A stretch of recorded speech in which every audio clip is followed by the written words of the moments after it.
Recording should be on now. Can you hear the game? Let me once the... Can you hear the game now?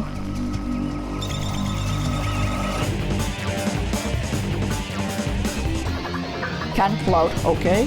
Let me quickly... It's actually not very loud on my end. There we go. Better? Is it still too loud?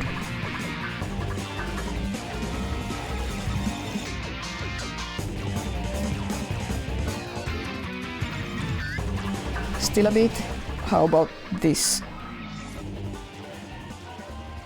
Here we go. Is it still too loud? This is good. Okay, that is good. Let's hope my controller works.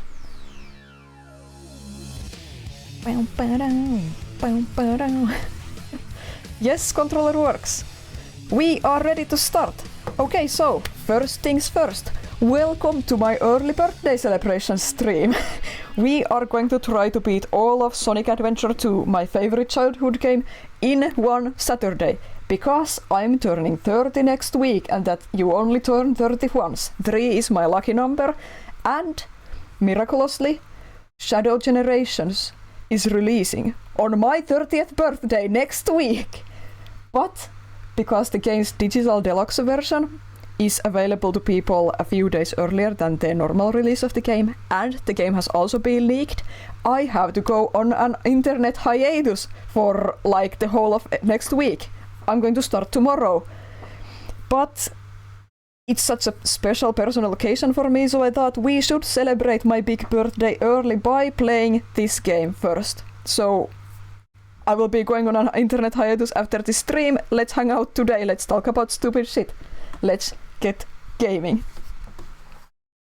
File select. Oh, that's my test file. Rumor has it that I'm pretty okay at this game. That it's one of the only games I'm in any way confident in my skills in. I don't know if that will be proven false or true in this stream. I haven't played this in a few years. I do usually replay it every few years, but it's been a while. I think it's 2020 or 2019 last time I played this. I would have loved to stream my physical GameCube copy of this and visit my childhood Chow Garden, but I don't have the tools for that, so we're dealing with the digital copy. And also, as you can see, always begging for money when I'm streaming. If you want, you can donate to my Neva Game Fund. It's a really cool indie game that came out earlier this week. I couldn't afford it. If you want to donate for that, thank you. If not, no worries. So let's just get started. Always start with the hero story because it's easier and the story makes no sense in hero story. Obviously English voices, by the way. Sigma Alpha 2 heading due south over the city. Sigma Alpha 2, SA2. This is Control Tower. We have you on radar. Report cargo status of captured Hedgehog aboard. Over. That's a 10-4. Cargo secured on board and... What? Then copy that. Over. He's taken out everyone. I love how they talk over each other.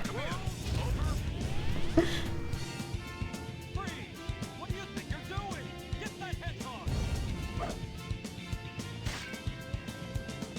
Talk about low-budget flights, no food or movies.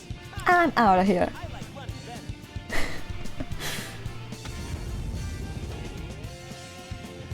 Who was this voice actor? Ryan Drummond?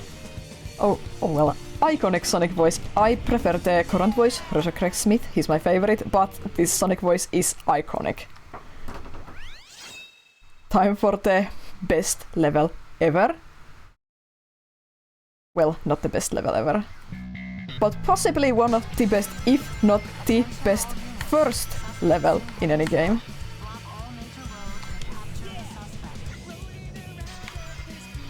Must practice self-restraint and not sing along to this tune. As a kid, like when I was 12 or something, I learned most of the song's lyrics in this game and I still know almost all the song lyrics by heart. I wish I could release that space from my brain and replace it with something useful. You remember being a kid and not understanding the word military pursuit? Yeah. I don't know how I played this game as a kid because I didn't really understand much English. And I also understood most of the story in this game as a kid.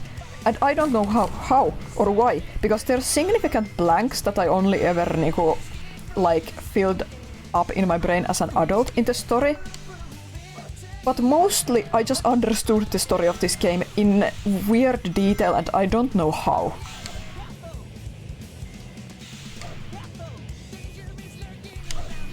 Oh, didn't get the... What? Magnet shield? We are going to get the chow keys because when I take food breaks or something, we are going to visit the chow garden for those and I want to be able to go there as any character I want in the level select. Here we go.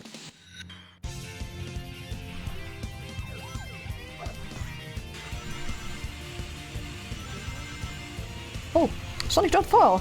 Wait! Killed my speed! No! That's it, no A rank for me. That was an amateur mistake.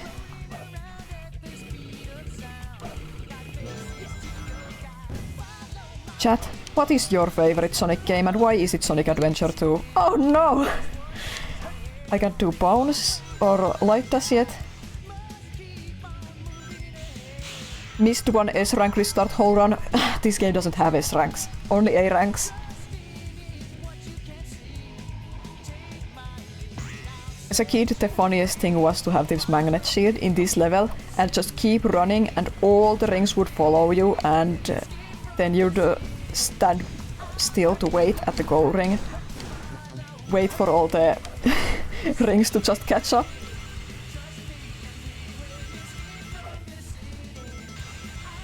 My test run of this went better, I didn't fail at the grind, I didn't bonk at the fence, oh well.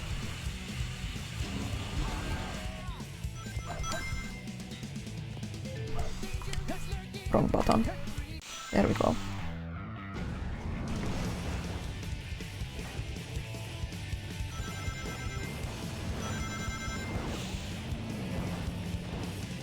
Do I still remember the alignment of all the ring trails on this part?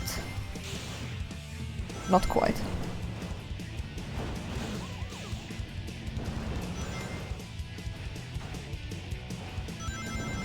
Insane how huge the truck is. Where can you even drive a wide truck like that? It's a military vehicle. Gun uses that on deserts and whatnot, I believe. It's not supposed to be used on San Francisco slope. Do I have any rings waiting to catch up? Planet of the Chaos. Take back our freedom. September 14th. Huh.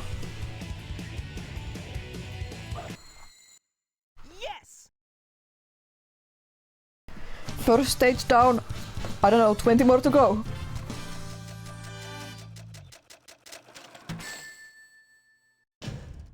B. Too easy. Piece of cake. Not bad.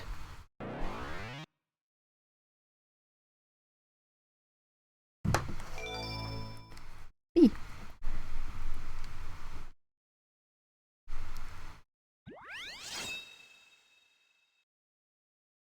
The billboard isn't even a funny reference, you actually believe they made a movie about the Chaos Attack event from the first game in universe. Yeah, I could easily believe that.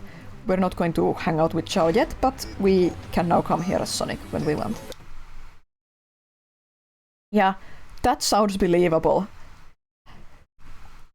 The new Hollywood blockbuster based on real events. This game of tag is boring. I'm out of here. Oh, was that a Phantasy Star Online ad there? Bigfoot reporting to headquarters. Intruder has been located. Bigfoot.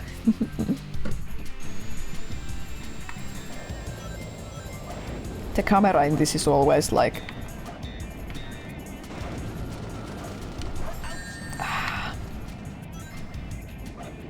Bad alignment. There we go. Couldn't hit the cockpit from that angle.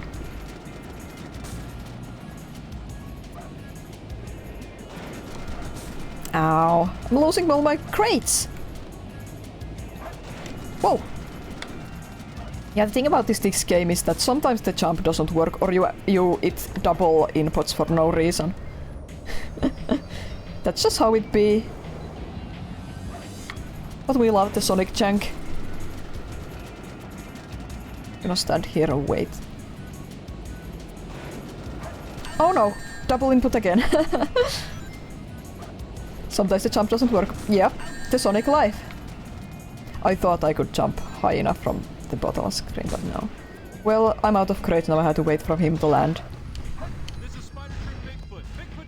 Just one more hit.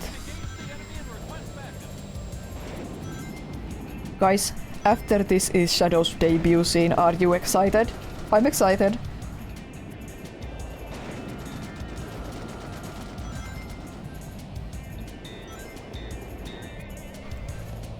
The best Sonic character? Yep. No contest. There we go. Could have gone better, but I just had to try to jump off the crates.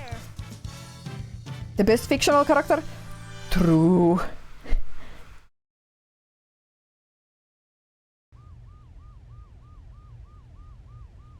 What? It all starts with this. It all starts with this. A jewel containing the ultimate power. That's the Chaos Emerald! Now I know what's going on. The military has mistaken me for the likes of you. So, where do you think you're going? Can't hear them talk. Say something, you fake hedgehog! Chaos control!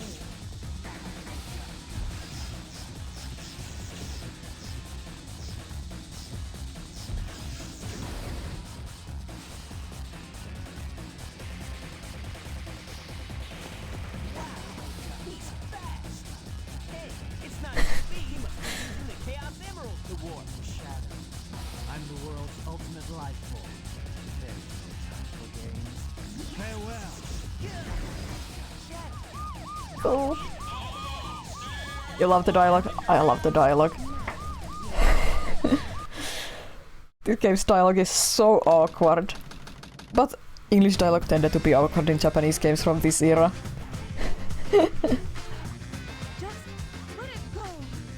Lani Minela's Rouge, Lani Minela my beloved. What are you talking about? One of my favorite voice actresses for some reason, I don't even know, but I just love her. Got that?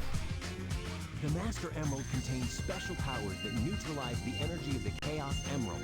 That makes it very powerful. What the? What the? Look who's calling who.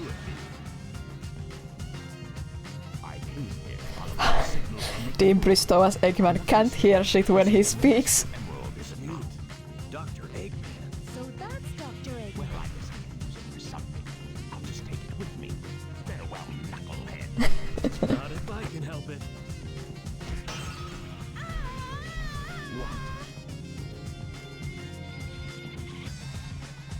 What was that all about?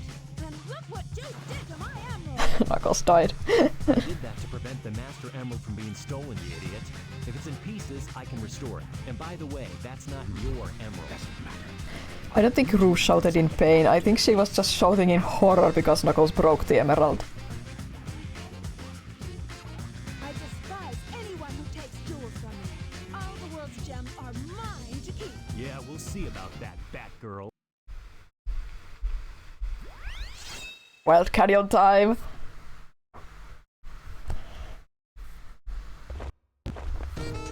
This is Knuckles. All the Knuckles raps. So funny, so fucking funny. Okay, so yeah, now it's time to... Oh, oh, oh! Yes! Yes! So anyway, now it's time to talk about my long history with Shadow the Hedgehog, being a fan since 2001 when this game came out. He was my first, like, real favorite fictional character. Not this way. This way. It feels really special to celebrate the year of Shadow, this year of all years, because he's been there for me. This silly little fictional hedgehog has been there for me through thick and thin, through my life. Helped me get through school. Helped me get through tough moments in my life. I just thought, what would Shadow do? And it's been a bit of a tough time for everyone everywhere in the 2020s. But Shadow has been there for me. And he's coming back in glorious fashion in his new game, which is technically a remake of Sonic Generations, but who cares? It's Shadow Generation. It's the year of Shadow. I could just use a hint, but okay. Guess it's this way.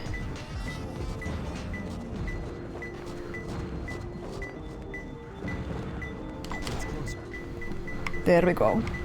Easy! I found him. Yeah, I'm really excited to play the new game. I loved Shadow as a kid. I've always loved him, but I loved playing his own game as a kid. I loved him in Sonic 06. I stopped playing Sonic once Shadow stopped appearing. I got back into Sonic thanks to Sonic Frontiers, which is an amazing game, but I'm so excited to get Shadow back. Like, properly. I will admit his part in Forces was fine, but Forces sucks. There's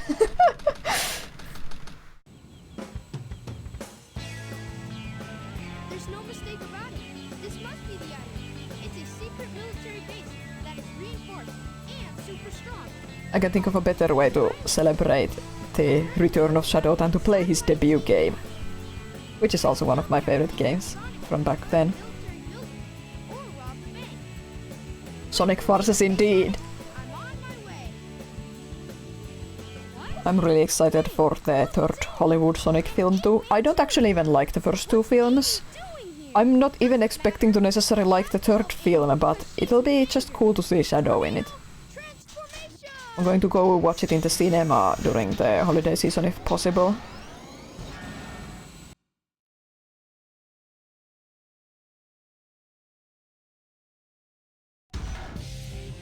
Boss time.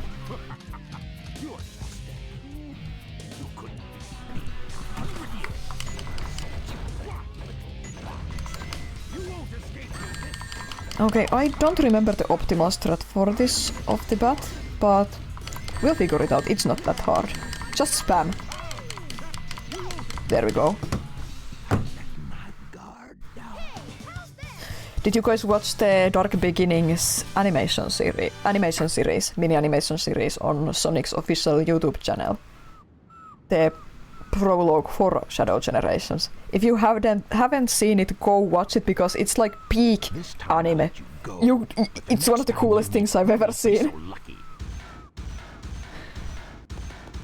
I think that's the part where Eggman talks about his wife in the Sonic Redubbed video.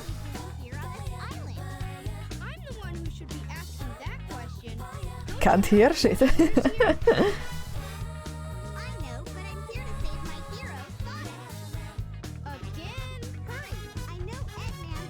Amy looks weird in this game.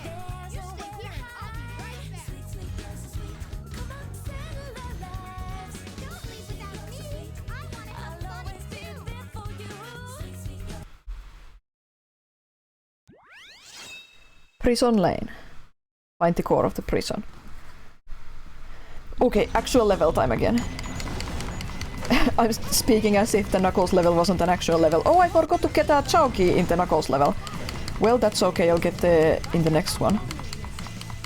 Yeah, the GC port messed the models up a bit. Yeah, I guess I'm used to the GC port. I never have tried the Dreamcast version. I have never met a person in Finland who owns or owned a Dreamcast. I didn't really know what a Dreamcast was until I was a teenager.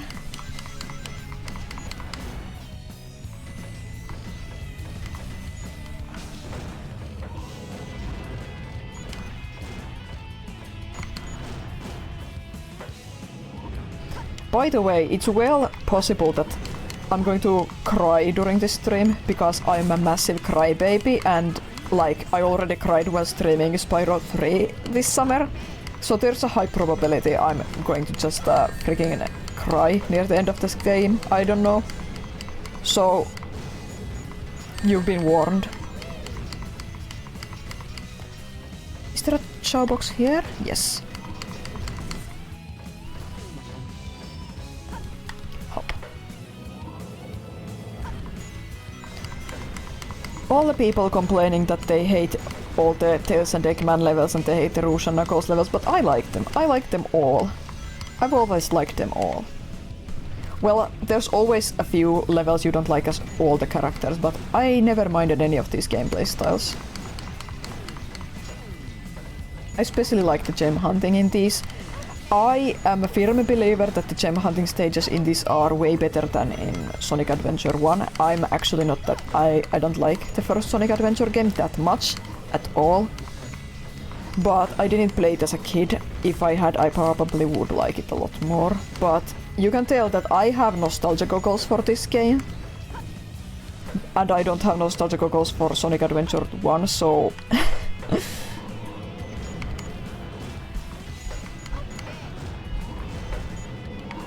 But yeah, the whole thing about the gem radar in that game, alerting you about all the gem shards at once, that's way too overwhelming. I hate how it beeps constantly. And it's hard to keep track of. I much prefer that it alerts you about one at a time. Gives a better sense of progression to the level, way less overwhelming, and you can find the others anyway. If you want.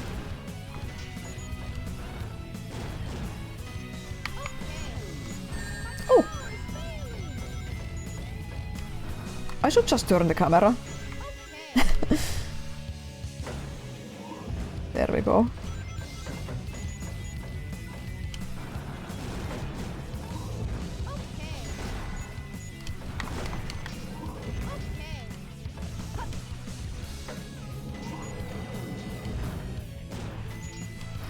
I really like the gun robot designs.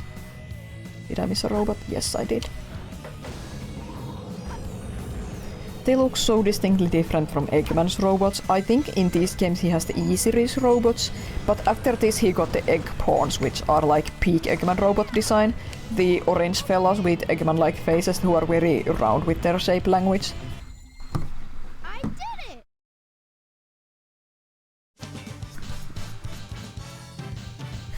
Everyone hates on Tails' voice from these games too, because he was dubbed by several different actual little boys. Easy. But like, I think the VA in this game especially does a fine job for being a small boy.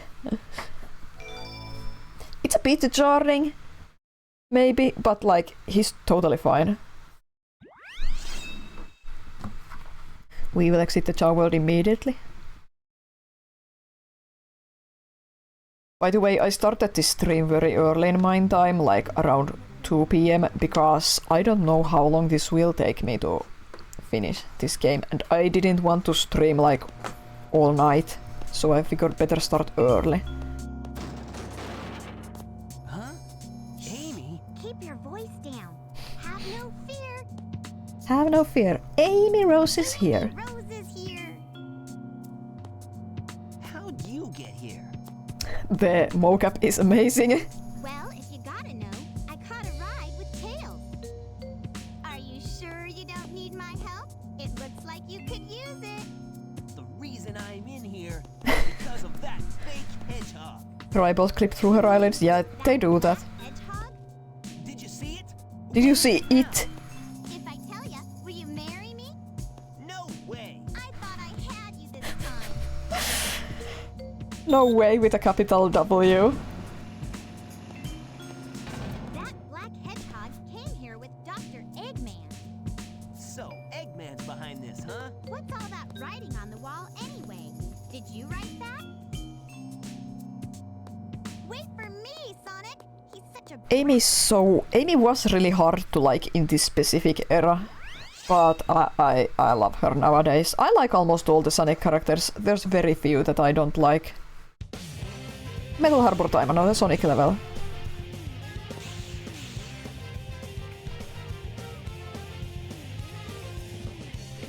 I think Sonic Heroes and actually Sonic Battle did Amy the worst.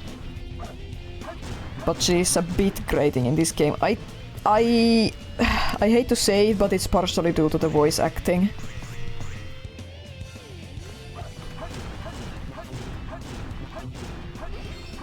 I will not game over, but let's get a life anyway. There we go, here we get light dash. Light shoes. Funny how this game just maps all... Ah! Funny how this game maps all your moves to B. I should have just gone down the way I went up. Do you remember the location of all the special items? All the special items I need. The special items I don't need, I'm not sure if I remember them all. But all the ones I need, I do.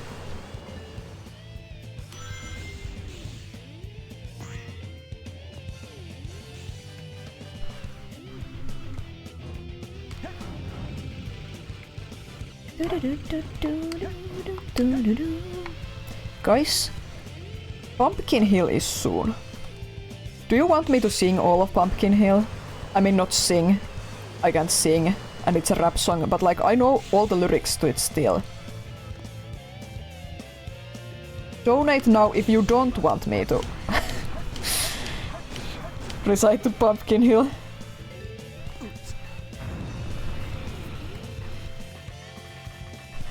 Missile launch in 15 seconds. 10, 9, 8, 7, 6, fire. Jammin'. I rarely go to that upper route. I'm not super good at this part. This surfing part is also a bit finicky. Hard for me to get all the rings and shit. Oh, my speed! And I still couldn't get rings.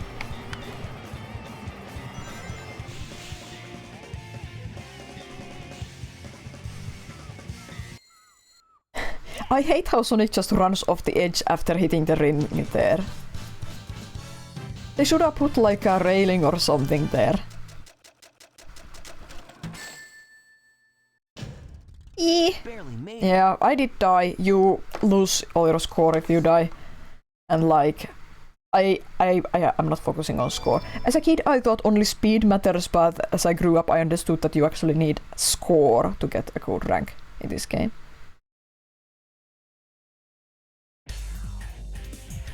Iconic cutscene time! Whew. So far, so good. Hey, that's... That blue hedgehog again, of all places. I found you. Faker.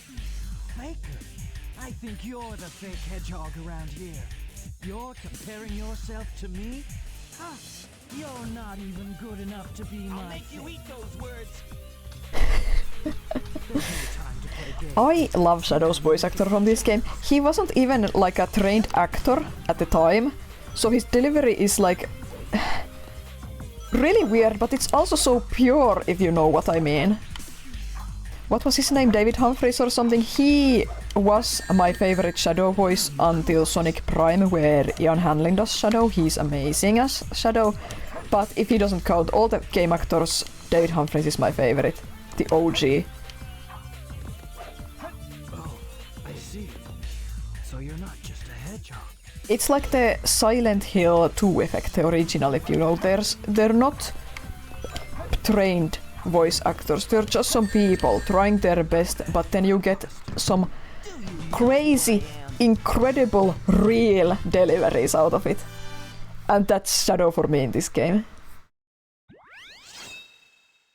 Green Forest. Escape from the island in 8 minutes. Oh my god, can we do it? Kinda silly how he just occasionally stops to stare into the distance. Yeah. This game has only like 2-3 good boss battles. They didn't figure out Sonic boss battles until Frontiers. Changed my mind. Will the planet really blow up in 8 minutes? That's the first Dragon Ball reference of the stream. Okay, I can kinda autopilot this stage, so this is a good time to talk about it. So, I have become a massive Dragon Ball fan over the past couple of months now. Out of the blue, because my friend, calling him out, Stokeape, streamed Dragon Ball Z, or is it just Dragon Ball Kakarot game, which recaps the plot of Dragon Ball Z in game form. And I watched it and thought, this is so stupid, this is really annoying, I hate Goku, this is all really stupid, actually I love all of this a lot. He showed me 2 of the DBZ films, Battle of Cards and Resurrection F, and then I watched the Super films, then I watched Super, then I've been watching parts of Z, then I've been looking at footage of all the games, then I've been checking out the manga, checking out the memes, watched all of DBZ abridged, watched the fanfic videos the Team 4 Star has been doing. I've been going so deep down the rabbit hole, it's been really, really interesting and I've been having so much fun. No one ever told me that Dragon Ball is tailored to my taste as an adult. This sucks, I love it. Yeah, but for real though, it's so stupid, but it's so amazing.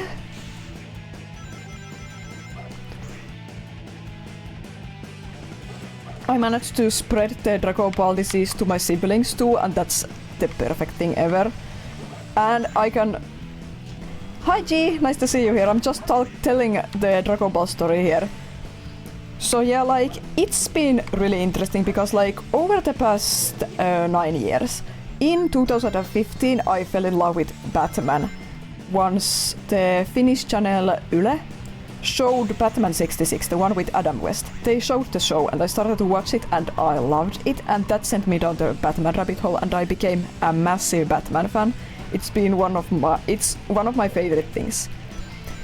And in the past 9 years I have found new stuff that I really love, but nothing on the scale of Batman where it like turns my whole life upside down. And now Dragon Ball has done that. It's amazing. It's one of my biggest things already in my life. I love it.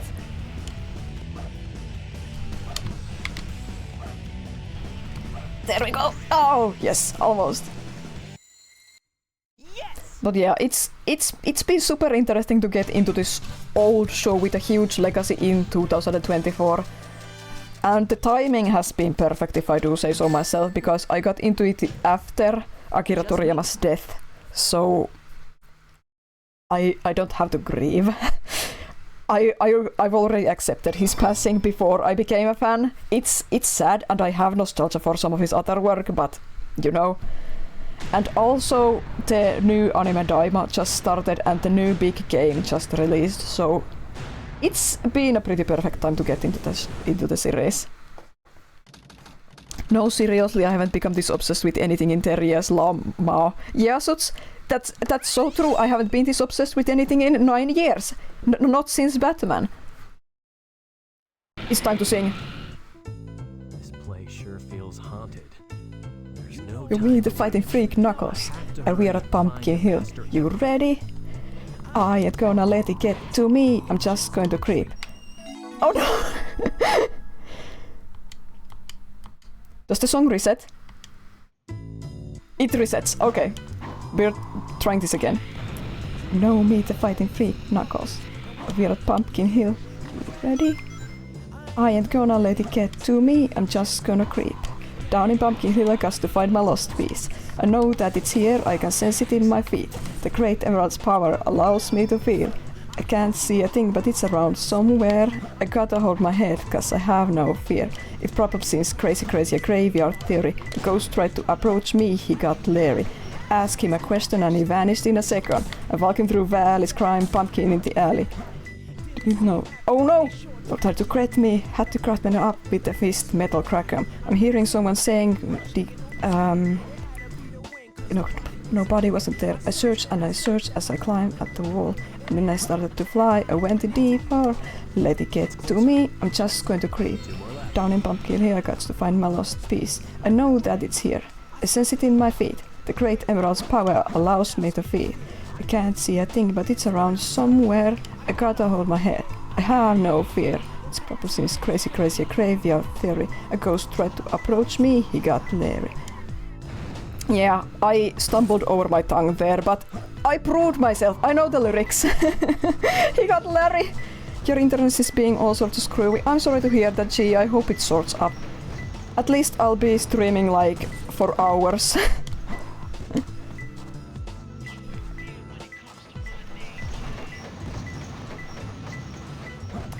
Why am I not using the hints? I just want to flex. I want to flex with my Knuckles knowledge. This was my favorite Knuckles level as a kid. Okay, let's take the hint. If it's not inside that robot, let's take the hint. And if it's not on the church, let's take the hint. Wait, it might be inside one of the graves.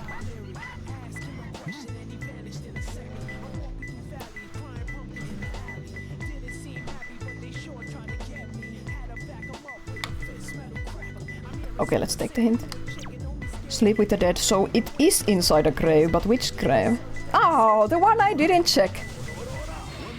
You think it's stable now, but I'm now briefly demotivated from working on Pokemon cause of internet fuckery. Yeah, take a break. It's the weekend. Well, I mean, I know you have day job, so it's nice to work on personal projects during the weekend then, but still take a break, hang out. Listen to me ramble on, as I just explained my story of how I became a Dragon Ball fan. I'm going to add to the story during the Kakarot game stream that I watched. Gohan was my favorite character during it. Little Gohan, he's so cute, so sweet. And also Piccolo and Dende, my favorite boys in the game. But my favorite character is now Frieza. Basic choice, but... Okay, it's not here.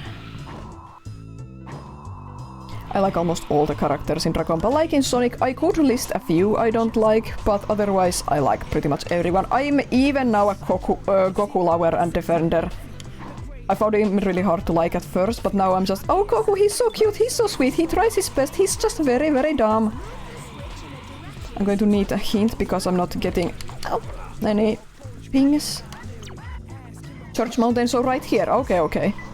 Oh, it's on the down low here. Working on personal projects is how I entertain myself when I'm not in the mood to play video games. Yeah. I actually got so into Dragon Ball that I've hurt my arms because I've been drawing Dragon Ball stuff so much in my sketchbook. And I haven't injured myself drawing in a few years, so you know it's serious level of obsession. Especially because I'm the kind of a personality where when I get into something, I have to know everything about it. Well, not necessarily everything, but everything I want to know about it. There we go. I found him. That went pretty well.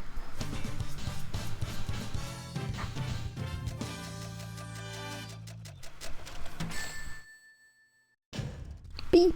Yeah, I feel good. This was the first level I ever fully A-ranked as a kid. I never A-ranked everything in this game, like I said, I didn't understand that you need like score and not just speed, so I never A-ranked some of Sonic and Shadow stages. But Pumpkin Hill I did fully A-rank kinda by accident as a kid already. Now I have the Chao key for all the hero characters, so I can come here later. Chao world. By the way, the Sonic X Shadow X Chao mini manga dropped yesterday. Citizens of Earth, lend me your ears and listen to me very carefully. My name is Look at the text behind Eggman on the screen if you can. and soon to be the world's greatest ruler. Now witness the beginning of the greatest empire of all time.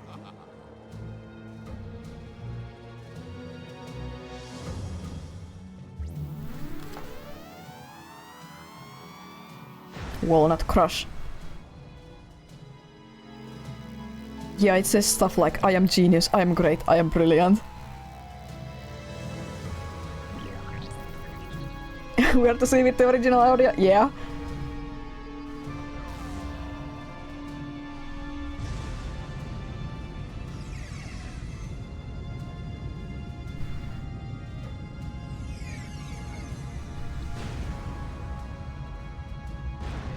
I'm not that big into the real-time fan-dubs. Like, they're of course iconic and well done, especially the Eggman VA in those is iconic. And they're all in good fun, but not entirely my humor. I'm more into like... this sounds so bad, but I'm more into smarter humor and scripted stuff. It's mostly unscripted, the real-time fan-dubs, so they go for a lot of low-hanging fruits and like lame jokes for my tastes. But I'm famous for not having a sense of humor in the first place. I'm always complaining about that's not funny, that's not funny. That's why I even have a rule in my chat where telling people not to try to be funny. Where the fuck did Eggman get the fucking resources to build that thing? He didn't! It's on the Ark! That cannon is on the Space-Time Colony Ark. Gerald built it there 50 years ago. In Shadow Game it's explained he built it there to destroy the Black Comet, and he, I believe, Gunn funded the Space-Time Ark project, or the government, or both. Eggman's just using the gun. One of my favorite things about the Dark Beginnings animation they released for Sonic is that it actually shows the moon shattered now in the current day and age in Sonic lore. That's so awesome, it looks beautiful. I think it's really cool that they acknowledge it that in that way in the animation. We'll see if that carries on to games and stuff in the future. I know that for a while they said that, well, the broken side is always facing away from Earth, and I mean, it's fine if they don't want to show the moon shattered in the future, but I'm just really happy that in the Dark Beginnings animation, which is specifically about Shadow and his backstory, it's shown shattered in current day. Booster.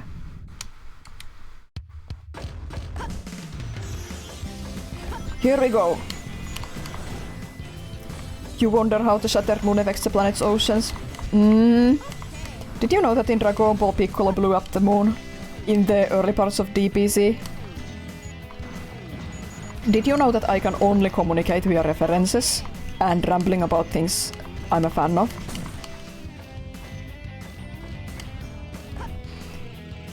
Good thing I got my siblings into Dragon Ball too, because half of what I say has just been references in my normal everyday life. Will DB Moon ever get fixed? I think it did get fixed. I'm not entirely sure, I'd have to check. The continuity is a bit wibbly-wobbly there, but thankfully Batman has trained me for this. I can just pick and choose the parts and versions of continuity that I like. Wow, Tails! Whoa there! The hover is, for me, has always been the biggest offender in this game, for the jump button doesn't sometimes work, or it double input sometimes, so I'm kinda really careful with my hovers as Tails and Eggman, if you know this.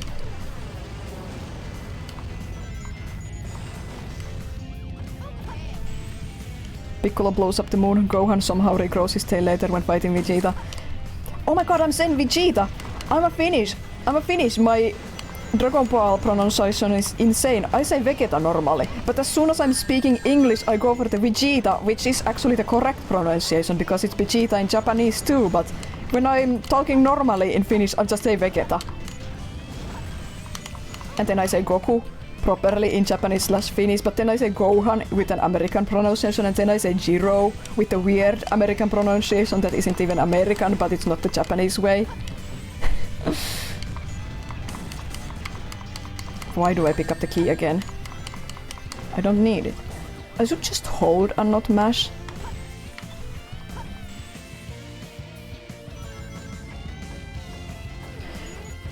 This is not Dragon Ball related, but I watched Over the Garden Wall for the first time ever earlier this week with my brother Rai. It was pretty fun. It's that iconic mini TV series from Cartoon Network, I believe, from 10 years ago. I believe I believe Aardman is releasing an stop-motion short to celebrate its 10th anniversary next week or the week after. I think it's the 3rd of November, so the week after, yeah. But yeah, Or the Garden Wall was very cute, very cool. Worth the hype, I will say. Worth the hype. Very engaging story, good themes, very good voice acting. Nice animation style. Music was very like, I'm not used to hearing that kind of music in animated shows. It was nice. It reminded me of a video game called Seasons After Fall.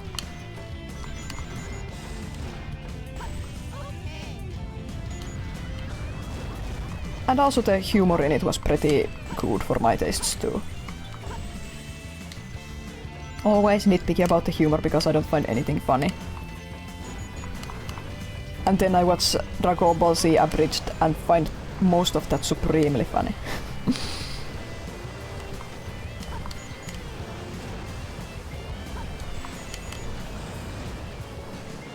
I haven't watched the original Dragon Ball yet. It's on my radar, but I will watch it. And I will say the two biggest things preventing me from checking it out, I'm kinda moving backwards in the series, but like, none of my favorite characters are in the original Dragon Ball. I mean, I like almost all the characters, but out of all my like favorite characters, only Piccolo shows up in it near the end, and no one else.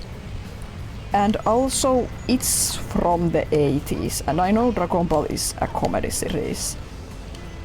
But the comedy part isn't my favorite thing about it.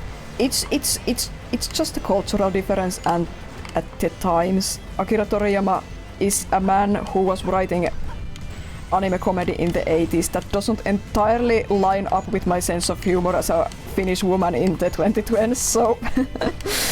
But yeah, I'll get to it. I hear it's pretty cute.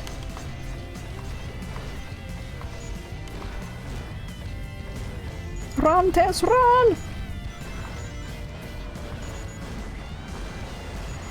The funny thing is that I had a plan for this year. I was going to, in the fall, watch Sailor Moon.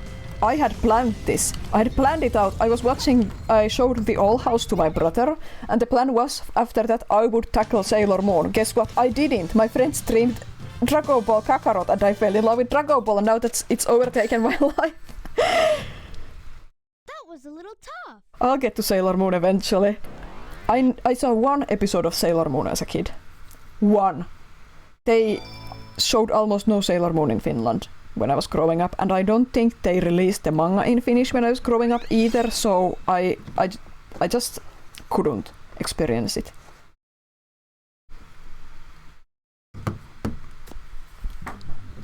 And let's leave the shower. Look at Tails, the weird animation. Exit Chow Garden. Saving Chow data.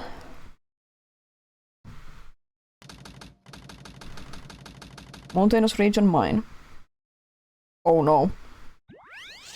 Oh no! My most hated level in this game because I'm terrified of this level. I didn't expect the inside of the mines to be like this.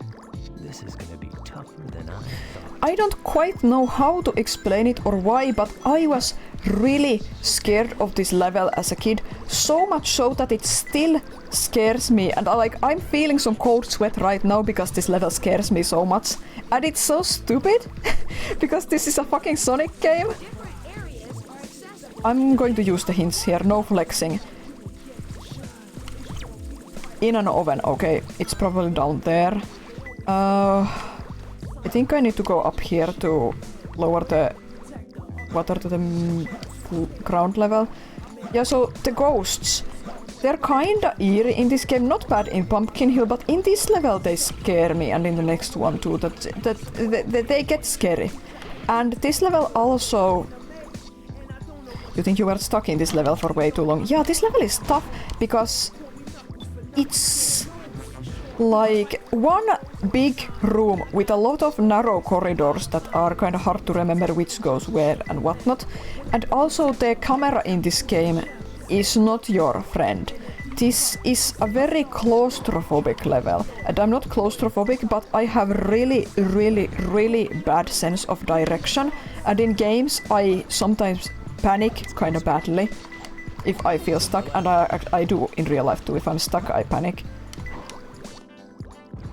but more so if I can't move versus in an closed space. So like, I don't know. Jail window. This level just gets to me. I'm not sure what jail window means. I don't remember. God, I hate this level.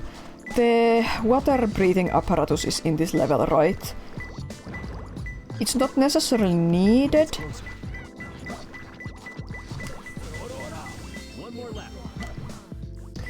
It's not necessarily needed, but it's good to have, so I think I should grab it. Which way is it? This is the one... Now this is the one I can't quite remember. Yeah, let's ignore the gem. I'm going to find the water breathing apparatus. I remember what the actual place looks like, but how do I access it? Which way is it? No, this is the ghost room. Caution. This ghost warnings are so scary too. Nowhere on this level, I believe, so let's lower it to the second level. I'm also afraid of Death Chamber for similar reasons as this level. Oh, one thing I forgot to say, the music is eerie. There's a Finnish word I like to use, autio. I don't know why, but it feels like the only appropriate word to describe music or soundscape that make me feel like cold and empty. This music has that. It makes me feel uncomfortable.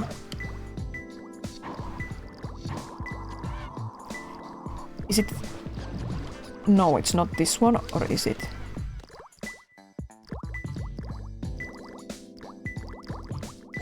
Well, I have no choice but to check all these, because I don't remember which route takes me to the breathing apparatus. I think it's either one of these. Should I put the water level back up? I don't remember this part. I don't usually grab it when I do a playthrough, but because I'm streaming I thought it would be safer.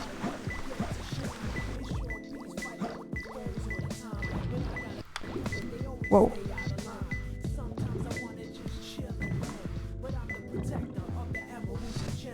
Knuckles about to drown. Okay, it is this one, maybe?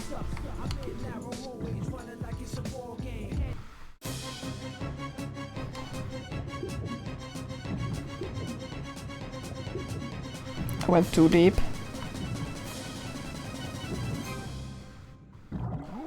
Okay, it wasn't that one. Let's check the ghost road next. Oh my god, he just ragdolls in the water, wow.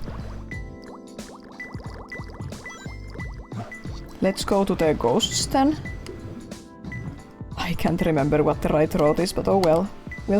We'll find it. This level isn't big, it's just confusing and I have no sense of direction. Okay, I can't go here. I think it's that one. Regardless, so I have to take all the water away? Let's try that.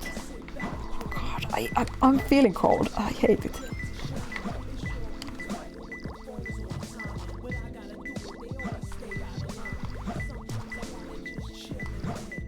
Oh my god, Knuckles, stop bonking! There we go. It's closer. I don't want to beat the level yet, I need the breathing apparatus. I'm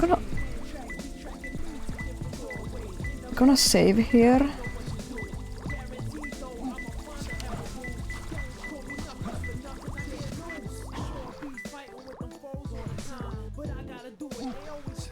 Okay. Yeah, this pipe. It's this pipe, yeah.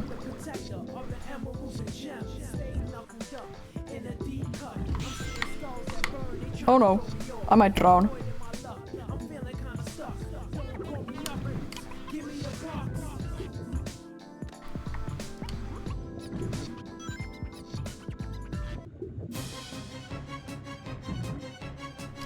No, no! No! No! No! No! No! There we go.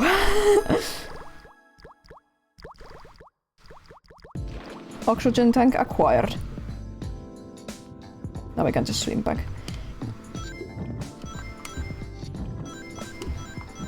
This explains why I remember that the oxygen tank is behind a ghost room warning, but I didn't remember there's another ghost room warning down at the bottom part of the level besides the one that leads to the big dark room with the black platforms that go up and down and lots of ghosts bouncing around. Also, there's no ghosts here. Why is there a ghost room warning? I guess it's just a caution in general, even though it has ghosts. Now let's get the water level back up and get the gem and get the hell out of this horror place. By the way, have any of you been playing horror games or watching horror movies this month? You know, it's October, Halloween, the basicest, bitchest, most boring holiday that I hate.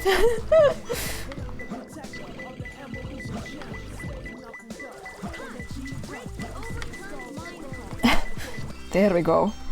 I actually did watch one horror, well, not horror, it was a zombie comedy film, a Japanese small budget zombie comedy film called One Cut of the Dead. It was pretty cool. I recommend checking it out if you like. I don't like zombies, but that one was fun. It's not really a zombie film.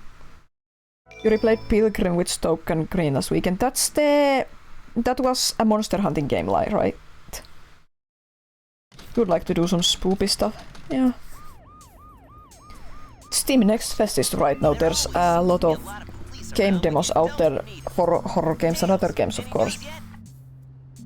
For some reason, I'm not getting a signal from the I don't personally like to play demos because I like to play a whole game at once, but it's always a good time to like browse demos and wishlist stuff that looks interesting.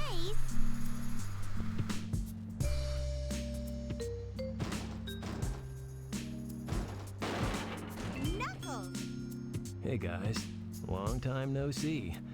I must have got lost. He got so lost in the mines he ended up in the sewer and found his way right to his friends.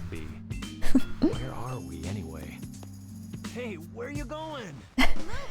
She just grabs his head. to find the transcripts between Eggman and the president in the government computer. I'm following the president's limo right now. I always think of these car stages as like the halfway point in both stories. We can trace I don't know if that's accurate, but it feels like a halfway point to me. Let's meet up there. Hey, wait for me, Tails.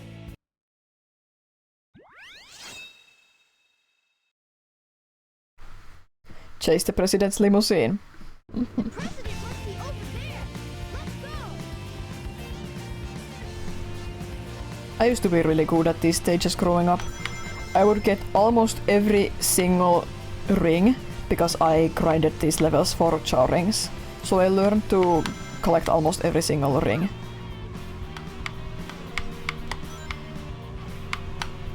Drifting!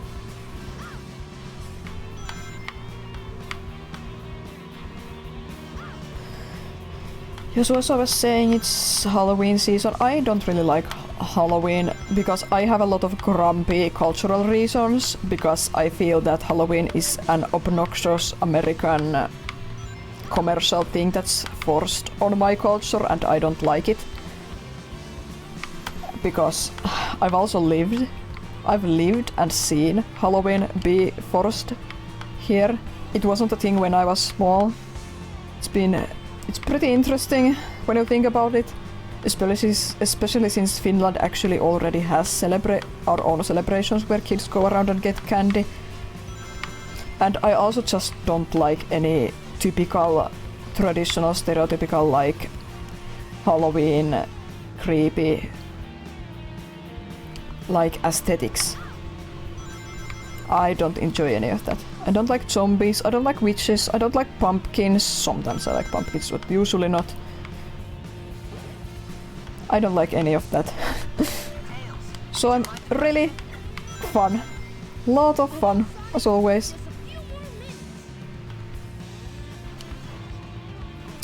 So far this year I haven't gotten sick of Halloween, though I haven't had it forced down my throat too much on the internet or otherwise. Some years I get sick of Halloween, like even before October comes around, but this year, thankfully, not yet. I haven't been forced to engage it with too much, I guess.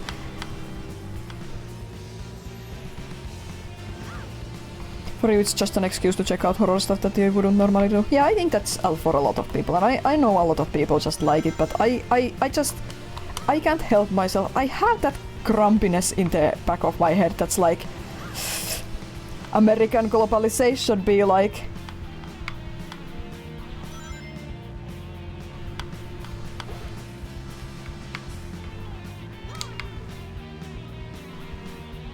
Wow, wasn't even tight. Ample time to catch up with the president. The president, one of my favorite Sonic characters. Not really. I like him, but even in the realm of human characters in Sonic, there's like 3, 5, 4 I put above him. See? Yeah, that's fine.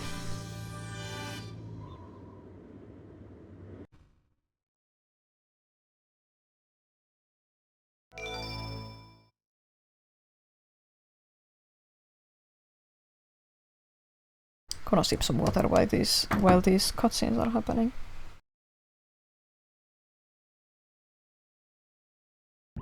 Mr. President, reports show that since the incident 3 hours ago, the country is in turmoil. Our financial communities are impacted, and our satellite communications are down. An emergency meeting has been called. Mr. President, this is a national crisis.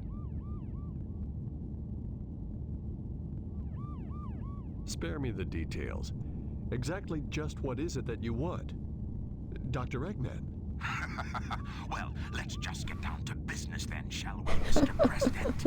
I won't bore you with all the details since I know you're a very busy man. Mr. President, my demands are quite simple. Surrender to the Eggman Empire and make no attempts to resist. Otherwise...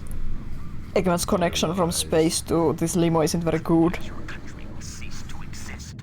You have 24 hours to give me your answer. No way! Again, no way with the big W. Capital W. Hi, Stowcave! Texture errors on the ground there. Yeah, right. What the heck's going on here? Don't worry, Mr. President. Everything's under control. Just leave it to us. I love how they're talking over each other. When did Tails even get in here? He's transmitting from the space colony Ark. Okay, let's move it. Wait up, Sonic! Hey, you, Mr. President, we're receiving an incoming signal from our agent. So here's more pep lore. I'll tell after this cutscene. I forgot there's another cutscene here. Inside that pyramid? I saw Eggman go inside the pyramid. And more importantly, I saw that Batgirl go inside with him as well. Well, you saw them too, right? Yeah! You can tell that this hero story like barely makes any sense. But that's the whole point of the dark story, to make sense of the story. And then kick their imperial All right. Hi Neb! I'm winning.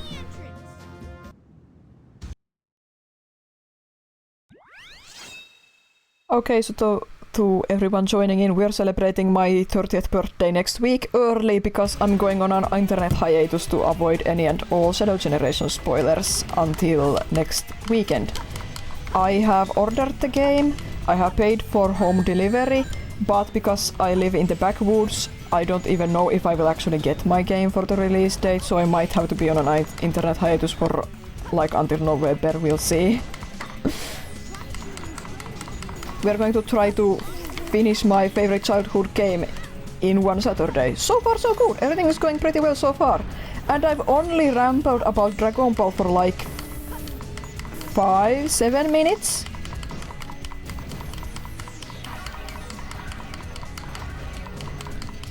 But yeah, some more pep lore. As a kid I had like I bought an official guide magazine thing from the supermarket for Pokemon Colosseum, and on the it had both Pokemon Colosseum and Pokemon Ruby and Sapphire content in it.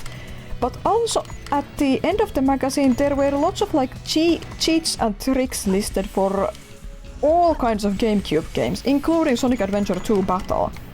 So that's how I learned how to unlock every single Chao toy that I can get all the Jubal Chow in Tiny Sonic, Tiny Chow Garden in Sonic Advance 2, I learned how you can get the secret like menu announcer voices and all that stuff. It was fun. I reverted to that guide as a kid a lot. It was helpful in my Pokemon Colosseum playthrough too. And the best thing was that it was of course in Finnish, the guide. I wouldn't have properly understood it if it was in English. Woo. Let's go here. Chat, tell me your favorite Sonic characters right now. Or if you like everyone and can't choose a favorite, tell me your most hated Sonic characters. Finish this game Sooninen seikkailu 2. Yeah, I know Knuckles is your boy.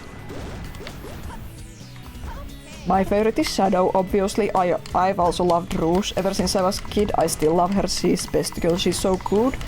I love Cream, best girl, other girl. I love Sage, other best girl. And I love Clutch from the IDW Sonic comic. It's really good. But like, I like pretty much everyone. With only a few exceptions. I used to hate Cubot and Orbot, but the IDW Sonic comic has helped me like them. That being said, whenever I hear them talk, I kinda wince, because I don't like how they're voiced. They're really annoying to listen to. Gotta be Shadow favorite, of course!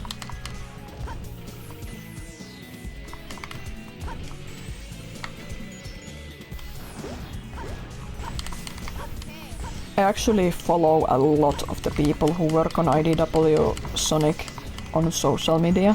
Like artists, letterers, colorists, writers. All of those people. They're such cool people. They make such cool work. It makes me sad how much the so-called fans harass them online. So it's been nice to be able to leave some nice comments and tell them how much I appreciate their work.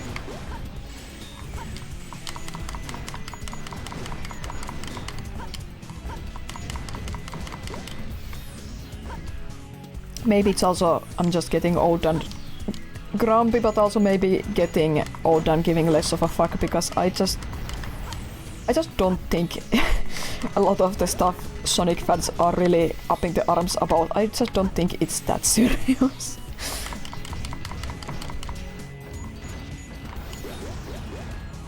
Okay, I did it! I did it!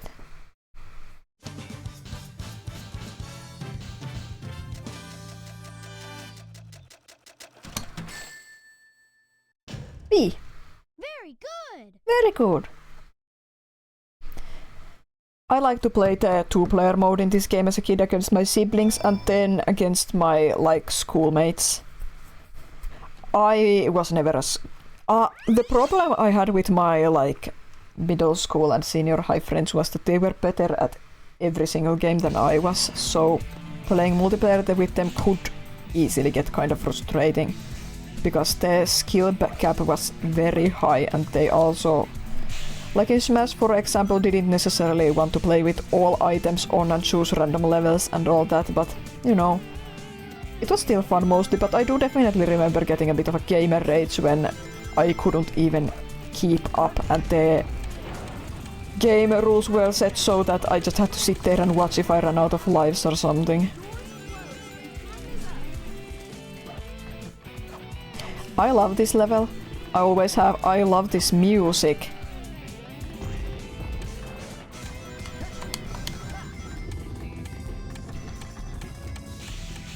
I tried to light test there, but all I could do was somersault. That's what happens when you map all the moves to the one key. Consumer model gammas. You ever think about how weird it is that E123 Omega, the ultimate easy race robot, how small he is? Like, he's smaller than these guys. He's smaller than, like, almost all of Egg Pawns. I understand it's because he was designed for Sonic Heroes. Oh my god! I'm going to check that right away. Who donated? I'm going to check who donated. Thank you so much. Thank you so much. Now all that money is going to go towards buying the indie game Neva as a birthday treat to myself. And also, Poinko, thank you, I know who you are, but it's also time to update this to a goal that won't be met.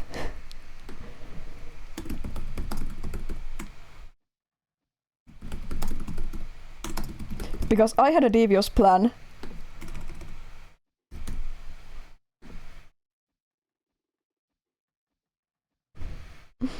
Did it update on stream? Yep, it updated. Thank you, that's really kind of you, I really appreciate it. But yeah, also, that's the new goal that won't be met, so I can promise. Because I'm turning 30, we gotta go with a 3-0, big 3-0. If for some reason we raise 300 euros this stream, I will do a horror game stream, an extensive horror game stream where I'm going to cry and be afraid all the time because I'm afraid of everything. But it's good because we won't meet that goal, so I'm safe. Seriously, thank you.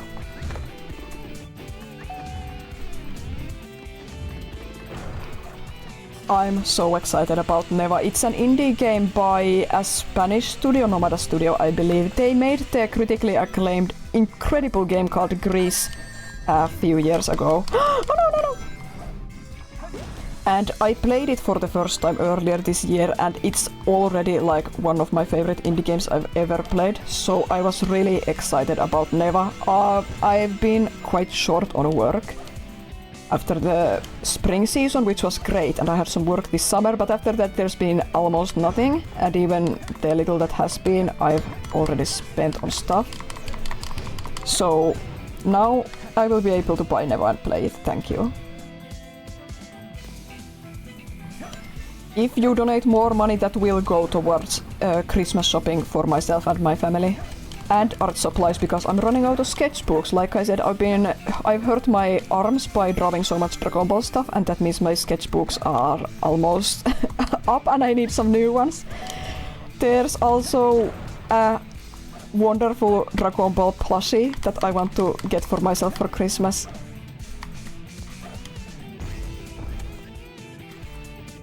And we do a family secret Santa every year. So money will go towards that as well. And possibly some other Christmas stuff for me, myself and my family. Christmas is the big deal in my family, so I like to go all out for it if I can. Don't let the ghost touch.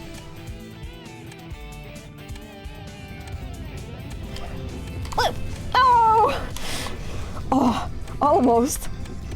Christmas is the big, yeah. We start celebrating Christmas in my family after my birthday. It's like a season, not just one day or 4 days. It's a season, it's nice.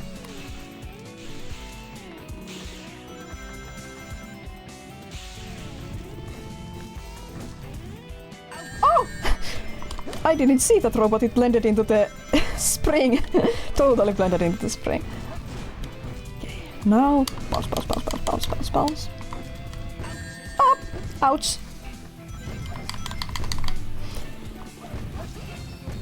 I've managed to avoid any Shadow Generation spoilers so far, even though the game leaked, but like the digital deluxe version becomes available to play 3 days earlier than the normal release, so, and I just know people won't care about spoilers by that point. People are just going to spoil the whole game as soon as they get access to the deluxe edition and won't even mark any spoilers. So yeah, I'm going to be avoiding being online. Not entirely, but I'll be kinda internet light for the next week and a half if I have to.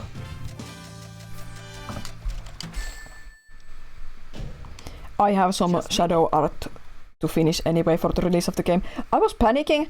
I was going to do like a little sketch in my sketchbook for it because I haven't had time, my arms hurt, I didn't have any ideas, but then the last Dark Beginnings episode dropped. And I got so inspired by that, and I've been drawing a thing. It's fairly simple. I've been drawing a fairly simple thing inspired by that, but it's still a lot of work even though it's simple. I hope I can finish it in time. I did make decent progress yesterday even though I went outside for several hours. We're counting on you, buddy. The world's greatest treasure hunter. Knuckles just, why do I have to find the key? Okay, so this is the other level I'm terrified of. It's not as bad as Aquatic Mine, but I'm still afraid of this level. Again, the music is audio uncomfortable, cold, empty, I don't like it, and the level is claustrophobic and labyrinthine. I don't know where I am, and they're ghosts. Bat's nest.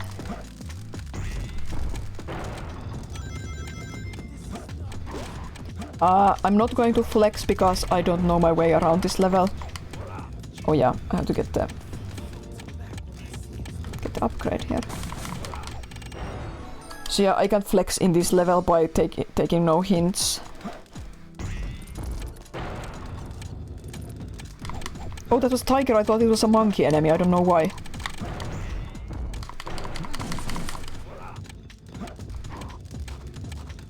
Here's the big scary room. I hate the sound this machine makes. Bat's nest.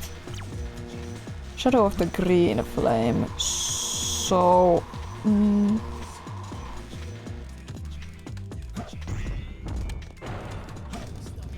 Here's the weird portal. Wait, no. It's the different. It's the different. That's a portal. Okay, so Bat's nest probably refers to up here.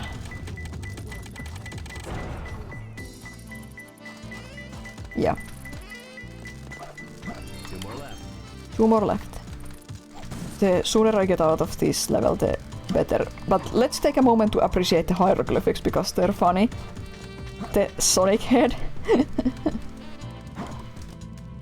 You have to look up a guide to get through this level. Yeah, I've played this game so many times that like I can deal with it, but the added extra layer of fear, layers of fear, really messes with me.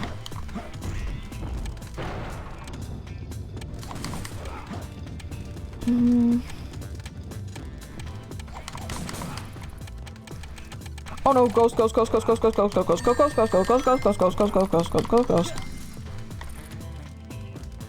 Okay, this is the teleport. Mural, that's the word. I need another hint, so let's get back to the big scary room. Because the light never reaches there, okay. No pings in this direction.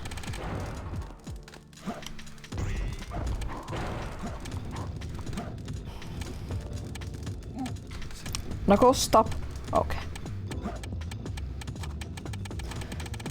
Okay, so... I wonder if it's red or blue. Let's take a look at the map. It took me years to figure out how to read this map, but now I can read it. Okay, so green...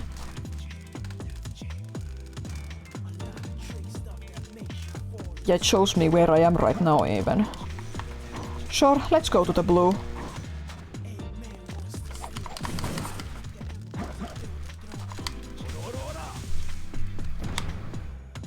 Is there anything topical you guys want to talk about? Because otherwise...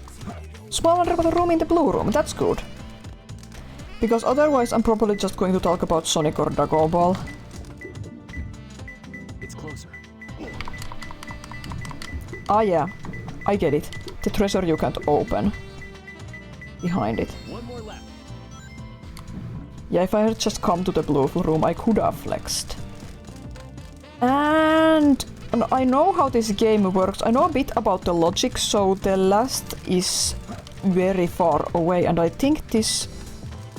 Well, very far away, not that far away, but in this level, this means far away, so yeah. Red. Hey yo, oh, it's the worst level. Hi Mark, glad to see another Death Chamber hater. Not the worst level in my opinion, but one of the worst levels. I don't like this level. It's closer. There we go.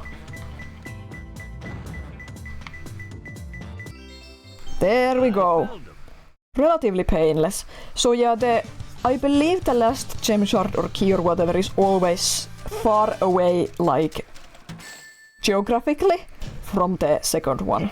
If I remember correctly. I watch a lot of Sonic Adventure 2 speedruns, so I can pick up a lot of tips and tricks and fun trivia from those. Good progress. Just one Knuckles stage left later. A few bosses though. Like this one. Who's there? This boss is deceptively tough. In my opinion. Like, it's not tough, but it's tougher than you'd think. It's easy to mess up.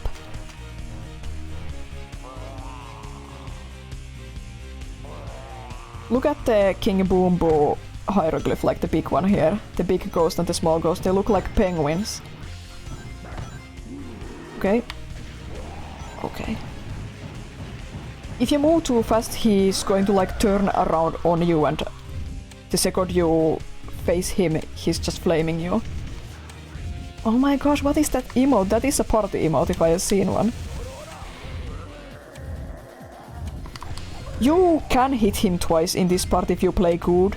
I don't play good, so I can't. Music goes hard though. Yeah, this basic boss music in this game is pretty good, I agree.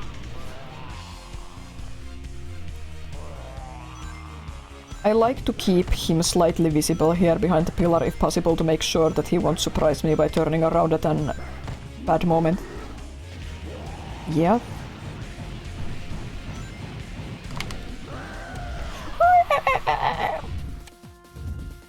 So when my parents bought cable for the first time when I was growing up and I got access to Fox Kids channel, or whatever it was called, they showed Sonic X anime there, and the first episode I ever saw of that show was from this first season, the one with a haunted mansion and this guy and the hourglasses. I don't really remember the plot, but I thought the episode was kinda disturbing, kinda confusing, very un-Sonic-like to me at the time. I think Amy got possessed in it or something. Huh. I don't like Sonic X. As a kid, I stopped watching it after Shadow died, so only this year I learned that they brought Shadow back in Sonic X. Like, obviously they brought Shadow back in Heroes and stuff after this game, but I thought that in Sonic X he never returned after the adaptation of SA2. Turns out he did, and I didn't know until this year because I never knew how the show ended because I didn't like it very much, and after Shadow died, so what's the point?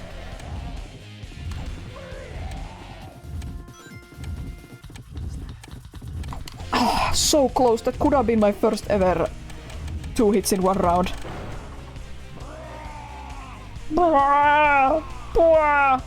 Didn't they bring King Boom Boo back as a part of a level in Team Sonic Racers? The newest Sonic driving racing game, the one with the teams?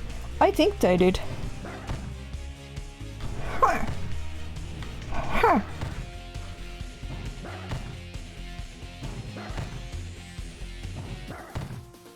Honestly, I like this guy's design. It's so simple, but it's suitably creepy at the same time. I think they did, yeah. Amy getting possessed was creepy. Yeah, I don't remember it very well. You remember the episode, yeah. I don't remember a whole lot about various Sonic X episodes, but that episode I do remember being creeped out by.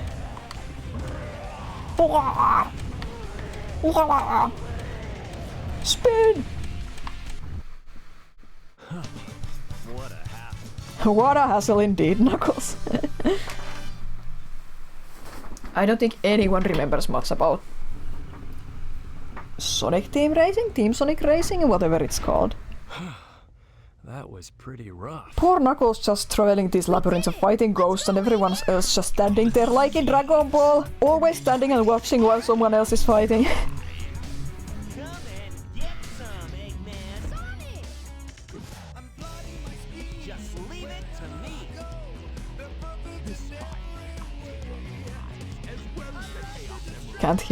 Can't hear him talk.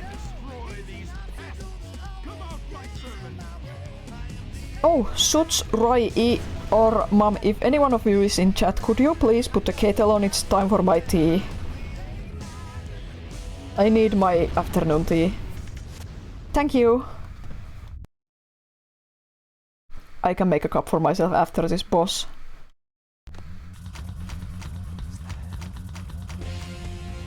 egg golem.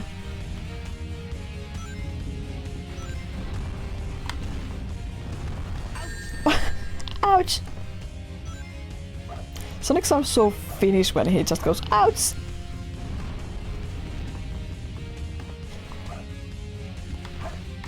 So yeah, this is also one of the bosses that sucks for the unreliable jumping in this game too, because you have to do pretty precise jumps in this. And sometimes the jump doesn't work, or it takes a double input. Come on, Sonic! One ring is all you need. One ring to rule them all.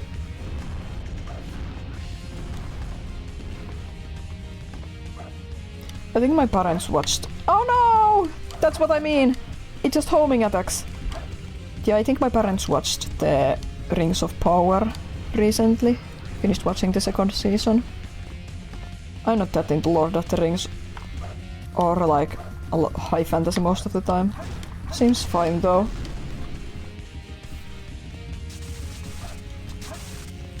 Okay, should be hot in a moment. Thank you! Can I just stand here? Yes. I tried to jump over it earlier and it failed. Oh no, not again! Sonic, why do you betray me? No, he does a smash. There we go. Oh! Oh! I wonder if I'm doing something wrong, because surely there has to be a way to control your jump in this godforsaken boss. But this is just always how it goes. I just gotta take it slow, There we go. Is it one more hit or two more hits? Please be just one more hit, this is stupid.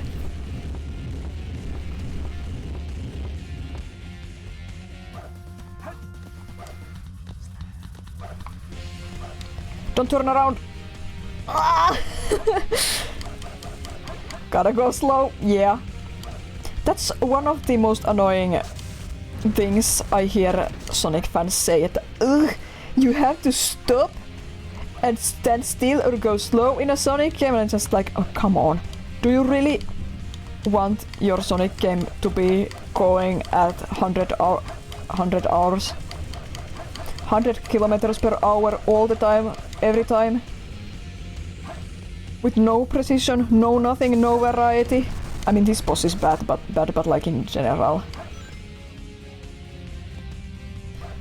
Did you know that I hate most of the fans of everything I like? That's hyperbolic, of course, but I just don't hang out with fandoms, don't interact with fandoms much, because I get... I just run off there. I get so annoyed by people's whining so easily. I mean, of course, I whine a lot. It's your right and my right to whine about the things we love, but... And I actually do think that Sonic fandom is also amazing, even though they harass the creators and harass each other. It's just a part of the fandom. There's a lot of really awesome people making awesome things. Like, Blue Sky has had a massive, the biggest new user surge ever these past couple of days, and I've seen so much awesome Sonic fan art. It's been really fun. Yeah, that's the problem with where Melon Ask has taken Twitter. It only promotes the bad stuff now, so it gets amplified even more. Well, I think it's just... It's so easy to get caught up in arguing and stuff. Like I said earlier about Sonic stuff, maybe I'm getting old or grumpy, but I don't take a lot of this stuff so seriously anymore. If you want to hear my opinion, I will tell you my opinion and I will fight about it, but if I see someone whining about Sonic, I just block them and move on with my life.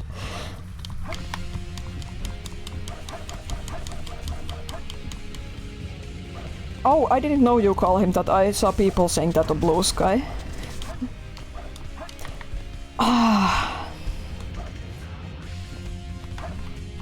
This is so annoying. This is so annoying.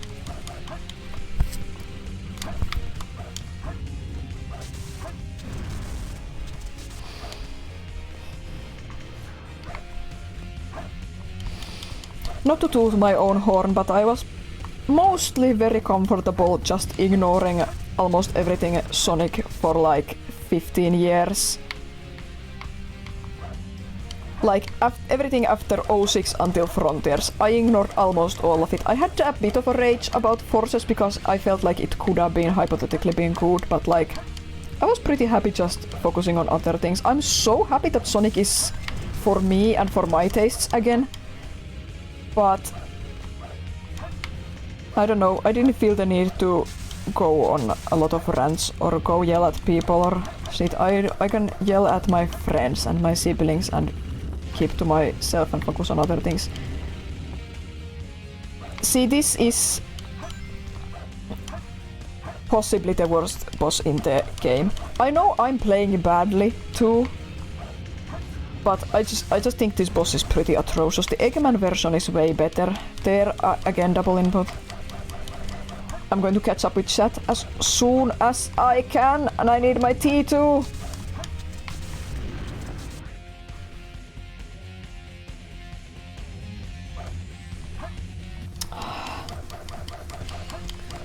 Sonic games aren't really games you just play through.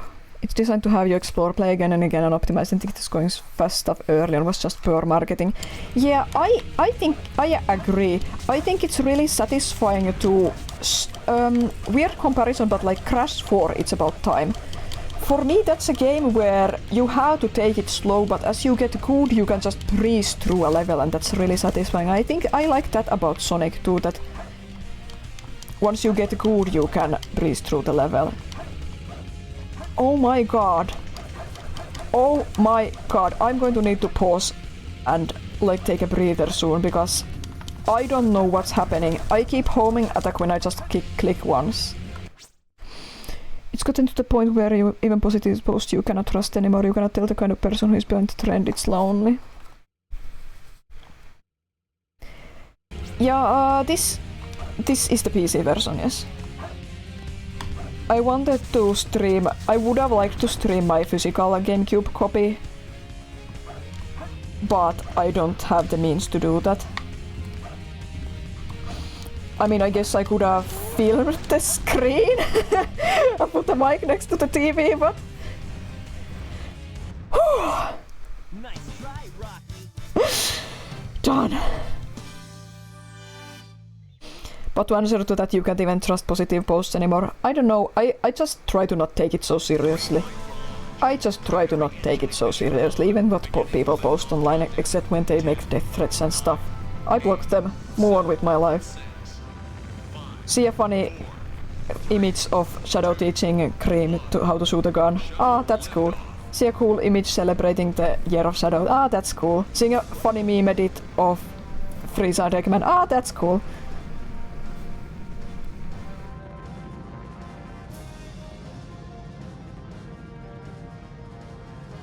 I will be pissed off if they mischaracterize Shadow in the Sonic Movie 3, but then I'll also just move on with my life. I'm still pissed off about the Riddler podcast from a year ago, by the way. But I also moved on with my life, and I often forget it was even a thing nowadays. Listen closely. This cutscene. Is everyone alright? We should be landing soon. The hatch doors are Don't open. sweat it, Knuckles. The only thing in the cargo bay are those What do you master mean, don't emeralds. sweat it? Right? Land the Knock shuttle it and off, let me Knuckles. out.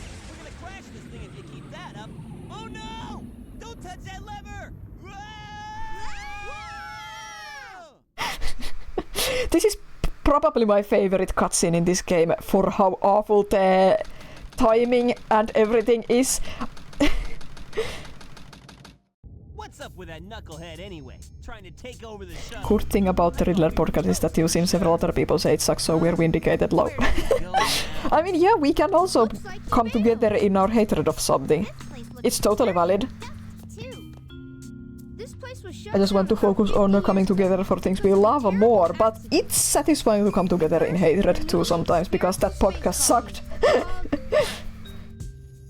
When it was operational, it was the most advanced research center of its kind. But look You at ever it noticed now. that in Sonic time has passed, but it's all Shadow's creation and everything still happened 50 years ago? Again, not that serious, but it's just funny to me. Time left before Eggman fires that weapon again.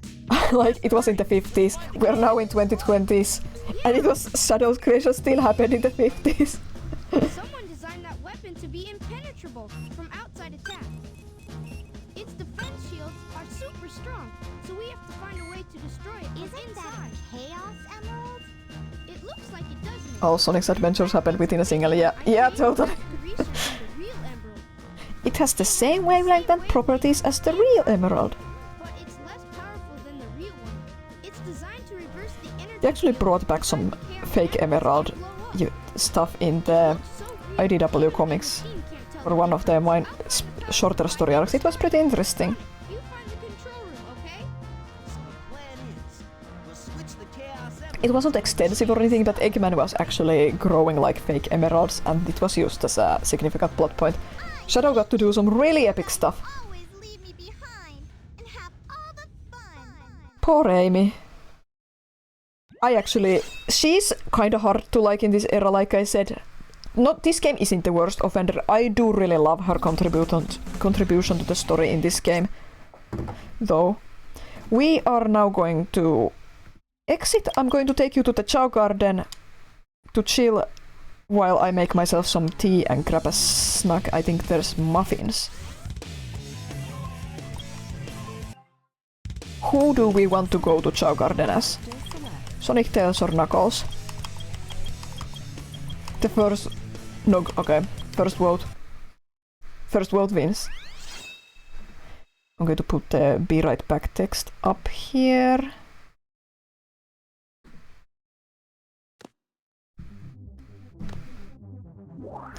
I'm going to cradle one of the eggs.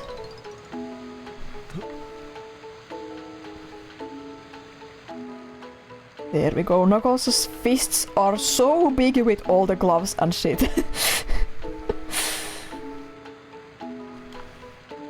There we go. And where's the other egg? There, let's get it down here.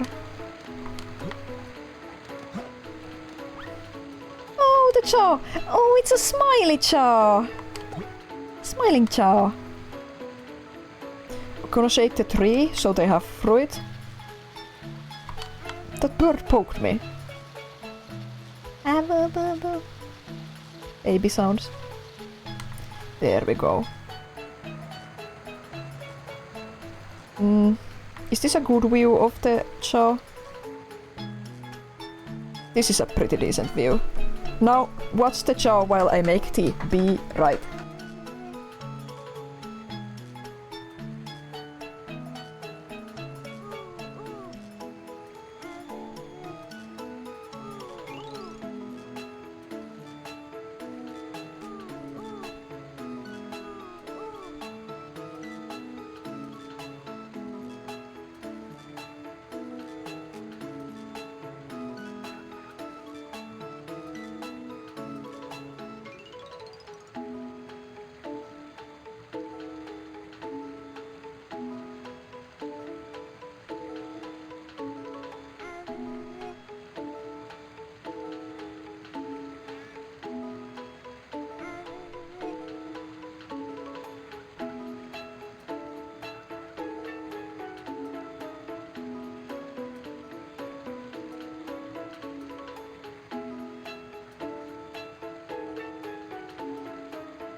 tea has been made. It's way too hot to drink yet, but I'll be able to drink it soon, and I have a muffin for a snack, so I'm here now.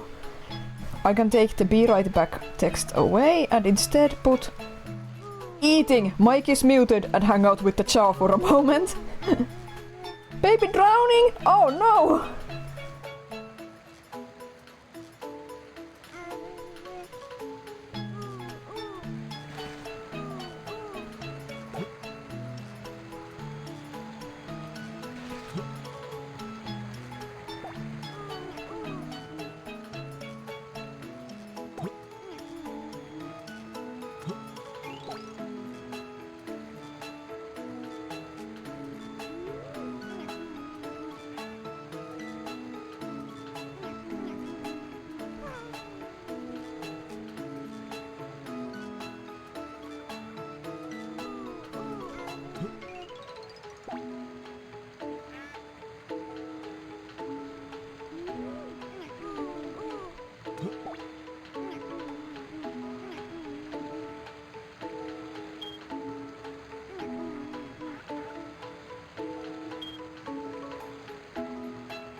Do I think Knuckles worries about crushing a jaw by holding it? I don't know. Is Knuckles smart enough to worry about that? Like, does he... I mean, Knuckles is not super smart, but he's also not stupid, but I just wonder, does he understand his own strength?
Did you know that I can do the animal dupe glitch in this game?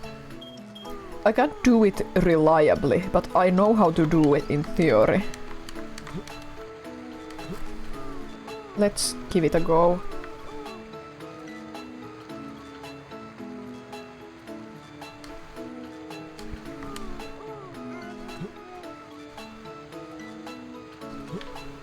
The animal dupe glitch.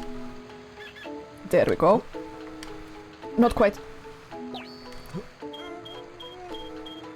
If you place it right in front of the jaw, it will use it, and the animal won't be used up. It's easier to do in Hero Garden in particular, because you can kinda like lock the jaw in place in front of one of the pillars there. But yeah, now you know. I still have some muffin left.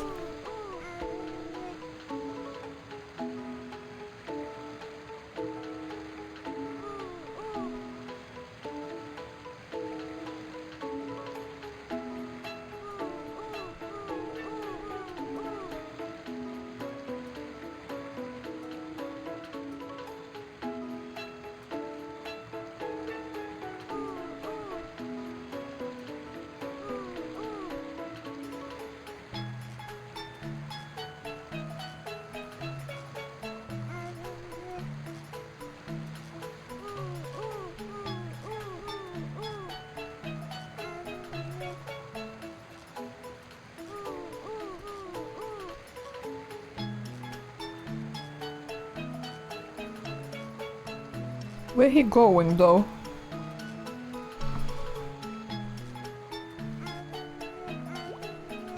One of them is drowning.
Muffin successfully consumed. My tea is a bit too hot to drink yet. I'll slurp it up once my mouth can handle it. Also, I was just informed that my dad's picking up McDonald's for dinner, so that's nice. Back to story mode. Let's watch the recap.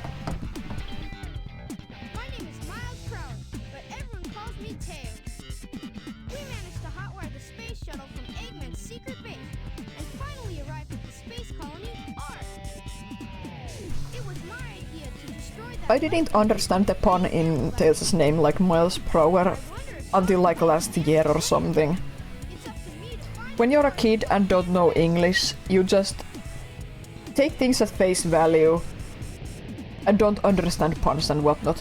You never question it until one day you realize.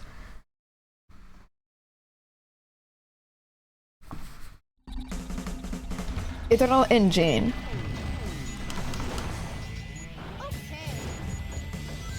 This level has some annoying parts, but I still don't mind it. Gotta be careful not to shoot the walls that will suck you in space. Picking up a little raccoon. Come on, Tails.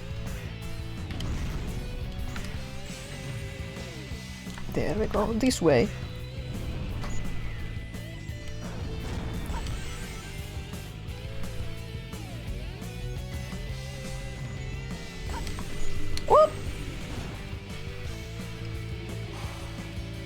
Kilometers Tails per hour, yeah.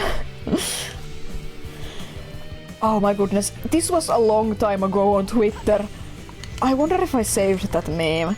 But like... I haven't seen it yet. Slide across the Spider-Verse spoilers. But there was a meme about... Oh, gotta avoid those doors. A meme about... Miles Morales when he meets Kilometer Morales. And that made me laugh way too much.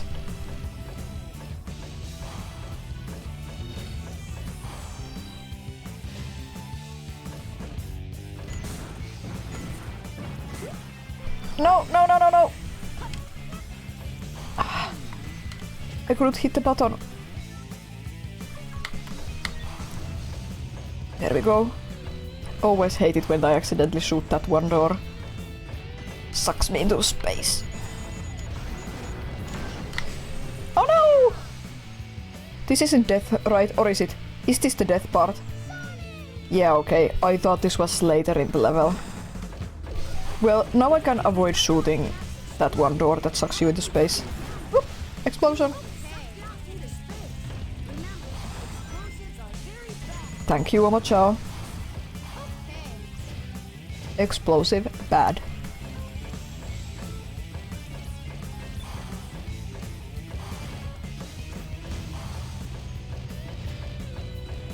I asked everyone's favorite Sonic characters. Now tell me about your least favorite Sonic characters. I already said that too. I used to hate Cubot in particular. Orbot a little less, but Cubot in particular. But now I don't mind him either.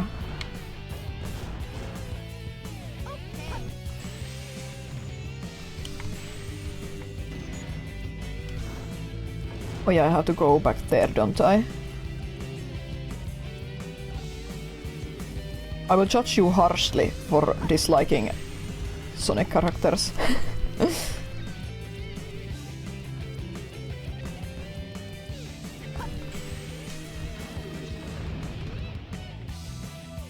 And even so, it's really the Cubot's voice actor. In the games, he's not used for any well-written jokes, and then I just can't stand the voice actor. This is a recurring problem. I forget the actor's name. But every time I hear in anything, I just, oh, this is such an annoying voice. And I'm sure he's a perfectly nice guy, but I just can't stand his voice. It's so sad. It's so sad when that happens, that for no rational reason you just can't stand someone's voice.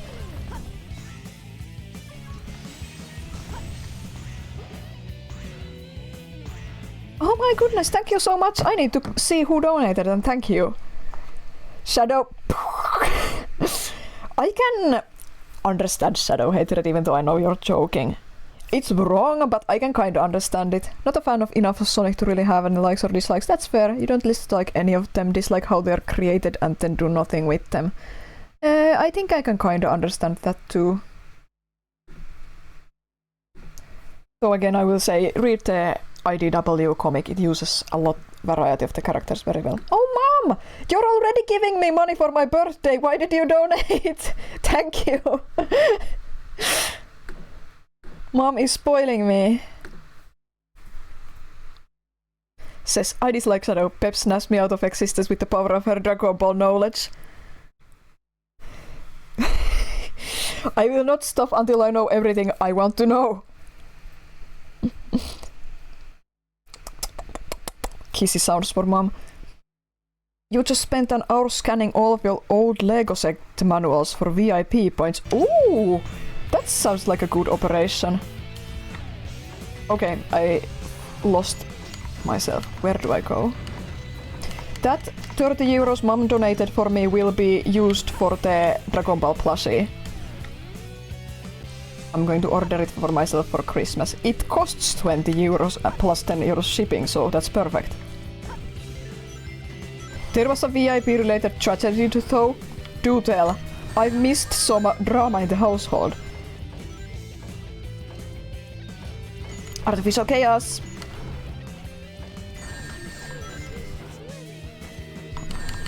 Oh no! Tails, no! Your 970 points you had expired this August since you hadn't done anything with your account in 18 months. Oh no! If I had known they would expire, you would have scanned those codes earlier. Oh! Did you at least get points for the stuff you scanned now?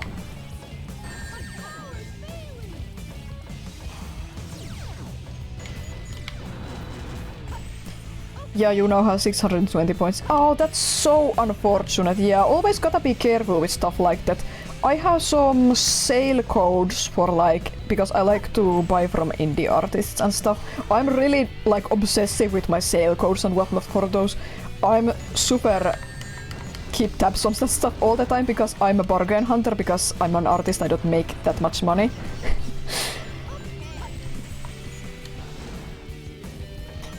And I have gotten some sale codes from like newsletter sign-ups, being a loyal customer and taking part in charity drives and whatnot. I'm just... Are my codes still valid? Gotta shop before my codes expire!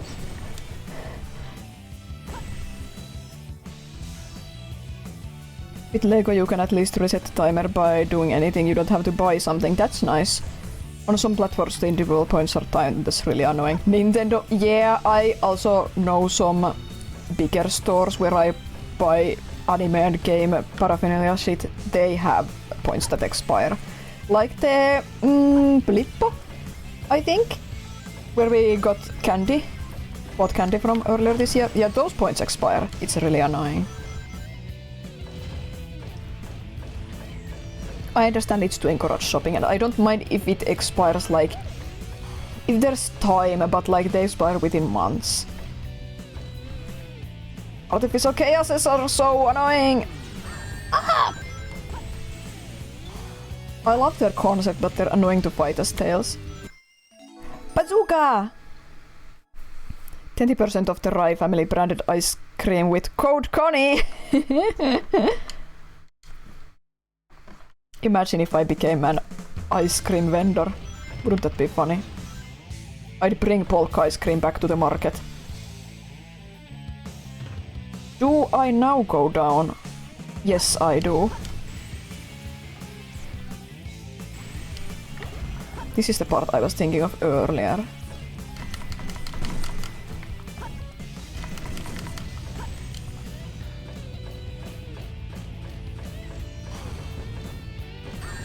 Now, chat, you can tell me about your favorite Dragon Ball characters. And then I'll tell you mine. Tell me yours and I'll tell you mine. Even though I did mention my number one earlier already, but I have like a top 6.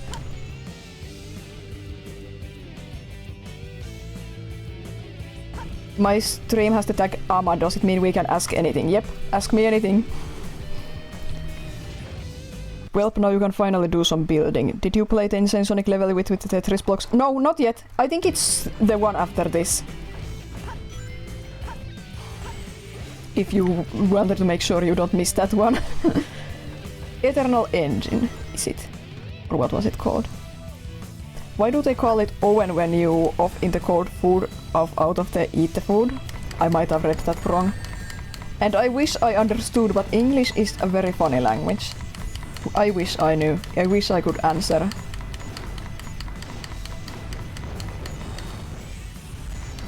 I don't know the etymology for oven. Did you know that my family's oven has been like broken for months now?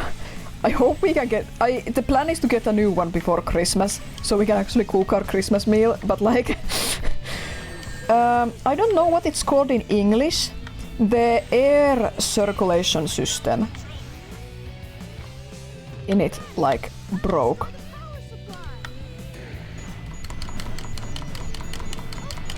So it's been usable, but like, it doesn't the hot air doesn't circulate within it anymore. The hot air stays still at the top or bottom, depending on which setting you use. And it's kind of annoying because it takes forever to cook anything now, and you can't trust anything. I can't trust my visual cues for when my pizza is done anymore. You found an answer for the oven thing, actually. When food cold out, eat food the cold. If not out oven hot, so when hot in oven food, you out hot food eat, and off cold out food whereby food hot is. That sounds like something I would say.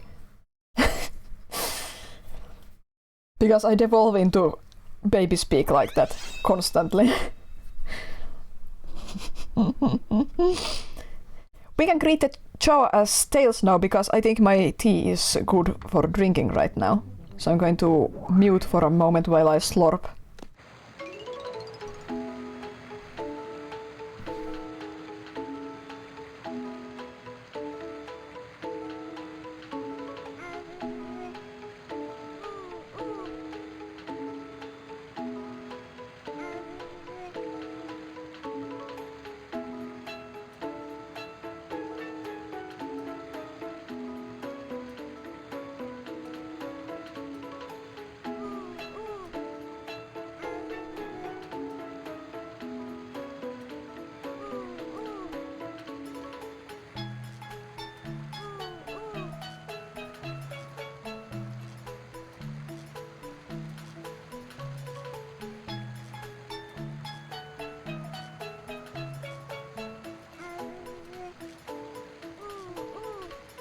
The original name of the oven is Ofen in Old English and German, sometimes spelled Ofen. Yeah, that makes sense. F and V are kinda interchangeable in Old German.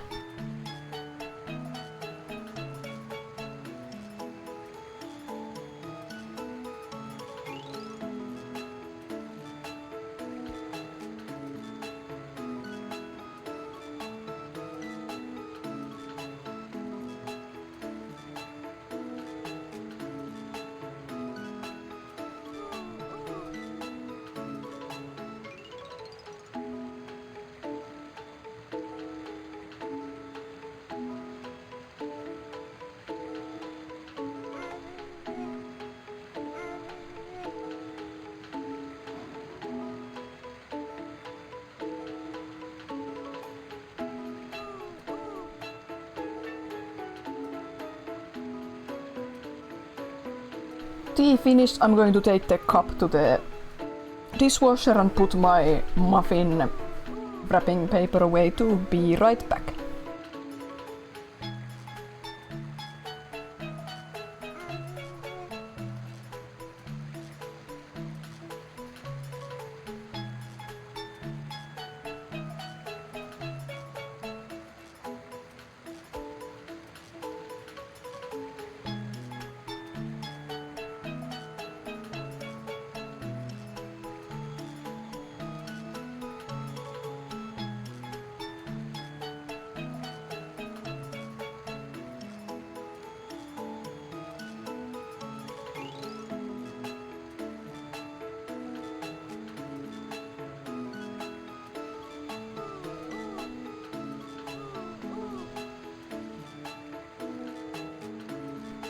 Both of the cats are sleeping on the sofa, like they often do.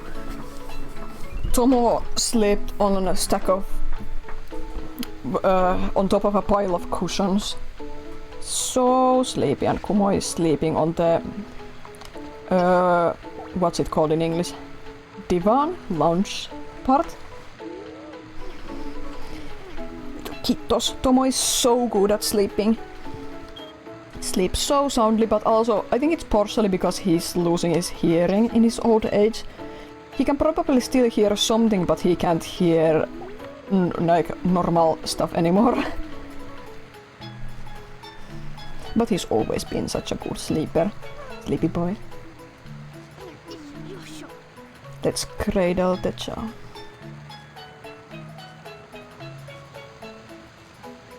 There we go. Back to the adventure. No one told me their favorite Dragon Ball characters even to ask nicely, so I'm going to talk to you about mine because I can. After the cutscene. Now put that emerald. Tails, tell Sonic to meet you back at the research facility. Now. Boss music. I didn't get that, Tails. What happened to Amy? Tails!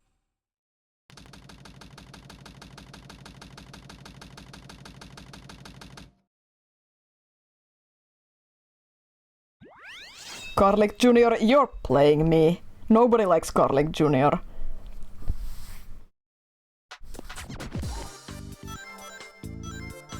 Final knuckle stage. This might take a while. It's very big, so it's hard to just float around and find the emeralds by just floating around, so let's take some hints again.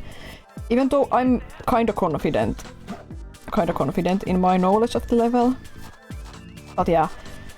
It was a slow burn. Not a fan of Dragon Ball to have a like or dislike, that's fair again. I'm just a person who really fixates on fictional characters in stuff I'm interested in, so I'm always having favorites. You can guess my top 6, it's easy. Yeah, Suts can guess my top 6, but it's easy because I'm like rambling to her most of all about all of this stuff now. Above a blue moon in front of a tank. You will not put them in order, yeah. I mean, there is one on number 1 spot and the rest are like an ambiguous shared second spot. But there is a top 6, for sure. Quickly run through the ground area. I don't think it's down here, but let's do a sweep. Shin, Piccolo, Frieza, Zamasu, Gohan, Dende. Almost. One wrong. Dende is definitely up there. Not in the top 6, but I really love Dende. He's so sweet, so sweet. You don't often even have favorites of things I'm a fan of. You don't even have favorite Pokemon or Digimon. Yeah, that's fair. Different folks, strokes for different folks. Like, I'm definitely someone who fixates on characters, but I love Gravity Falls, but I don't have a singular favorite character in it.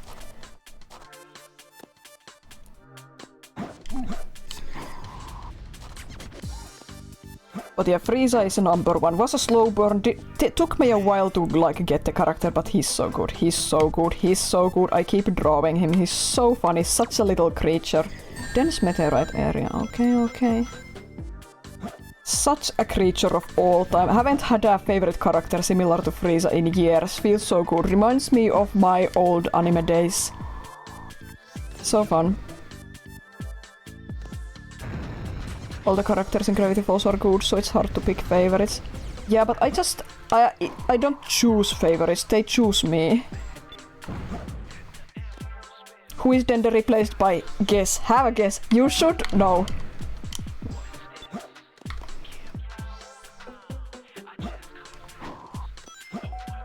Well, yeah.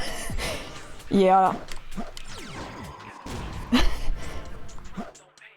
Pan is up there, one of the best girls for sure, but not in the top 6. Yeah. But yeah, Frieza is number 1. Shin, I love Shin. Again, took me a while to get the character, but he's so small, he tries so hard, but he's so stressed all the time. He tries his best and he fails, he's so good. It was your first guess, but you second guessed yourself. Oh, you should have followed your gut. You should have known. Yeah, Piccolo, absolutely Piccolo. So good, Piccolo is so good. No wonder he's so popular, because he's so good. Let's do a sweep down here.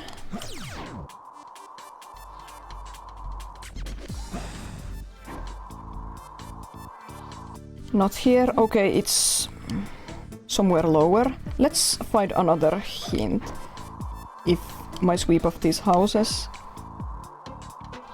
Shame that Pan apparently doesn't have enough Saiyan DNA to go super. Yeah, that's GT lore, and I reject that. If Battle of Gods and Super is anything to go by, she absolutely should be able to go super, but you know, misogynism. I could accept that because she's just quarter Saiyan. If it weren't for the fact that even when she isn't born yet, she has enough Saiyan power to take part in the Super Saiyan God ritual, so I call bullshit on that now. You have a thirst list in Dragon Ball? I mean, who doesn't? Piccolo is on the thirst list. Here we go!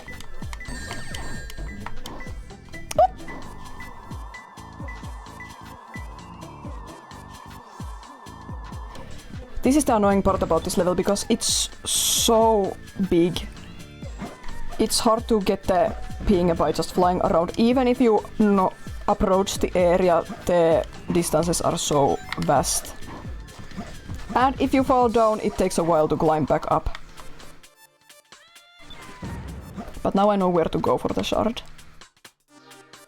Bulla should be able to turn Saiyan because she's half.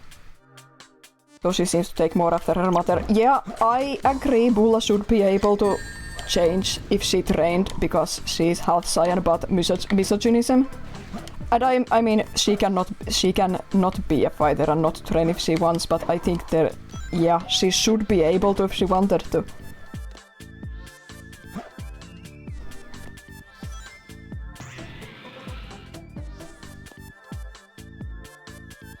Where's the meteor field again? Okay, I'm just getting lost here. Let's go up here and float down gently. Okay, so yeah, my favorite characters. Frieza and Shin are the little guys. The little creatures that I sympathize with. I mean relate to, not sympathize, relate to. I would get cancelled on Tumblr for saying that I relate to Frieza, but he has very specific flavor of like baby rage that I can relate to. And some other shit. Some of my worst personality traits I see in Frieza, and that's funny to me, and he's small and pathetic like Shin. Shin's stress levels I absolutely relate to.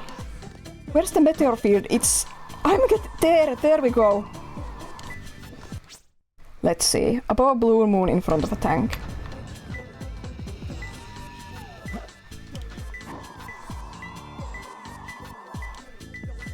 There. You agree that Pan should be able to go Super Saiyan? Yeah. The new lore dictates it. Oh, I blinded that. There we go. Goku Jr., Pan's great-great-great-grandson can go Super Saiyan. So not enough Saiyan DNA will... Yeah, I agree. I haven't watched GT yet. I know some stuff about it. I'm not going to, like, watch pure GT. I found a watch-along series on YouTube that I'm going to watch. GT seems stupid, but I'm also pretty confident it's overhated. I'm sure it has some good stuff, but... Fucking Goku Jr. Yeah, so the little guys. Then there's Piccolo. Yeah, Piccolo, I love Piccolo. Then there's...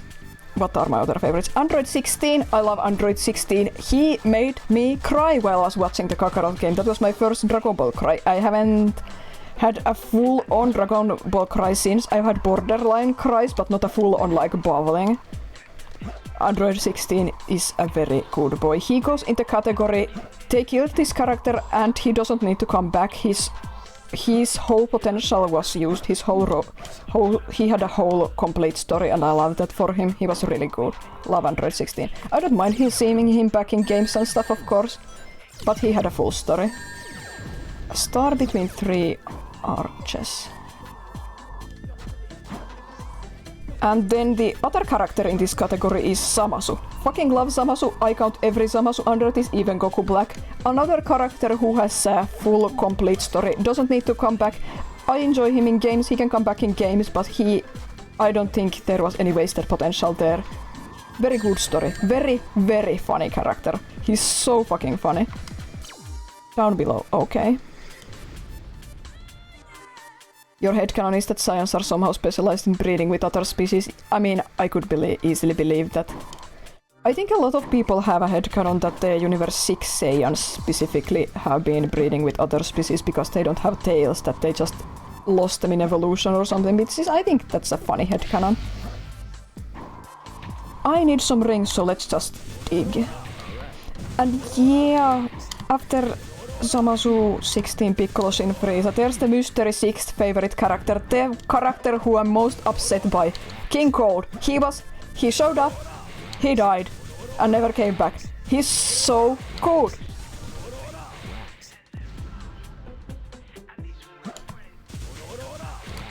Been watching a lot of videos from the new game because King Cold was brought as a playable character in that. He's so good in it. I wish I could buy the game just to play as him. Oh, there's a star symbol near the three arches. What was it about arches? Under the star symbol near the three arches about the red crown. Okay.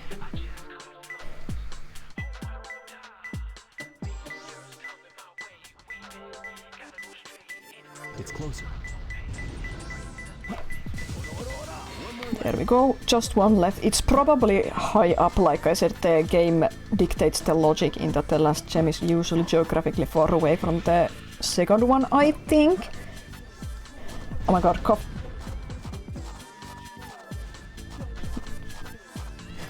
You opened Pan's page on the Dragon Ball wiki and the first thing my eyes were drawn to in the contents was characters killed by Pan, and for some reason that amuses me. The Dragon Ball wiki is certainly something. I've been referring to it a lot to find a starting point for my research, but it's not... Dragon Ball wiki is pretty good at recapping events from storylines. It's pretty bad at almost everything else.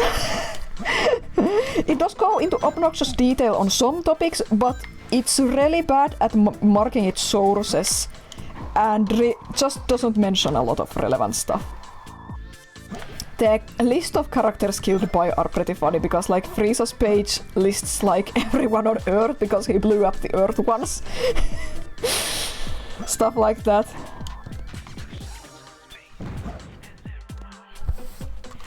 I don't know Pan's kill count yet because I haven't watched GT, and she doesn't kill anyone in Superhero.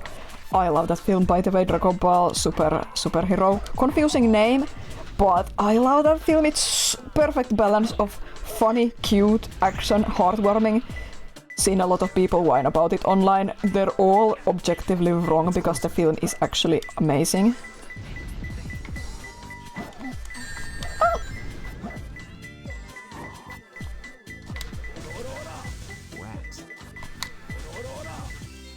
There we go. I haven't watched the older films yet. I watched the BBC abridged versions of all the old films that they have made, but I should check them out at some point, even though some of them are pretty cringe, like Tree of Might. What the fuck is that? Super Garlic Junior movie. I don't remember. Dead Zone it's called. I mean, maybe it's not that bad. boss time. Long time no see, treasure hunter. Did you find my emerald? That's a good one. Your emerald. It is Talking to you bad. is a waste of time. Very well. If that's how you want to play, I will take it from you. Get the ring fast. No, no! I didn't get the ring. Okay, there we go. Alright, Rouge collects rings too.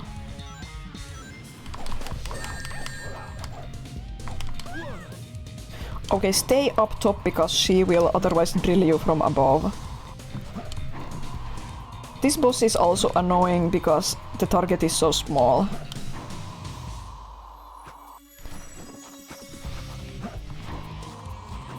Rouge and Knuckles have shippable chemistry. Yeah, they do. Do you wanna talk about Sonic ships next, chat? What is the best Sonic ship? There is a wrong answer that I will judge you harshly for. Everything else is fair game. Nogrok? Yeah, that's good, that's good. I support it too. Where is she? Oh yeah, the floor closed down. Oh no, it didn't. So where is she?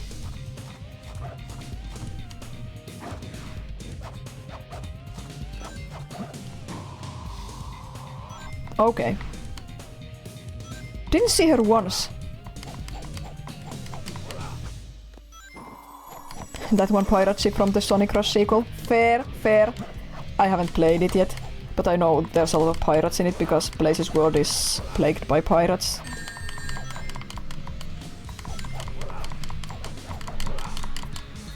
Ah, this is annoying. Sometimes I can finish this boss really fast, like in a minute. I can't believe I didn't hit her once.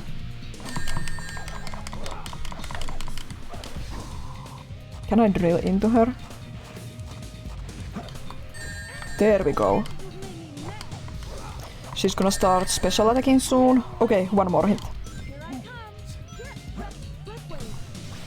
This boss is scary when you're out of rings and have no idea where Rouge is. Yep, yeah.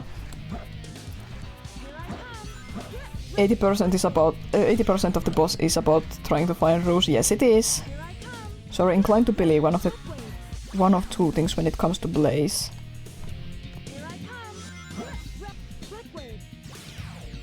The wrong answer to my ship question is Sonado, by the way. I just have a special hatred for main shonen protagonist and their main male rival ships because they're always so fucking boring. I can't think of a single good one. I mean, no shade to Sonado likers, but it just ruins both of the characters and their dynamic, and it's so boring and basic.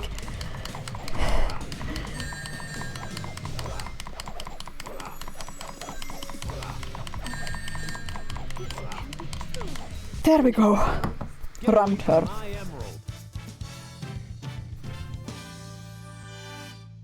Best cutscene time. At least with me and my siblings, we laugh at this cutscene. Laugh at Knuckles specifically.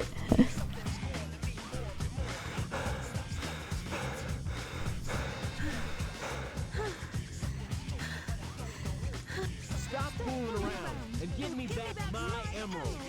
What are you babbling about? Call yourself a hunter attacking a lady? Shame on you. What kind of lady goes around stealing gems anyway? Those belong to me.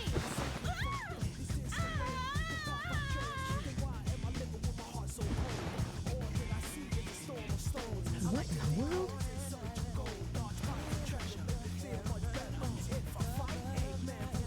Keep your hands to yourself. Don't touch me. The funny part about this cutscene is Knuckles in a moment. Oh, you won. You just wanted to hold my hand, didn't you? That's why you saved me, Mr. Jackree. This isn't a joke, you know. Think what you want, that girl. I was saving the Master Emerald. No matter what you say, it sounds crazy. What? Well, Fine, then just take them. They stink like echidnas do. If that's what you thought, you should have given me them in the first place.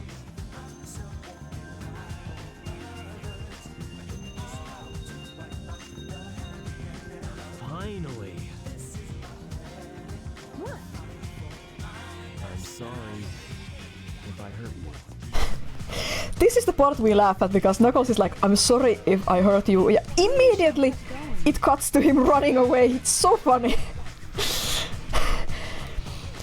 Okay, so Yaji, it's a pretty common fan theory that the 06 Blaze like was transported into the soul dimension and lost her memory or something, and like it's just a fan theory trying to plug holes into a Swiss cheese.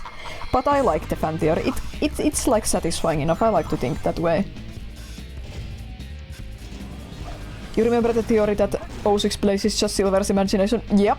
My brother recently played all of Sonic 06 and I paid attention to it, and it is true. Nobody else ever talks directly to Blaze or addresses her or even looks at her. Just Silver. Okay, this is the dreaded level. At least to my brother. You'd like to think Blaze reincarnated, latent and transported? I mean, yeah, that would kind of make more sense too, because she clearly has like a history in the soul dimension, has lived there as the princess her whole life, so that does kind of like make even more sense if you want to make sense of it. Yeah, I think that's a really nice thought. Because she and Silver clearly have camaraderie even in modern media. And 06 very much so is a part of the canon, even though it was written out of continuity, and I firmly believe that Sonic remembers. So yeah, it's a clean way to, relatively clean way to explain what happened to Blaze there, especially since she didn't die. She asked Silver to send her to a different dimension somehow, so for some reason. Oh my god, 06, I love 06, it's so stupid.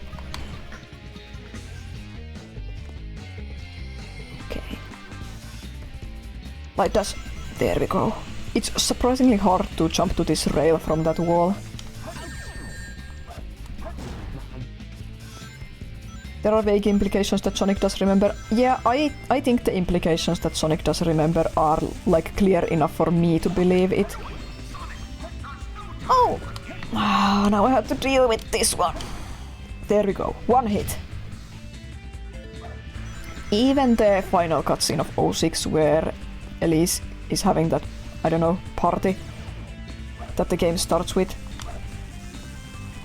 And Sonic is just there watching. I mean, I know at the start of the game Sonic was there and saved her when Eggman attacked. So it's not unreasonable that he'd be there again, just because he was there before, but Sonic's smile and all that reaction there, and he watches Elise and leaves. I think to me that's very evident that, oh yeah, he remembers, he wanted to make sure that Elise is okay, that everything's good now.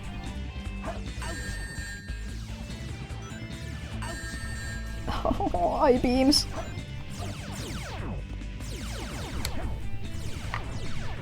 I'm an Elise apologist. It's not her fault that she was written so badly.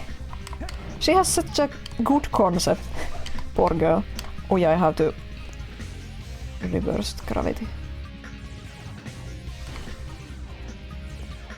Sonic and Blaze have more romantic chemistry than Sonic does with Amy and Blaze does with Silver. I mean, I agree.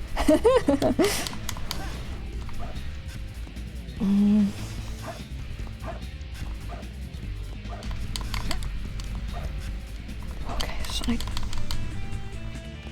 Okay, I messed this up. Why did I mess this up? Let's try this again. I should break those, but I don't have the flaming ring, but I don't get it in this level, do I? Did I mess up my order of events? I did mess up my order of events, didn't I? Yeah, I forgot you get the flaming ring. I was so worried about the I-beam chaoses. You would willingly be crucified by the Sonic fandom for this opinion. They only hate me for speaking the truth. You are right, and you should say it, just like I should say that Sonado kinda sucks.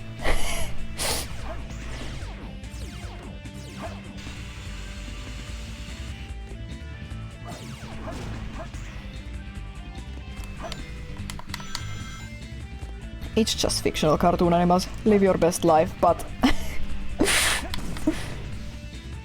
my ship opinions are superior. Because I said so.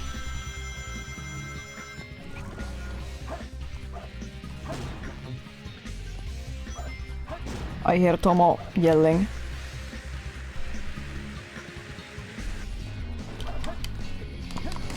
There we go.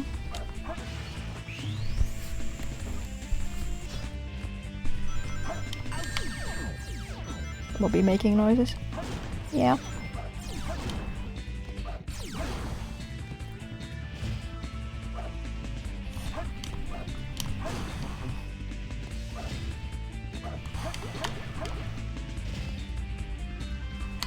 Have I ruined my claims?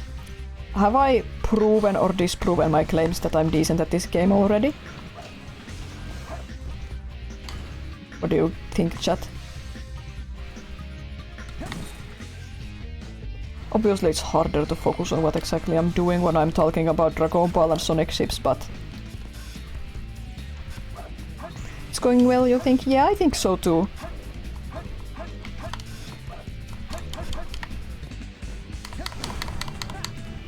You're trying to make a Pokemon protagonist run sprite, but I keep getting distracted because this stream is extremely entertaining. I'm glad you think so. I don't think I'm a very entertaining or interesting person in general, but I'm having fun. This is the dreaded Tetris part that traumatized my poor brother. But I'm an SA2 veteran. I know how to deal with this. Let's just hope that the jump button will work. If you're having fun, we are having fun. Yeah, I hope that it works like that. Okay.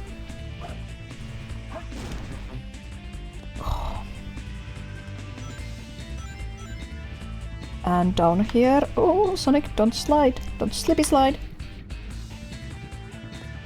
I'm so excited to play Shadow Generations, guys. I'm getting the copy for Switch because I want the physical copy with the Gerald Journal. I know Switch... usually I pick up multi-platform games for my PS4, but they're not releasing a normal physical version of the PS4 game, which is sad, so I'm going with the Switch one. I hope I can pick it up for my Steam at some point as well. I know it goes on sale regularly, so yeah, I'll do that in the future, but for now, I just hope my game is delivered for release day, like I paid for. I'm not even going to play the Sonic Generations part, like I don't care. I'm just going to play the Shadow part, and then I'm going to give the game to my brothers, and he's doing that slight Sonic stream operation. So when it's time to play Sonic Generations, he can just play that.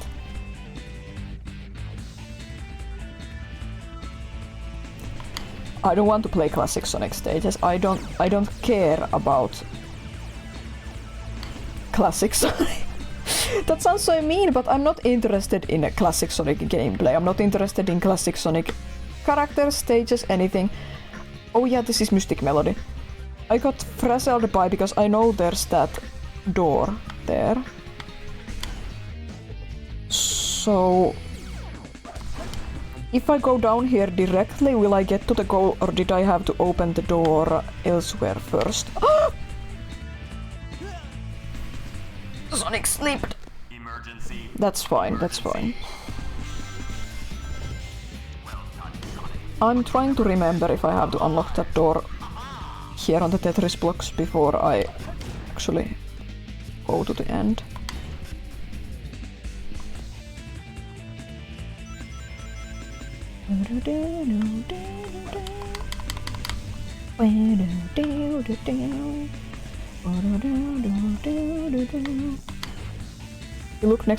You took next Thursday off so you could do some other stuff, but you just realized the Slay the Princess Pristine Cut update comes out that day. Ooh, that's cool! Slay the Princess seems like a really cool little game. Double input. Oh well. Yeah, Slay the Princess seems cool. I haven't played it, obviously games are expensive. But it seems cool. I wanna give it a shot at some point. Something I particularly like about Slay the Princess is that they have one of the most detailed trigger warning lists I've ever seen, and I really appreciated that because I have some really specific kinds of like gore and horror stuff that I just can't stomach. And I'm really happy that the game has detailed warnings in place for pansies like me.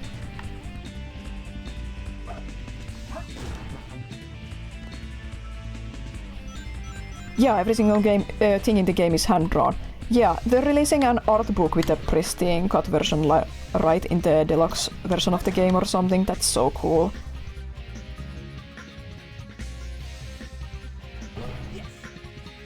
Haha! Yeah, Eggman's voice. I've always found Eggman's voice line in this part. Hurry, Sonic, or you'll never catch her alive. Haha! It doesn't sound like Dean Bristow, it sounds like some other guy. I don't know why.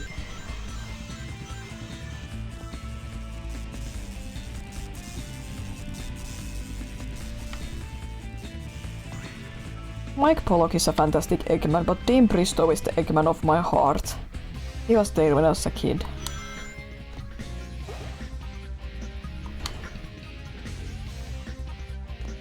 You want the Slay the Princess Collector's Edition? I hope you can get it. Is it a limited run games release or like a real game you can actually buy from a not scam company?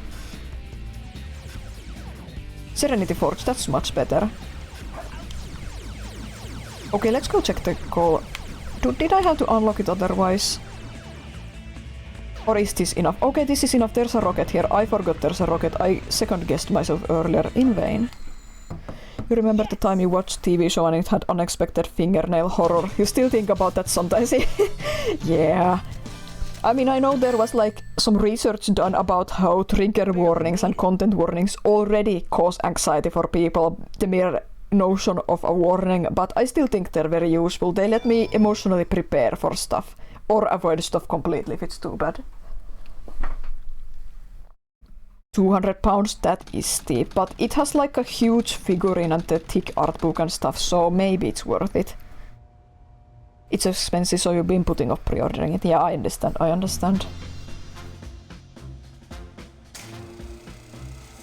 Now it's time for Sonic to die. I'm gonna slurp some water while we watch it.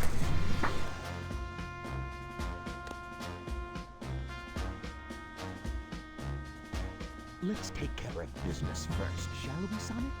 Hand over the Chaos Emerald, slowly, and then we'll talk about your girlfriend. That is, if you really care for her. Handing over the fake emerald? I can kill two birds with one stone. Put the emerald down right there and back off. Yeah, the statue is like proper big and really detailed. You turned into a big time villain, Doctor! Whoa! You thought you could trick me with that fake emerald, didn't you? So, how did you know it wasn't the real one? Because you just told me, Fox Boy. Tails' face. Poor kid. Now for a little space ride. The capital clears the colony back. I'm counting on you, Tails. Amy, take care of yourself. Now this is the time Tails goes Super Saiyan as he watches his friend die. That's how it works, right?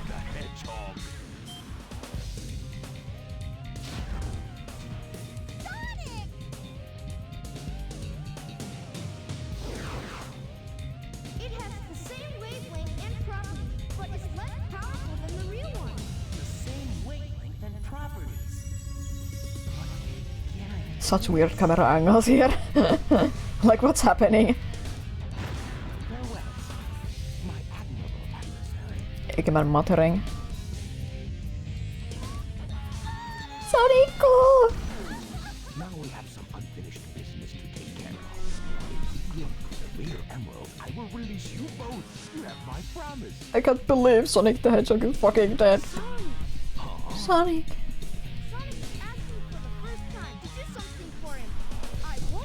Okay, this boss can be beaten either really quickly and easily or not. Let's see how it goes for me. Just gotta avoid being directly in front of the beam attack. Might take a couple of tries.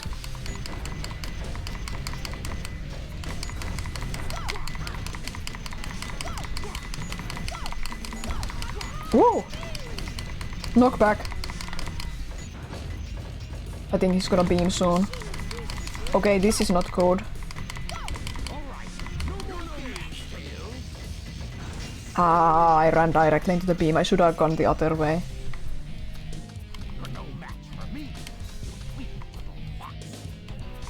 I can't even hear what he says there. You're no match for me, something, something, Fox.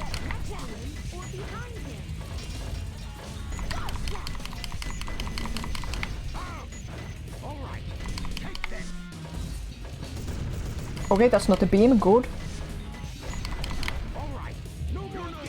That's the beam. There we go. Easy. You're no match for me, you weak little fox, I think. Okay. It sounds plausible. There's just one level left, right? I feel some strange energy. Knuckles and his Lego shoes. The iconic Lego shoes. It's weird that they play the menu music here. Sonic is dead! I love images of characters just lying on the ground where you can't see their face. They're so funny. A scene that demonstrates I feel it in my feet line. Yeah, I agree. People are always going on about the feet because haha feet gross, haha feet funny, feet fetish, haha so funny. But like, it makes sense. You're connected to the earth. You feel the energy, you feel the power in your feet, you know where to go. Knuckles can sense energy. Yep. Slam dunk. The vocab run. I actually use that logic in my art a lot because I draw a lot of like fantasy characters and I often just don't draw shoes because it's like an element to highlight a character's connection to nature for me.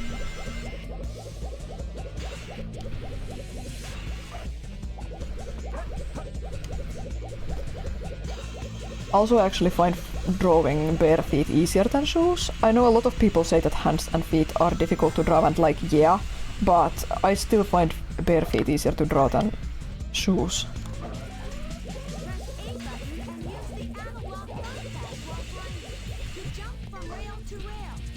Do you wanna do the big jump? Let's do the big jump.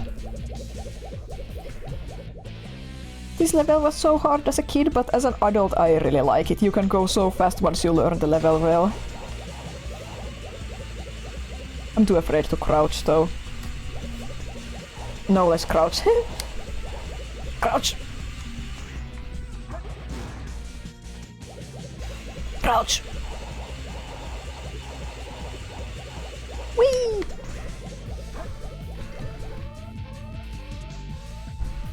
This stage is whack. I did that big skip too, among other weird accidental skips. Yeah, there's a lot of intended skips you can do too. If you've never seen... That's embarrassing. But yeah, if you've never seen the speedrun of this stage, you should go watch it. Like, KD4 is the queen of this game. And this level has a huge skip where you just jump into space, avoid death planes and fall directly to the goal ring, if you do it right.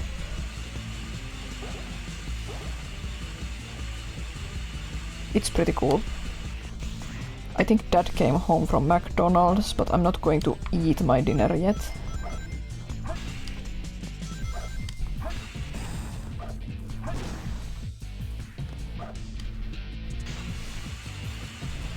Jumps, don't fail me now! I'm afraid of the double input where Sonic homing attacks into wherever. Whee! There we go. This part can be tricky. because of the unreliable jump. But honestly, so far so good, even though I missed my railing at one point. This is the first game with rail grinding, right? That's why there's the bad jump. I blame myself for that, not the game. But yeah, isn't this the first game with rail grinding in Sonic, and that's why they did the soap shoes promotion thing, kinda?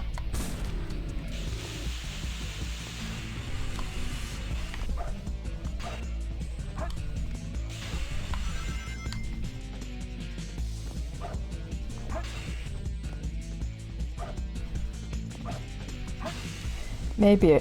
should I try the... No, I'm not going to do the infinite lives glitch. It's in Dark Story anyway. I'm not going to game over.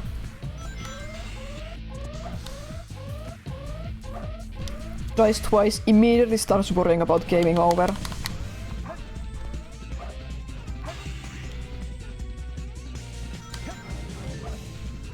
It's games like this where the whole game over thing feels so pointless, you know? To me at least.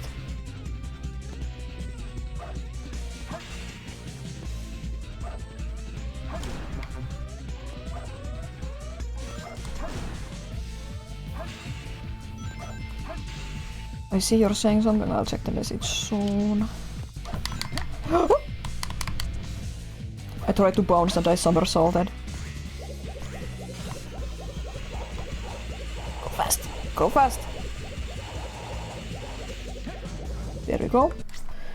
How come as kids we always had 99 lives all the time? Because I played the game so much and I grinded for rings in my favorite stages, and you get a life for every 100 rings, and I played the game so much and I got so good I rarely died, and like I just collected money for the chow.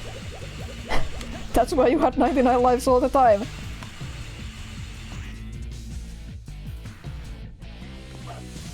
Purple! I love purple.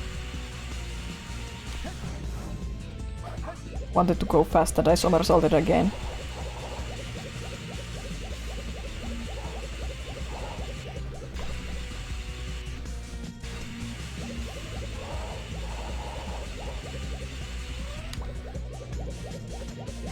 There we go.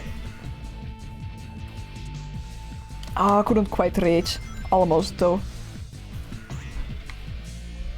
Let's just avoid that guy. Woo! I didn't think I'd hit that. Almost panicked there.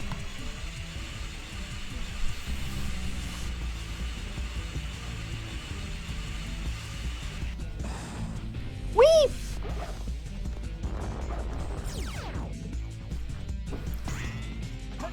How come as kids we were able to sit on the floor playing video game for hours without hurt? Yeah, you tell me. I think evolution is kinda stupid. Evolution should allow me to sit on the floor and play video game and draw Dragon Ball stuff for like 12 hours straight with no pain.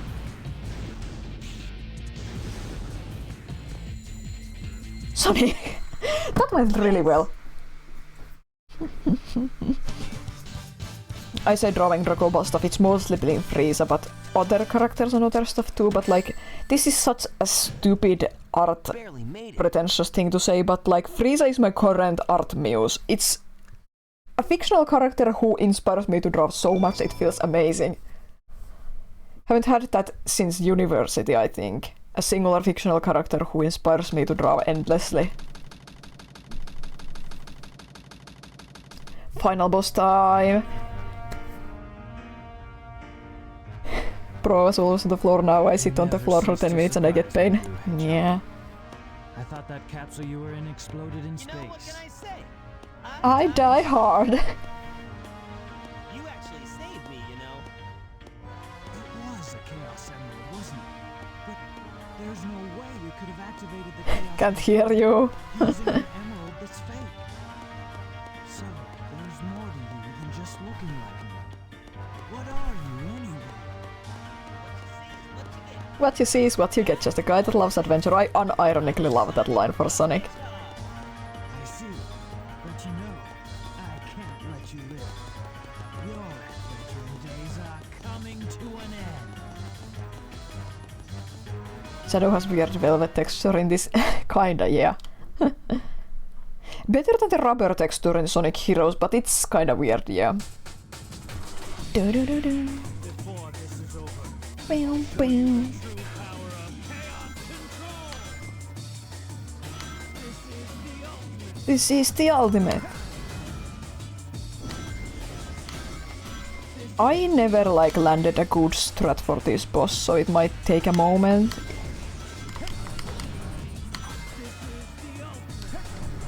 I forget how speedrunners do this. There we go.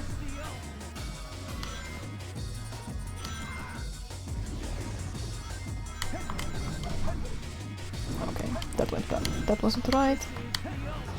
Sonic, stop somersaulting when I want you to light dash. Stop somersaulting when I want you to light dash.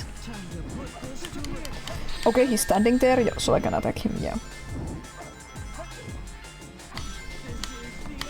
I can light dash into him and attack him when he stands still to Chaos Spear. You might be able to attack him otherwise too, but those are the two reliable methods I know. Okay, yeah, I tried.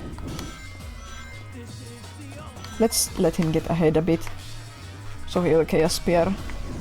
Oh wait! That would have been optimal for light dashing!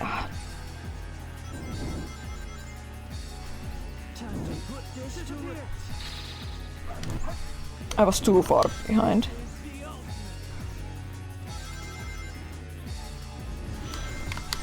There we go. What point did you saw them make? Ah, that would have been good light dash, but I quite missed the ring line.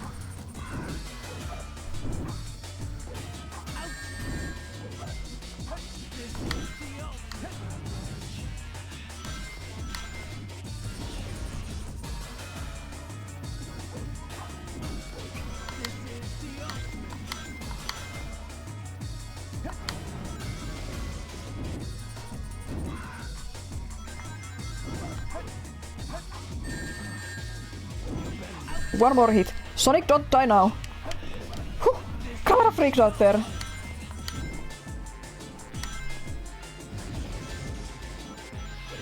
Weird that the Chaos Control is... I mean, I guess it's not that weird that Chaos Control is green. I think it's actually often green.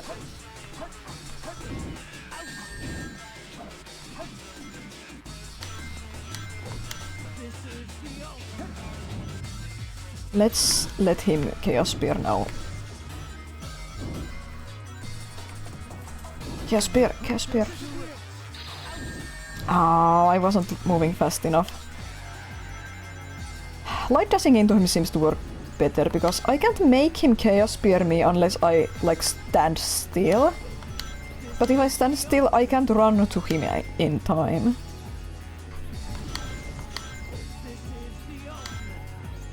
I'm gonna check the chat in a moment.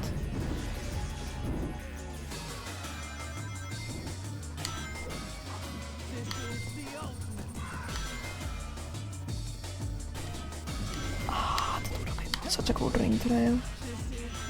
This is the ultimate, this is the ultimate, this is the ultimate. I could have somersaulted him there and probably damaged him, I think. Yes! Good! Shadow is at least something that was genetically engineered. He has an origin, but video game Sonic, he just exists. He's just fast because, well, he is. In retrospect, that's pretty horrifying. I mean, yeah, if we want to be boring. Oh my god, it's so horrifying and disturbing that Sonic is just super fast and talented for no reason that we know. I don't know. Seems kinda stupid to say to me to say that's horrifying. It seems like trying to say it. Ooh, Pokemon is so creepy because these creatures can create fire! Like, yeah, give it a rest. From the perspective of the people in the universe, yeah, that's still annoying contrite bullshit to me. I mean, sure, if you want to think about, ooh, Sonic is scary fast, isn't that horrifying for the normal people in the universe? Ugh, give it a rest. Give it a rest. Not necessarily talking to you in particular. It sounds like I'm calling you specifically out, but I'm calling that attitude specifically out because it's so annoying and boring.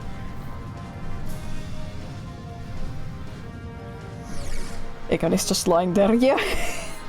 Eggman is dead.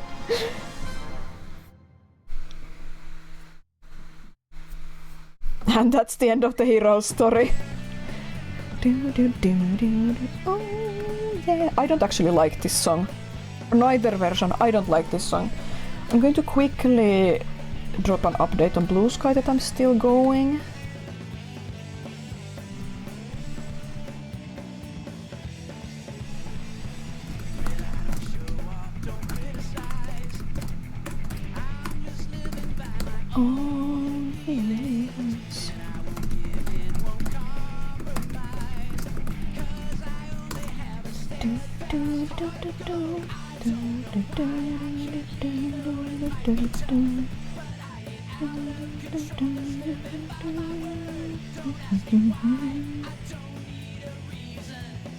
Oh, there's a Shadow the Hedgehog gift, that's funny, I'm going to use that.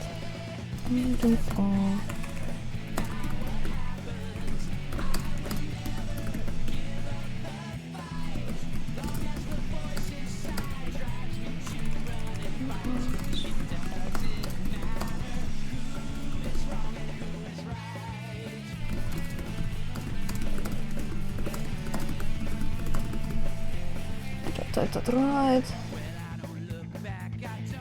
There we go. Remember to always use alt text when on Blue Sky. You can make a setting that prevents you from tweeting, posting without alt text. It's very useful for remembering.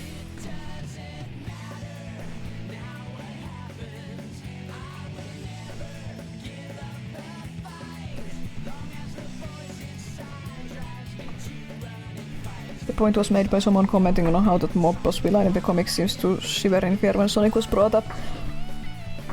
I have some thoughts about that, but I don't know if Rai is watching, and that could be spoilers. So I'm not going to bring it up. But, Sonic is a well-known character in the world of Sonic. He's known for being a hero. And that same villain also said he's going to kill Sonic, but in PG terms. So that just sounds contrived and annoying to me. I'm sorry, that whole thing sounds so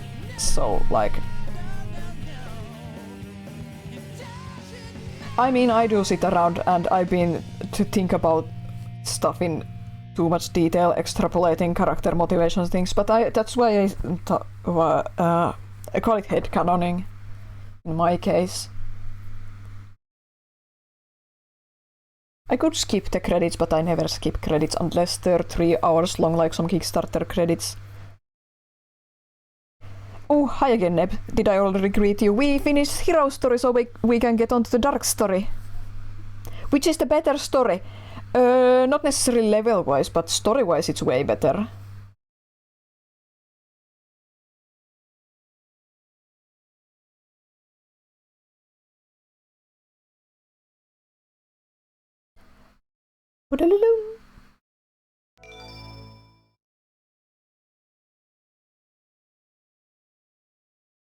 You can now select scenes from the hero story. Was just a point that interested me. You was all. Yeah. Sorry, I went on a rant that sounded like I was accusing you out there, but that's that's just press one of my buttons about annoying fan stuff that I don't like. Trying to make things disturbing for the sake of it. Trailer time! Located on an island to the south. The military's top-secret weapon, Shadow. Sealed in the space colony Ark. The 7 Chaos Emerald. When all of the keys have been collected, world conquest will be at hand. Sonic Adventure 2. The Dark Side Story.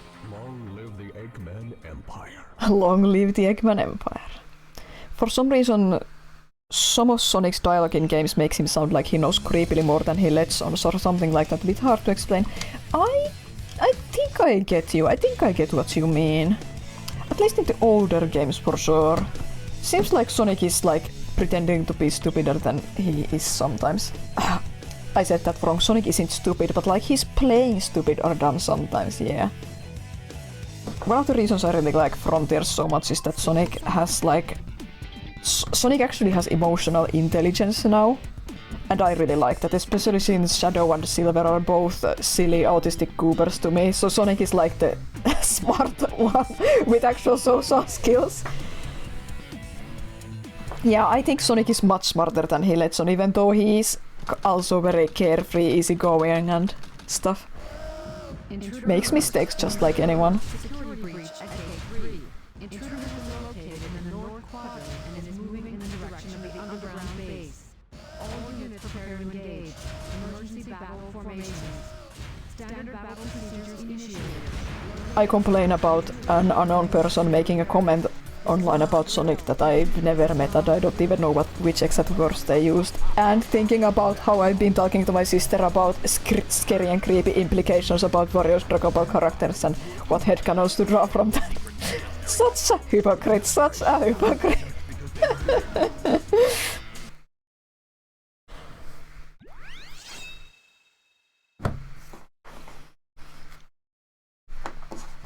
Intruder alert. Assume level 1 defense formation. Whoa, weird lag. I actually like this level quite a bit. I like all of Eggman's levels except Weapons Bed. I quite like them.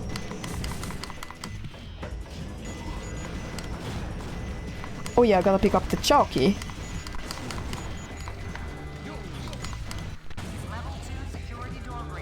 Again, weird lag spike. I hope the game is okay.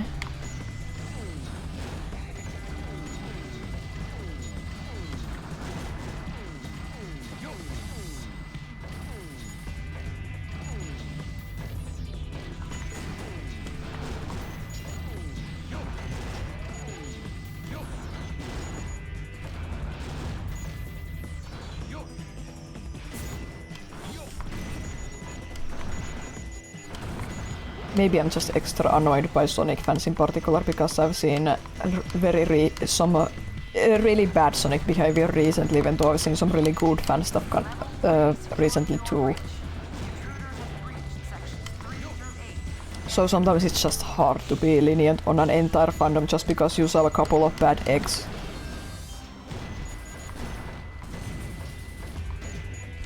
But I also keep to myself a lot with my fandom opinions and stuff. Keep to myself or talk to my siblings mostly. Couple of bad Eggmen. Something I really like about this game that I don't think any other Sonic game gets right. Maybe Sonic Adventure 1 could be argued. It gets close, but that you visit the same locations as different characters, but the levels are different. I think that's really cool. In Assay 2 you directly visit the same level, but like with a different layout, and it's not quite the same thing as visiting Pumpkin Hill as Knuckles and then later Skyrail as Shadow, which is just the same location in daytime. I really like attention to detail, world building, stuff like that. And then there's Sonic Heroes and stuff where you just go to the same levels as the same character all the time with minor differences.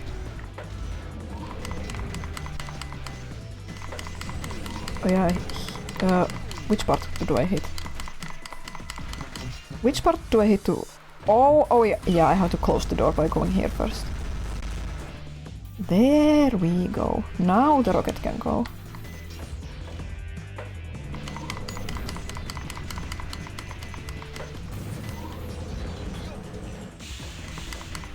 Yeah, I beat Hero Story. This is the first Dark Story level. Yosh! Slipping some Japanese in here.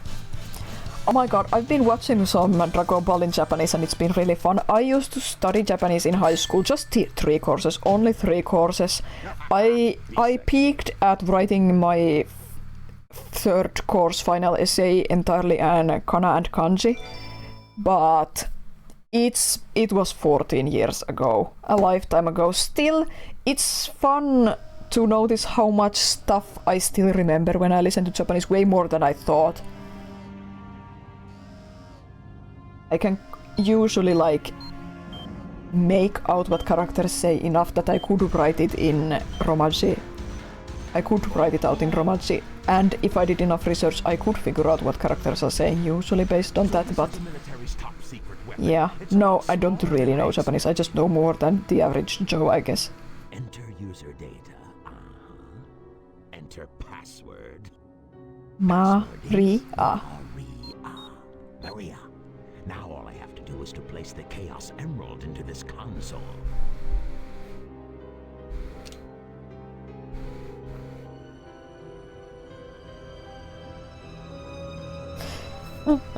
The weird devil imagery, very slight devil imagery for this game, and particularly in the American marketing from the time in this game for Shadow is pretty funny. Hikma's mouth.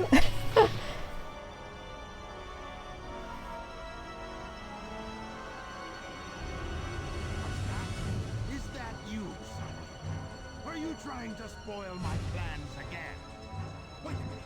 You're not Sonic. This is impossible! My name is Shadow. Shadow is the devil, he should scream that when he awakens. Another Dragon Ball reference! I'm proud of myself. I haven't devolved into just making Dragon Ball references every other sentence this stream. The true power I possess. It was a real danger, I was worried, but I've been able to maintain some level of normal human commentary, I guess. But we are not quite halfway yet, so there's still plenty of time for things to go south and fast. Where's the rings? There we go. Oh my goodness, I didn't hit him. That's stupid.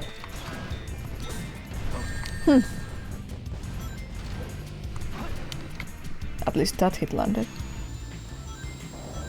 As a kid, I didn't even know you can like take advantage of the crates, jump off them.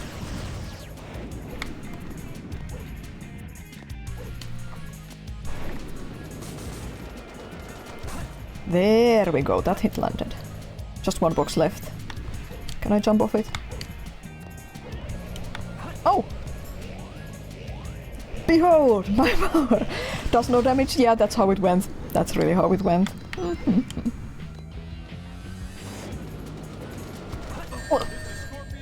Well, we both got damage from there.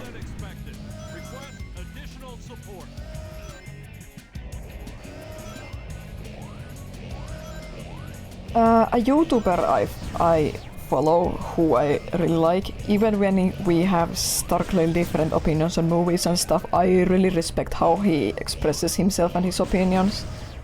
Skavrilas Productions, kinda hard to type out, but he's known for his Tamatoa from Disney's Moana Avatar. So I think he recently said that he was trying to think of a cooler character than Shadow the Hedgehog. And he and his girlfriend are pretty sure that there are no cooler characters than Shadow the Hedgehog, and I think I'm inclined to agree. I can think of a single fictional character who would be cooler than Shadow, unironically. Destroying that guard robot was spectacular. So, Shadow, you are the military's top secret weapon. But what did you mean when you said you will grant me a wish? Bring more Chaos Emeralds. Shadow, wait! I'll be waiting for you in the central control room on the space colony. The cooler Sonic. I was just saying that Skavrilas Productions recently brought up that he can think of a single cooler fictional character than Shadow the Hedgehog, and I've been trying to think of one, and I agree, I can think of one who would be cooler than Shadow. He's just so cool! And I think that people who disagree hate fun. What are you talking about? That emerald's mine. You got that? The same cutscene again, but with different music. Again, now this scene makes sense because we were in the dark story. Eggman is trying to get the Master Emerald because he is going to use it to trace the Chaos Emeralds. I guess. There's something you've been meaning to say. Go ahead. So that's Dr. Eggman. Shadow probably is the coolest fictional characters if you take all of his appearances into account. Yeah. Like, he's just so cool! Cool distilled into one little creature. I can hear them talk even less in this cutscene than the Knuckles version. By the way, that's not your emerald. You've been meaning to say the fact that the similarities between Shadow and Vegeta are really superficial. You believe the idea of Shadow was based on him though. Yeah, that's interesting, especially since Sega has been doing this Vegeta erasure, which is pretty funny, because we know from an old, I believe, Joypolis stream where they showed off beta concepts for Shadow, where we first learned about Terios. I believe those documents explicitly listed Vegeta from Dragon Ball as an inspiration for the character, like on a conceptual level. But like, the end result Shadow is very different. And recently, when Sega displayed the same concept art stuff, they had like crossed out or blanked out the line where they mentioned that there was Vegeta inspiration, and Iizuka is like in denial about it, and that's just really funny because they're very different characters, but it's okay. Sonic is so inspired by Dragon Ball. I see it all now. I always knew it was, but I see it now even more than ever before. It's okay to say that Vegeta's concept inspired you even though Shadow is totally different. Basically just the role in comparison to the main hero and the haircuts like the... yeah! You honestly think that the word gems are mine and mine only part of Rouge is the worst part of her character? It's been downplayed a lot in recent years, I think. By the foot of a shell. Why did I take that hint? I could just, like, flex and get them here. Oh well. Shuck it. I'm not going to read that aloud, right? I listen to the Bumblecast podcast a lot, hosted by Ian Flynn and Kyle Krause, I believe, where they answer fan questions mostly about Sonic, but like about any topic. It's fun. You learn a lot about how working on a licensed IP works, and Ian Flynn has a good sense of humor.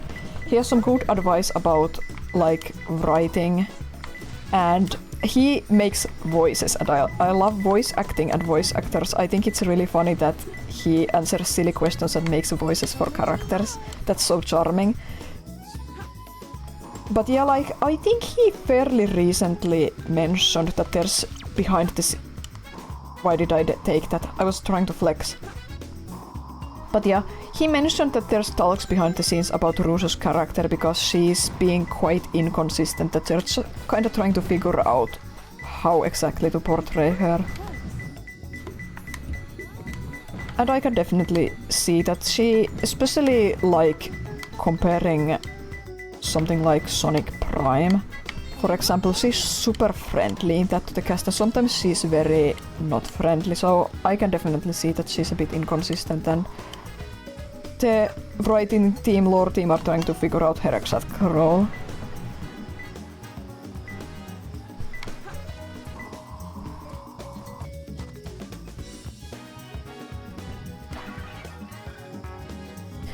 Oh yeah, Scoots and G. The people fucking hate Ian Flynn. Absolutely, they despise him. I mean, he's just a writer. All the writers get a lot of hate, but Ian Flynn in particular because he's working on the actual games and stuff now. I mean, I don't like all of his opinions and all of his writing decisions, that's just normal, but I don't feel like starting a hate campaign about it.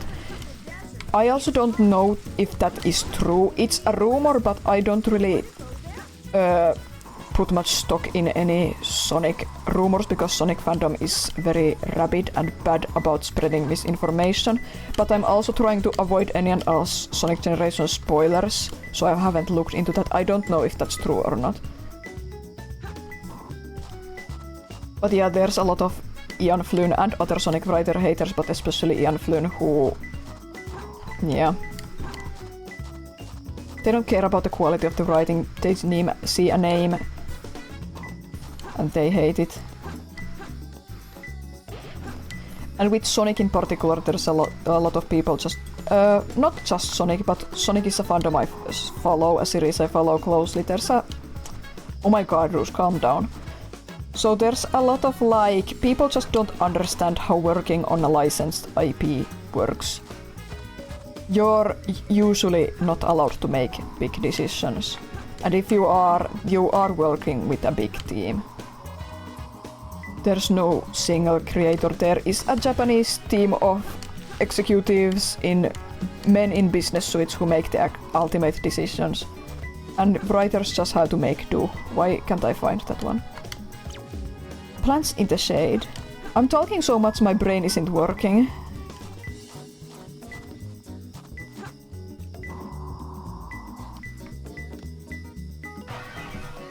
You could believe that they're rewriting some of the generation stuff to blend better with the new Shadow stuff. That could be. Again, I haven't looked into it because I'm trying to avoid all information and spoilers.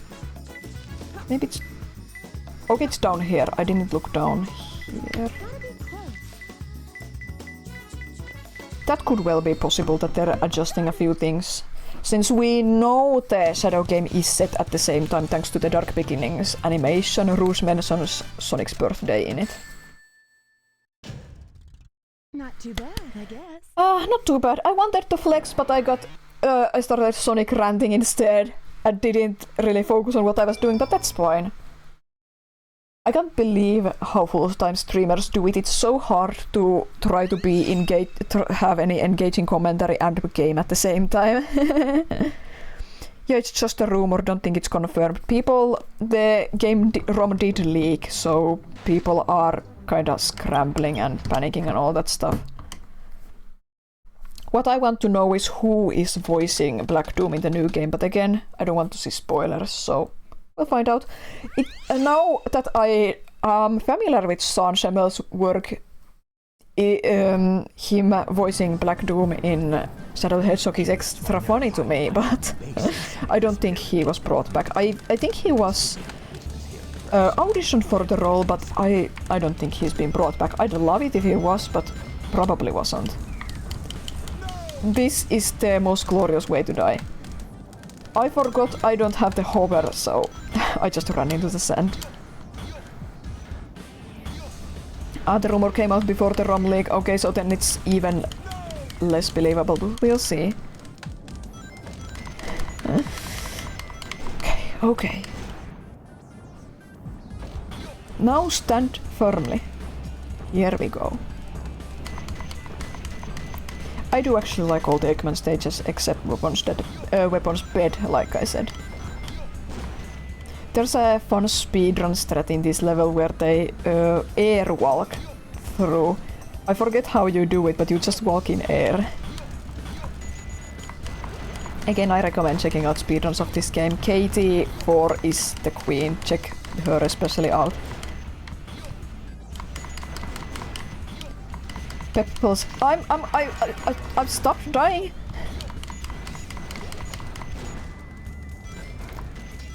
I should also stop mashing and hold.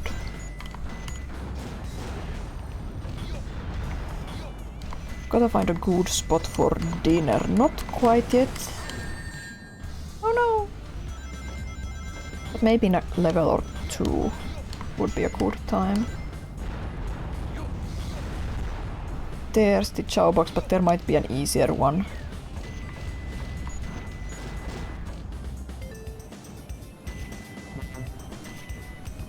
Wow. Another funny Dragon Ball thing. I hear a lot of watching the anime, especially Super. I really like Dragon Ball Super, by the way. People hate it, but I like it. I think it's really good, and the haters are normies who need to get a life because they hate fun.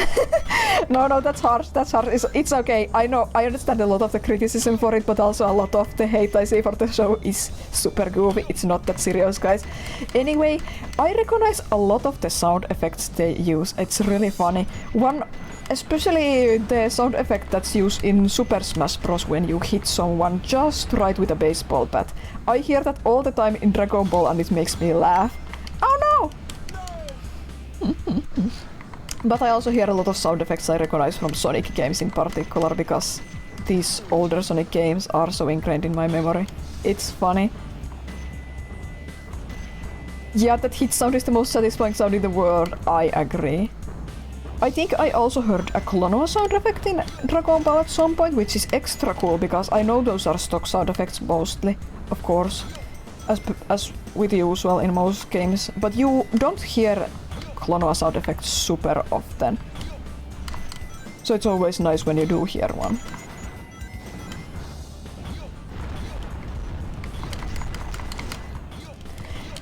Also, the new game, Sparking Zero, like I said, I've been watching a lot of videos about it. I can't afford the game. I'll buy it on sale in like 3 years or 4 years. I keep forgetting I don't have the hover. So there's actual Sonic references in it, like for real. In the dialogue, I thought the Tree of Might villain, Turles, I thought there's a line that might be a Sonic reference with him, but I'm unsure about it. But Goten and Gotenks both have lines that explicitly are Sonic Adventure 2 references. If you fight against Goten as Goten, he quotes one of Sonic's lines from the iconic Found You Faker scene. I think he specifically says Found You Faker. And again, if you play as Gotenks against Gotenks, I think he says, I'm gonna make you eat those words. I think that's the kind of a reference I like. It's very subtle, but if you know, you know. It has a lot of really funny dialogue in the character lines I've seen.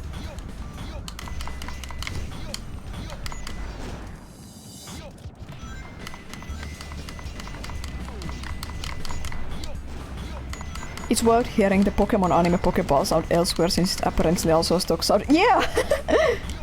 The guy who voices Zamasu is the guy who played Piccolo in the live-action movie, and he did the role for free as penance for the live-action movie. Yep, I read about that because I love Zamasu's voice. He's my favorite voice in Dragon Ball. I have this thing where I don't know what better words to use. I'm gonna say attracted to certain voices sometimes. Like, I just love listening to this voice. And James Marsters is the actor, I believe. James Marsters as Zamasu. I love listening to him. I love the way he plays Zamasu. I love the way he talks in the role. That's so pleasant to listen to. And I read about that, and apparently he used an alias at first when he first voiced Zamasu in Xenoverse 2 or something.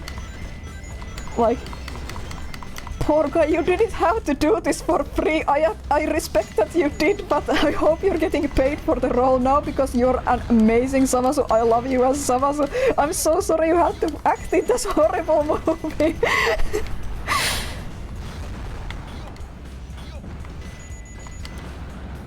Sparking Zero has Zamasu use some of live-action Piccolo's lines. You know, that could be. I watched the live-action film with my brother like a month ago, but I remember so little from it that I couldn't tell you if he uses lines from that or not. But I think it would be funny if he did. When the game is on sale and the time is right, you will also give some money. I can't wait 3 years. Yeah, we will. The sibling communism for the Dragon Ball game. That was too close. We have to get to play as King Kong. But yeah, Zamasu is so funny. Apparently he's a divisive villain, but I love him. I think he's really good. Particularly in the Super anime. The manga version is kind of a miss for me. He's distinctly different in the manga. I think the anime version is way better. I think he's really compelling, really creepy, really funny. I love how he goes full JRPG villain. It's so different in a great way. I admit my least favorite episode of Super is the final episode of the Zamasu arc. It should have ended when Trunks halved melting Zamasu. That would have been the perfect ending. I think that's my least favorite part about Super, how the Zamasu arc actually ends. I think everyone agrees that's the worst part of Super. There has been a break-in at the Federal Reserve Bank today.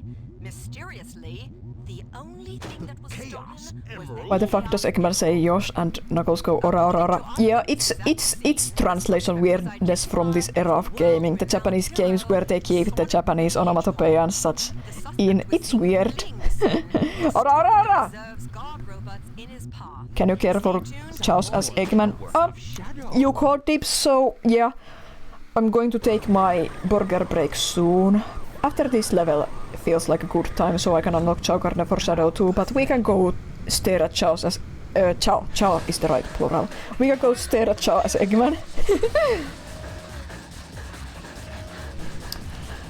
Look at Maria's feet. She has no shoes! Roy pointed this out and I haven't been able to, like... Why doesn't he have shoes? Why doesn't she have shoes? I'm glad that's been fixed in every subsequent piece of media, but poor girl, why are you with bare feet here? I mean, I hate wearing shoes and socks. I'm mostly bare feet all the time, but like, Maria, where are your shoes? You're sick! It's a space station! That's not a comfortable room, you should have shoes! Revenge. Talking over Shadow's PTSD and dramatic monologue. I love this level. This is such a good first level for Shadow. Maybe she was in a space hospital bed? Maybe. That would explain, but we don't know. Oh, I missed the booster. Oh, my boost pad.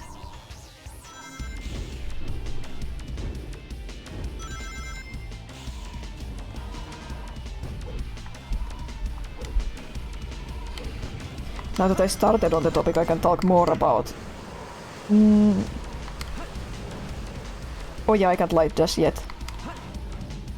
I'll talk more about Dragon Ball Super. So yeah, I watched all of Dragon Ball Super. I'm kinda moving backwards, watching stuff out of order here and there, and I do really like Super. I understand some of the main criticisms, but like I said, many of the things people don't like about it, about Super, I just don't agree with. I think it's really fun. It helps that I'm a Samasu fangirl and a Frieza fangirl because they get some really good content in it. And I unironically kinda prefer the Super anime rendition of both the plots for Battle of Cards and Resurrection F. In Super they expand them and do some minor alterations in ways that I think are more compelling. Although Super's animation isn't that great, in the latter half it picks up, but Super's art style and animation in the first half isn't amazing, which is a shame. And I also like the, many people would say filler episodes, but I say downtime episodes that aren't about big plot and stuff. I really like the downtime episodes, they're very sweet and just nice. A good breath, a good moment to take a breath between the big story episodes. And I'm just also a sucker for classic shonen tournament stuff. It did help that I could just watch the whole thing at once and didn't have to wait for weeks for the new episodes to drop. So it didn't feel so long. The Tournament of Power is super long, but I really enjoy it. It's really cool. Full of just plain cool stuff. I'm here for that.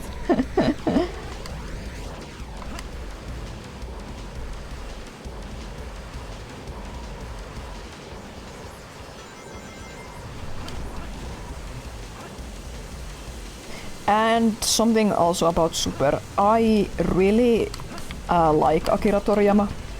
I really respect his work. My first ever manga was actually by him, drawing manga with Hetapi by Akira Toriyama. I loved that. It was the first manga my mom ever bought for me. So he's been a part of my life for like forever. I was familiar with Dr. Slump because of that, way before I knew anything about Dragon Ball or Dragon Quest or Chrono Trigger or Sandland or anything else. So, but this Akira Toriyama is very self-deprecating, and he is a self-proclaimed lazy artist who can't write, who can't do emotional stuff, who can't do romantic stuff. He just tried to make funny stuff and cool stuff, and I think that's so respectable. And the thing about Dragon Ball Super is I read about the development, so he had like plot points. And then some so-called actual writers wrote the story. And I think that shows because Super's overall writing is more cohesive and compelling than Z's, even though it doesn't quite have the same heights necessarily. And I think that shows. It's just more cohesively and better written. I think that's really nice, like collaboration. There's the Toriyama's awesome ideas and then some people who actually write for a living putting them together in a compelling way. I think that's really cool.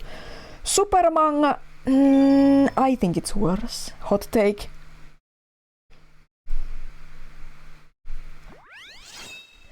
Didn't Vegeta get his ass kicked by the girl from Dr. Slump because Toon Logic? I think so. I actually skipped that episode because, well, I'm familiar with Dr. Slump. I don't think I would have gotten anything out of the episode. I might watch it later though. But yeah, her name is Arale. She's an android.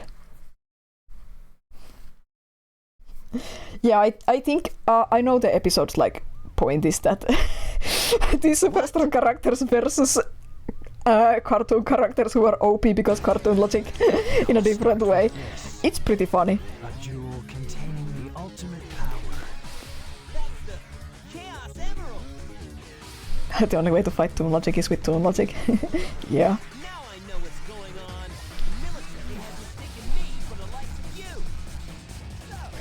So, The manga arcs after Super Anime concluded do seem pretty compelling. I haven't read them in full yet. I read recaps of both. I think that they seem pretty interesting. I do hope they get the anime treatment in the future at some point because I'm enjoying Dragon Ball in anime format more than manga. Z is super fun, but you can tell that a lot of it is just for the jokes and for the rule of cool, and it's full of ass pulls and inconsistency that are a little frustrating sometimes, but I get it.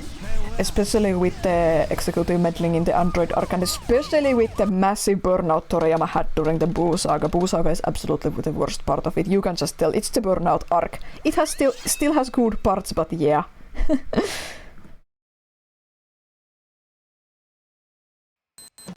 So for me personally, because I enjoy slightly more cohesive writing, a bit more planning and stuff, so that's why I enjoy the Super Anime a bit more, I think. In spite of its flaws, everything I like about it overshadows any of the flaws. And now it's time for Chao Garden.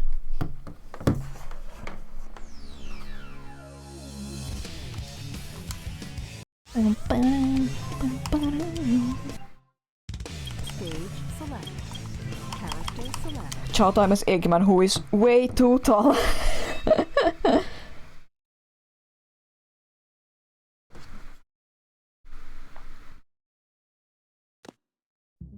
Here we go.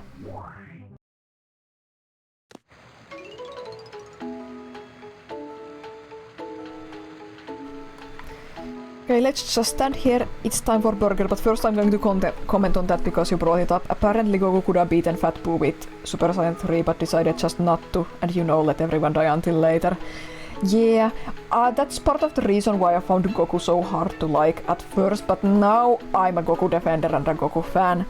I read about this, and apparently Goku, in the anime version in particular, in the Z era was like, he got a heroic treatment by the anime stuff and stuff. Like, he's intended to be a very flawed character, and it doesn't quite come through in the Z anime at least. And now that I understand that, I like Goku way more, because he's supposed to be a very selfish and flawed character. He means well, he has a big heart, but he has some massive character flaws, and he's not necessarily called out on that very often. But also, if we don't have characters who don't make mistakes and have flaws, how can we tell interesting stories and have character development? So, yeah. Yeah, I don't enjoy Buu Saga very much. It has a lot of frustrating moments and ass pulls, but I understand why the saga is the way it is for the most part.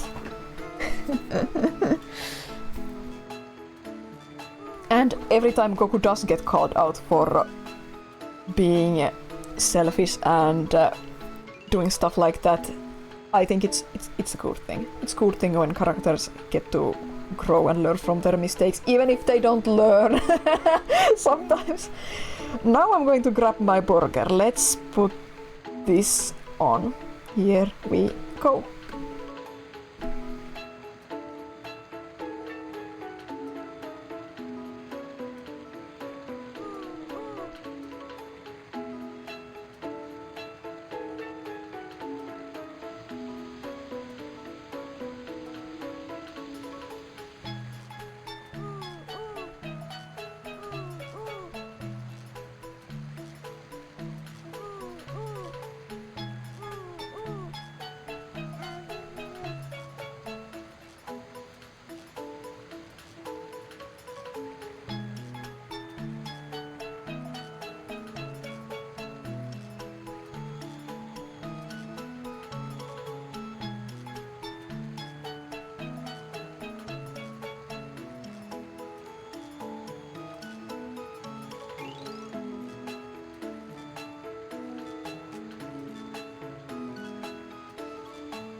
let's see what I missed while I got my burger. It's here now.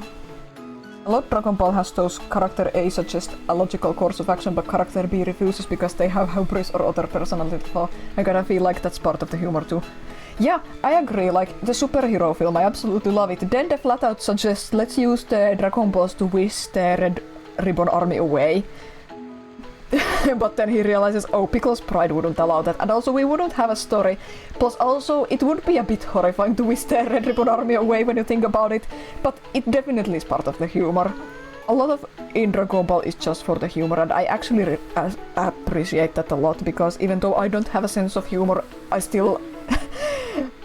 a lot of stuff in fiction, for doing stuff for a joke, but taking it seriously still is funny to me. I like that. Batman has sent you a friend request on Discord. Batman is scamming you. That is alarming. Hi, my name is Batman. In order to defeat the Joker, I need the long number on your credit card and the 4-digit expiry date and the 3-digit pin on the back. My new card actually has all that stuff on one side. The 3 numbers on the back are now on the front.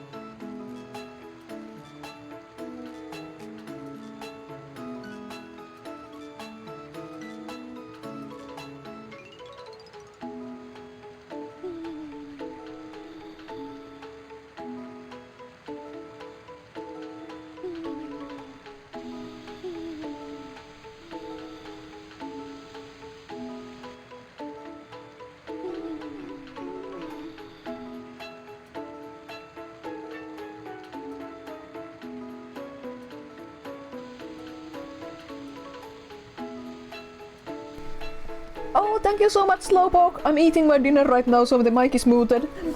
And Eggman is just sitting in chow garden. Thank you so much for wishing me happy early birthday! Nice to see you!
Look at Eggman's pose.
Wow, I just wolfed down that burger.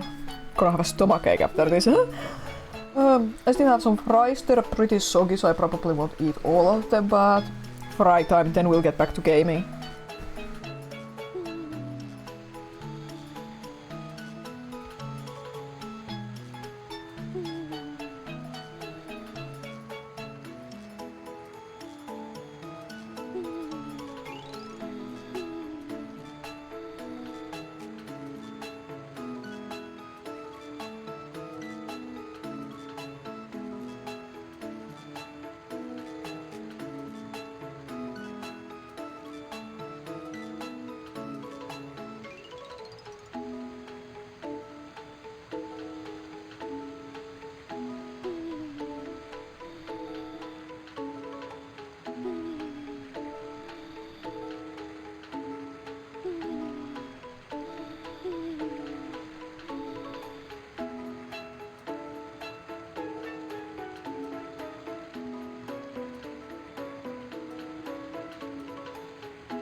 My god, I'm so full from the burger, I'm probably going to eat half of these fries.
There we go.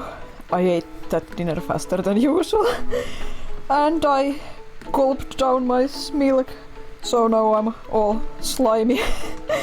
I drink milk with my meals because I'm Finnish and we are victims to the big meal. But I like drinking milk with my meal. Eggman's fit is pretty iconic. It is iconic. Classic Eggman's fit is not as good, but still pretty good too. But this is good. Should I pet this one? Oh, this is the more heroic Chow, so let's give this one a fruit. And some chaos drives. Then we can go continue on with the story.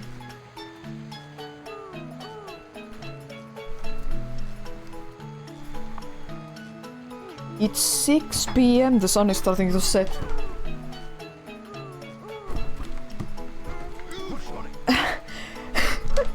I can't believe that Eggman's animation for cradling the Chow is just... He's shaking the baby! He's shaking the baby! That's horrible!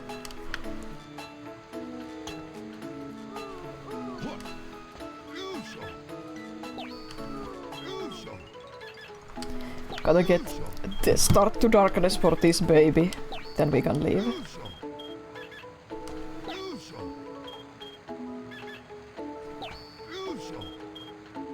Eggman is so tall it's hard to control him here. Survival of the fittest, yeah. Eggman just doesn't know how to display affection. Where'd the other one go? Ah, there.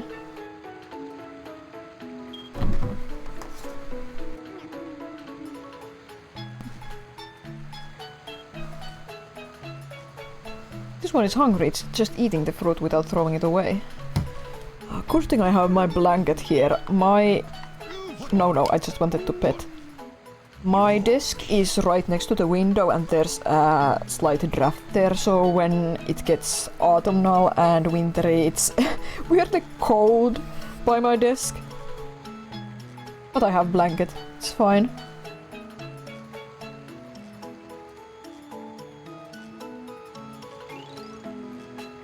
Turn to the dark side, Chow, turn to the dark side. Can I spam a petting? Yosh. Yosh. Yosh. Yosh. Yosh. Okay, I can tell it's turning dark, time to leave. Back to the story. I think it's egg quarters next, or is it? Or is it Lost Colony? Egg quarters. My name is Rouge the Bat, better known as the treasure hunting Rouge. I was able to put a transmitter on that old man's machine when he first appeared. I can't tell you why. These story recaps actually have a lot of, like, explicit lore compared to the cutscenes that are hard to make out sometimes. Nobody calls for that.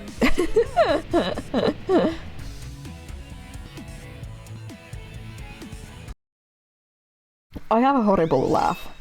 I don't pay attention to it usually, but now that I'm streaming, I'm suddenly aware of my laugh.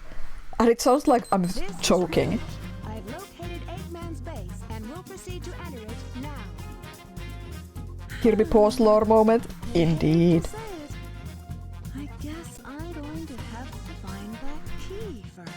Rouge is so cool.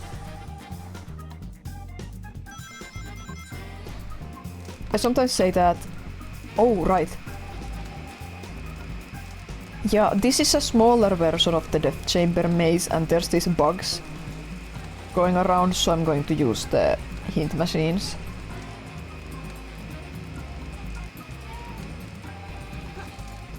No flexing this time.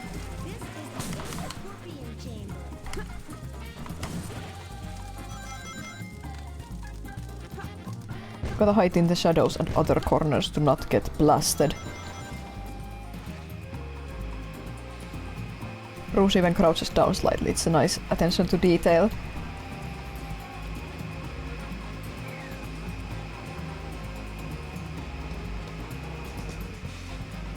But yeah, sometimes I say that Rouge is like Catwoman and James Bond folded into one character. And I like both of those things, so 4 pillars, so it's whoop! Somewhere up here perhaps. Let's just get the high ground. The bug is imminent, yeah, so let's hide here for a moment.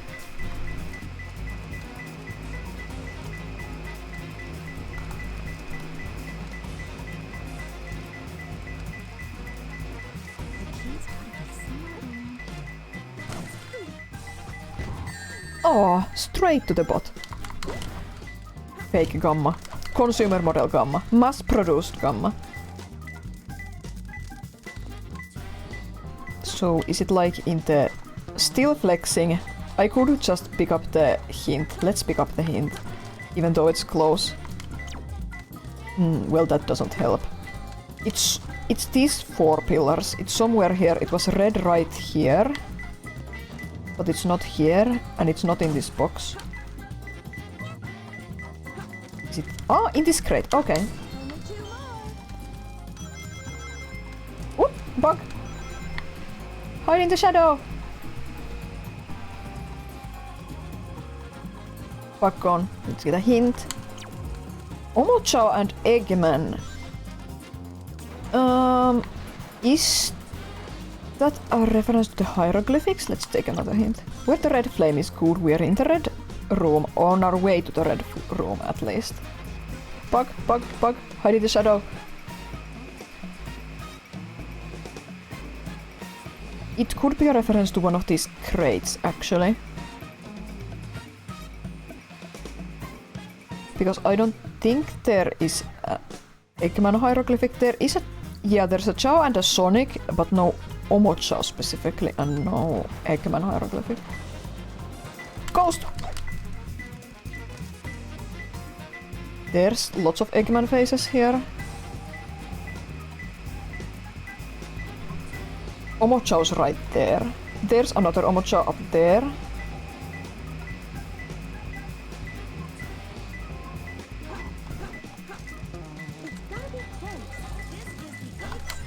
Ah, dig here, I think. Can't dig here. Was I supposed to get a power-up in this level?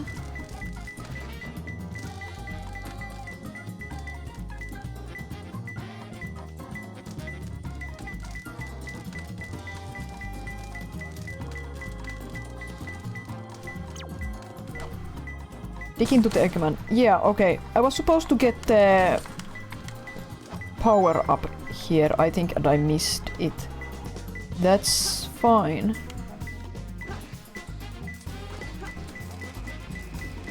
We can just pick it up now. I keep thinking it's in the same corner as Knuckles' power up. Even though apparently it's not.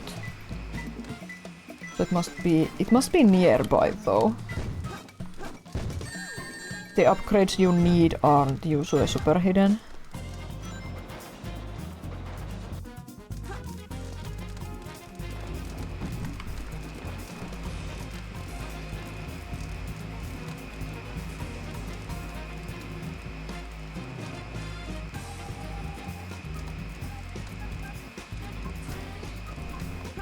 I'm just thinking because I said I remember where all the upgrades are, but now suddenly I can't.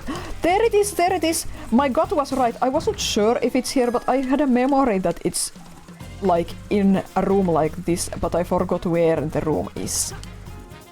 There we go. I was just about to say, I thought I remembered where all the necessary upgrades are, but...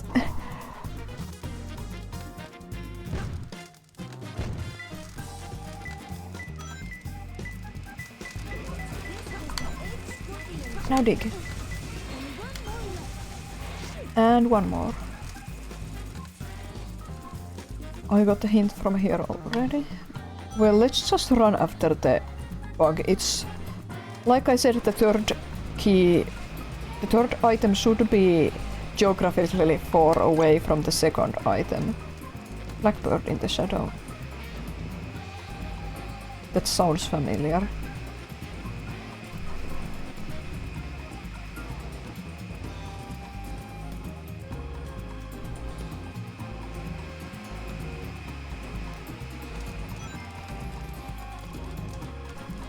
There's something eerie about this bug that's just flying around.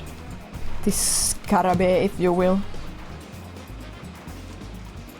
And it will blast you immediately if it spots you.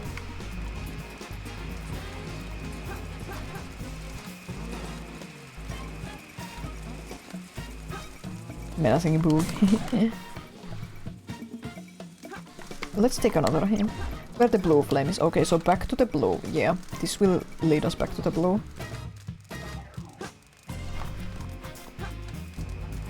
Did you guys hear?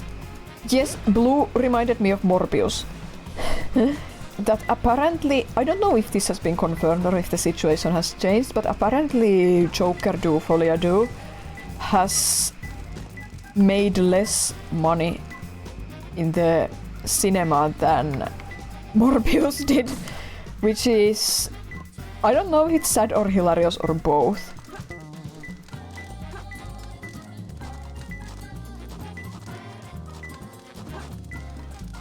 I'm really looking forward to the Kraven the Hunter film by Sony that's supposed to come out this December. Same folks who made Madame Web and Morbius.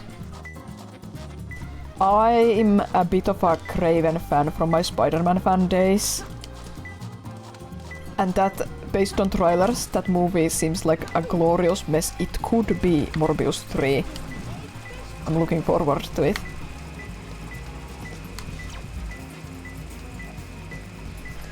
Oh, it's the hieroglyphics in a shadow. Oh yeah, I remember this now. That sounded familiar, the first hint. Gotta find a shadow where there's a bird hieroglyphic. That black ibis hieroglyphic. I think that's an ibis. Was there one in this shadow? Yeah, no red though. Craven for Craven indeed.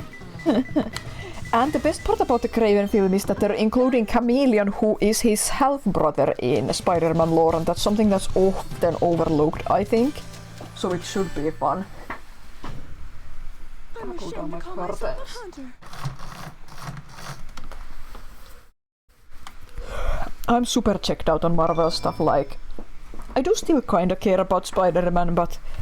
Because I used to be such a Spider-Man fan as a teen, and I used to be an X-Men fan as a kid, so there's some stuff I still care about a bit, but mostly I'm just so checked out. Transporter. The destination has been set to Ark. Wasn't that space colony shut down over 50 years ago? Over 50 years ago. Doing up there anyway. Doesn't matter. She almost said no matter. Find out what he's up to. Oh yeah, no matter is like a running joke that developed in my brother's stream, that all the best villains say no matter, or a variation of the line, but the best villains say no matter. One of the most villainous lines you can like write. I have to locate the central control room that Shadow mentioned before he left. Did anyone in DB say no matter? I forget. When we watch Super together soon, we have to pay attention to that. I feel like Zamasu might have said no matter, or he said something close to it, and I lamented that he didn't say no matter, like word to word. But if someone said no matter, it was surely him. I like the darkness effects in this level, they're pretty cool, because Eggman is like breaking in this old defunct place with just some gun robot presence to keep intruders out. It's such a cool effect that makes this level stand out from the later arc levels as the hero characters. Yep.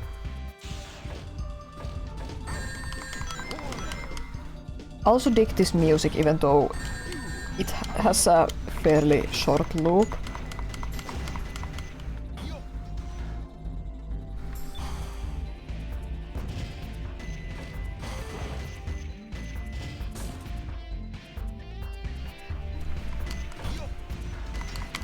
Gotta get the upgrade for that, it's somewhere here.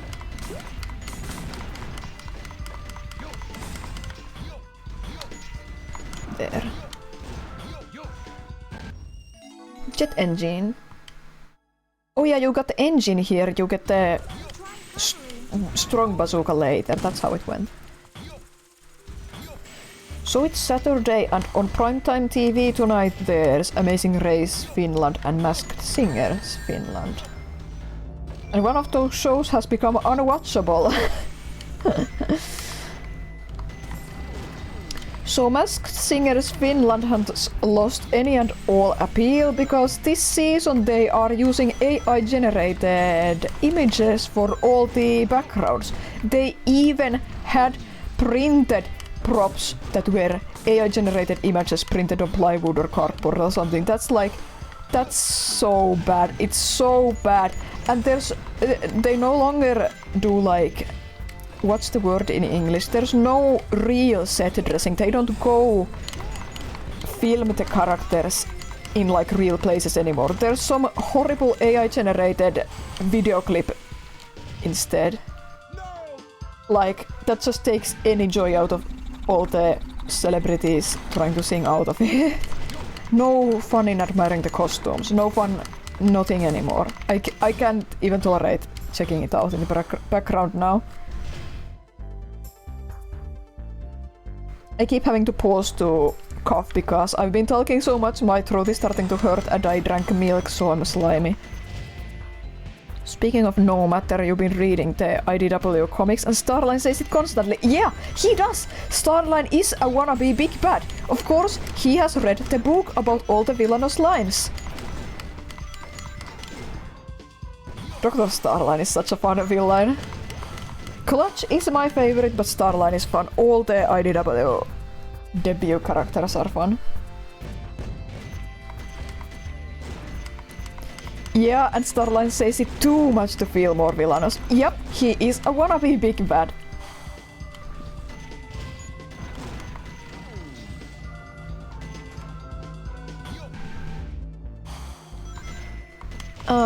And then there's the primetime Amazing Race Finland. The first season of Amazing Race Finland was flipping amazing last year. It was absolutely amazing. The second season isn't as good.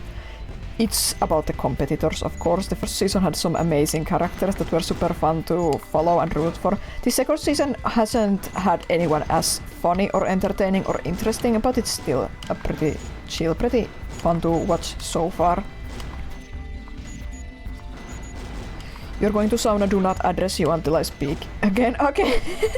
Yeah, I won't address you.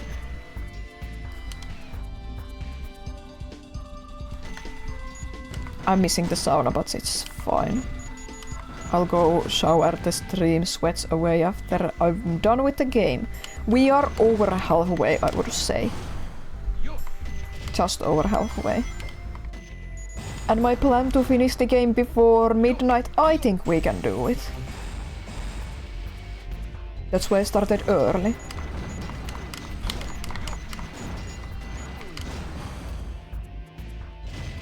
I gotta go shoot a rocket. I'm afraid of falling. Okay, the camera pans out a bit. Good. There we go.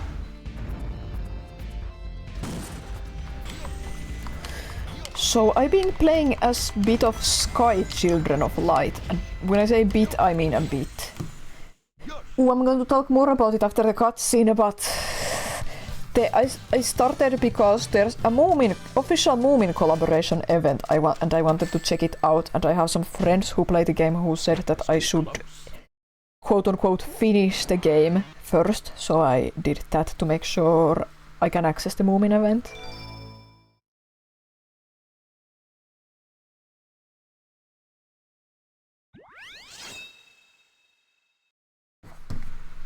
And the Moomin event started this week. I haven't gotten around to that yet, because I've been crunching away at my art to finish my shadow art before the release of the new game. And I caught up with some of my video backlog. Yeah, you've been playing some Sky, right? Or were you talking about it?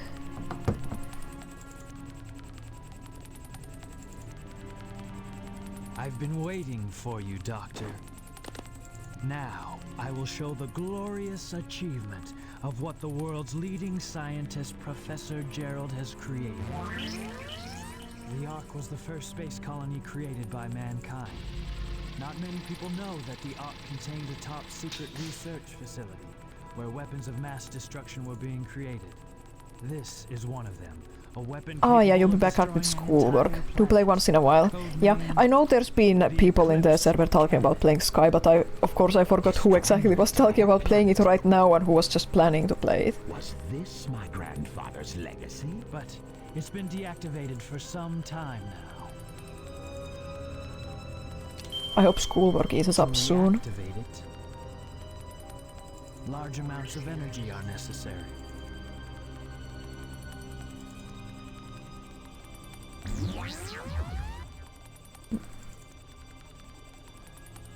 Oh, so that's why we needed the Chaos Emerald.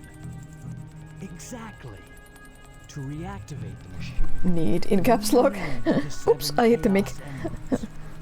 Once you have that, then you have the ultimate power of destruction to use as you please. And then the world could be yours. Weird close-up of Shadow's face. I never liked that. Sounds like a plan. I like the way you think, Shadow. I will get the Chaos Emeralds, use the machine to dominate the world and build a legacy of my own. Do you really think it will be that easy? Rouge is so cool.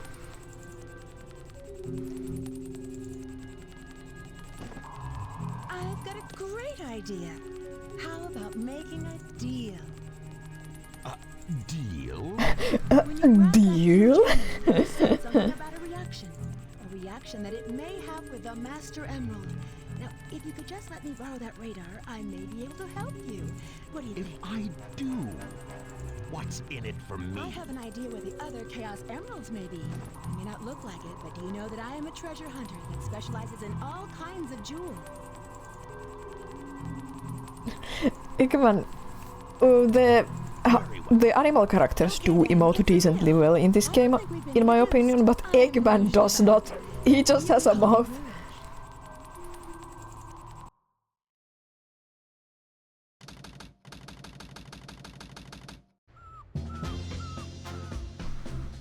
Having to come back isn't my idea of a vacation. How can you be sure your intelligence reports are correct? Why would the Chaos Emeralds be here on the island? Are you absolutely sure? Eggman throwing a tantrum. Very well, very well. Let's discuss how we are going to do this. I will go in first and distract the military troops, allowing you to sneak in. Something I like about this game is that Eggman is actually on the front lines himself too. Like, he's an evil scientist, he doesn't have to be, but it's a nice, it's a cool change of pace from most games. The whole island and get away before anyone has a chance to know what hit them. Meanwhile, you'll have to sneak into the cargo area and grab. You like how Eggman respects this. In the IDW comics, you liked how he said Prower wouldn't be that sloppy when talking about the fake lead Starline left for him. Yeah, I like Eggman and Tails' mutual respect dynamic a lot. I think it's been more fleshed out and elaborated on in recent years. I really like it. They're both smart scientists. They both think each one is very smart, even though they're on the opposing sides. I think that's cool. It was really good in Frontiers as well, yes. I think I talk about this every time I stream, but in the Frontiers DLC, where you get to play as Tails and other characters, you can talk to Eggman as Tails, and he has that... Tails talks about how the islands must be operating by magic or something, because he can't understand it, and Eggman, in a very weirdly fatherly manner, of course he's pompous about it, but in a weirdly caring manner he says that Tails shouldn't talk down on himself and that magic isn't real, it's just science we don't understand yet. I think that's really heartwarming and cool.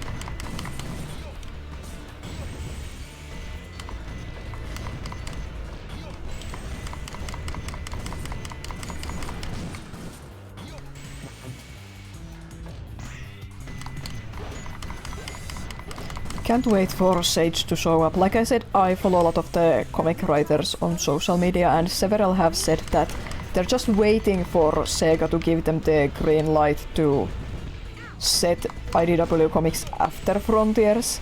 And when a fan asked when will we know, they said when Sage shows up, you know this happens after Frontiers now. They're just waiting for Sega to say, okay, this is after Frontiers, now you can put Sage in. For the time being, everything is presumably between Forces and Frontiers. But I wait for the day. I wait for Sage.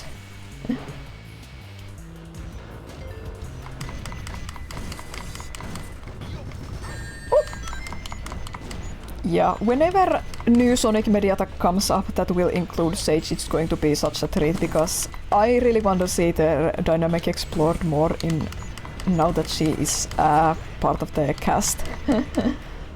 It's gonna be so cool.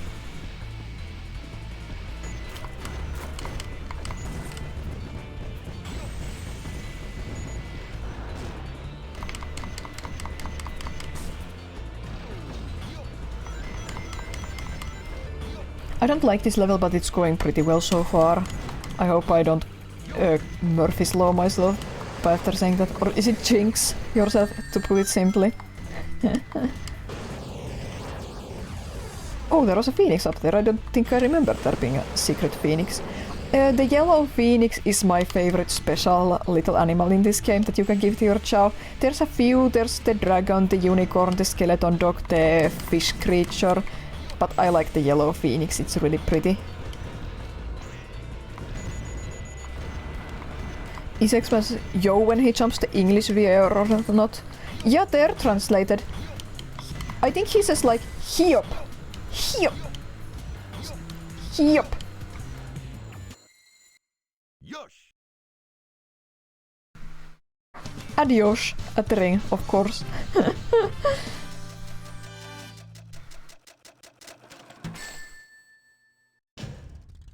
That was too close.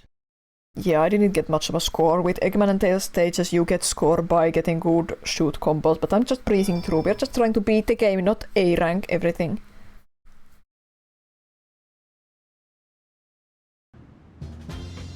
This music is funny to me for some reason. Everyone ready? Shadow, Rouge, on It's a really good, like, get ready for action, making a plan music.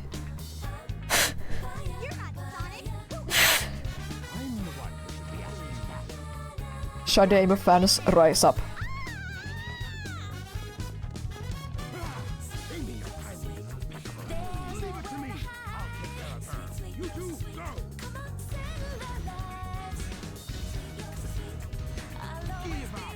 Eggman's head is weirdly shaped.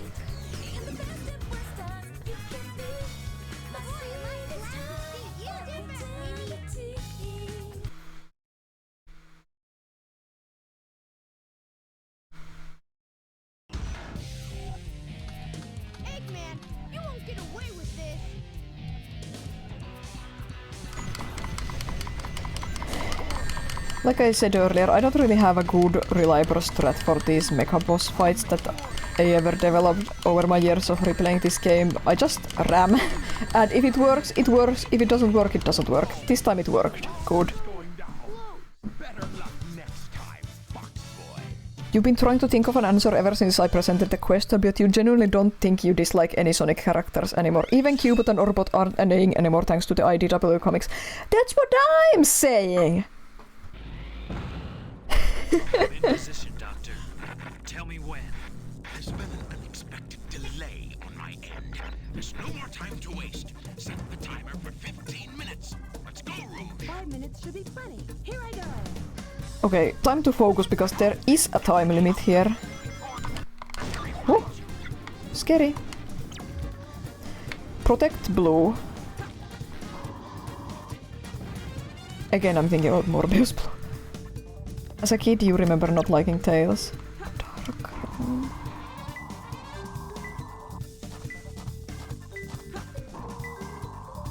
Okay, the blue is active, that's good.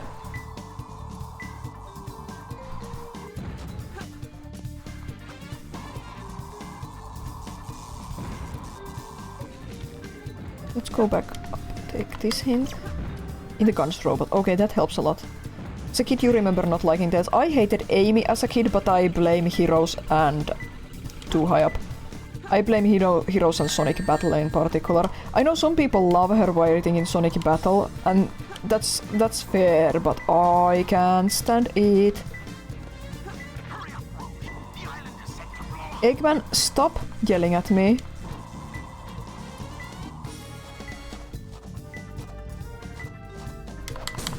I need rings.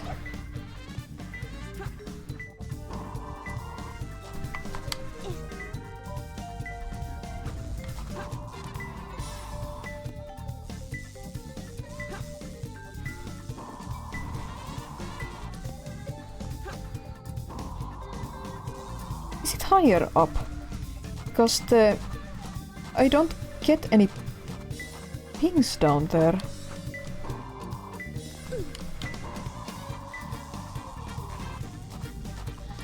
You know what? Let's take the death. Let's reset that one. Lonely at work, okay. Already getting pings, that's good.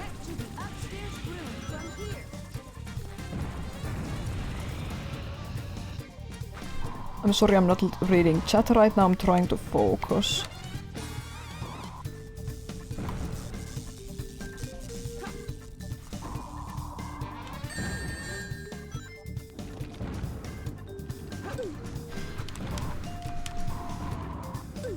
As a kid, I didn't understand the floating particles here are like bills, money. Dead end. Is it here? Yeah. That cleared it up. Radical! Air conditioner of the security hall. I think it's probably up there. Man, was I stuck on this stage for a long time? Yeah, it can be hard.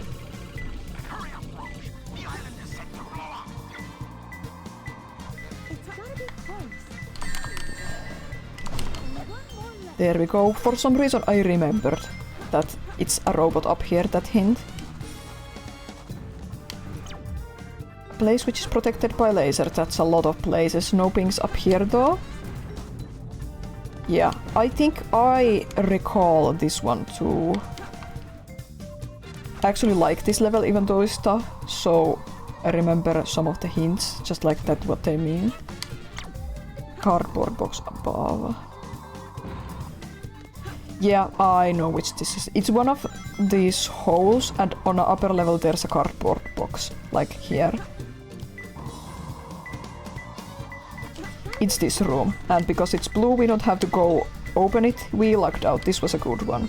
There we go. The treasure hunting stages in this are so good. I wish there was a full game about them. Yeah, I really like the treasure hunting stages too. And there's like 50 different positions. It's really fun. Perfect. An idea for an indie game indeed. These more open stages are kinda more fun. The mazy levels where you have to follow certain corridors are not as fun to me. People hate Mad Space and it is massive and the gravity gimmicks are kind of a pain, but I do still like Mad Space. Maybe the radar should have a longer range there though to balance it out. Flying dog. I thought it was called Flying Fox for some reason. Was Flying Fox one of the robot names in Shadow 2? Not Shadow 2, I mean Shadow game. I might be misremembering. Maybe it was a Blue Fox. Was it Blue Fox in that? No, it was Blue Falcon. I remember it was a F-Zero reference. What? That didn't hit. That's stupid. Okay, that hit. Good.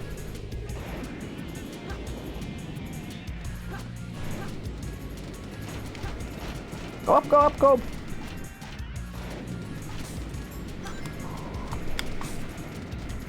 Reminder that I set a ridiculous donation goal to celebrate my 30th birthday. If that goal happens, we are going to do an extensive horror game stream, and it will be funny because I'm afraid of everything.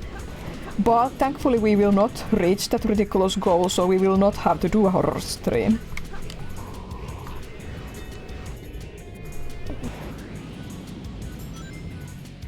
The money will go towards holiday shopping for myself and my family.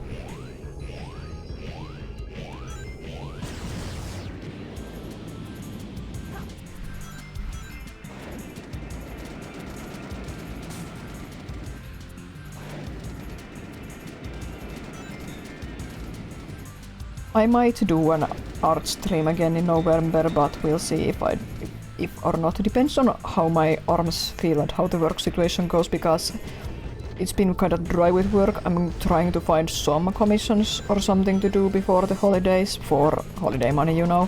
We'll see. But if there's nothing, I might do another drawing stream. Maybe no doodle request this time though. Just drawing something, but we'll see. If my arms really hurt and I need to take like time off, then of course not.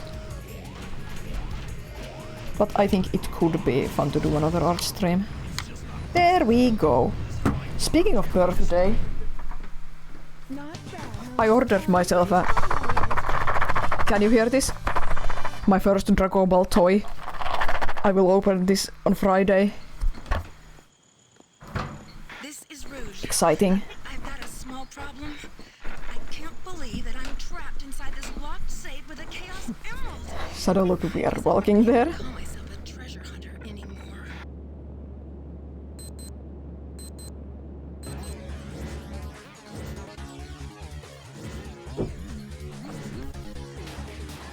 I really like, it's crusty, but the facial like movements and expressions are actually really good for these characters in this game. They say a lot, like especially having watched all of Sonic 06 recently, like the characters can't emote in that. They're so expressive in this, even with their low poly models and limited like range. It's nice. I know the lyrics to this song too, but I'm not going to sing them to save my throat.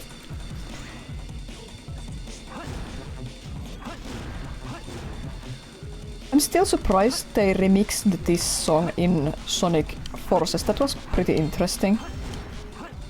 This was one of my favorite levels as a kid. I was really good at this level. You could say they were even a little overly expressive, and I say too, yeah, they were too expressive. Especially Sonic. But Knuckles was pretty offensive too.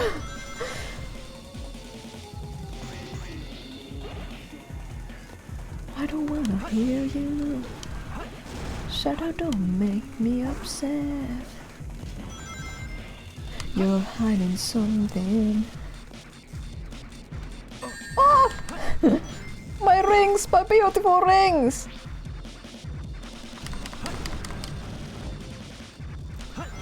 I get light dash in this level years later.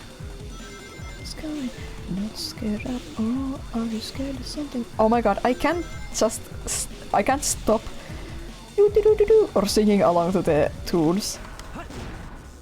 I'm not that good at mouth music as my brother is, but he's like really good at beatboxing and music and stuff. I have no musical skills.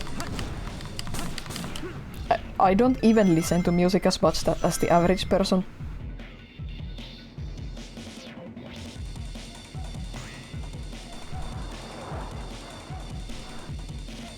And here we go get the light dash.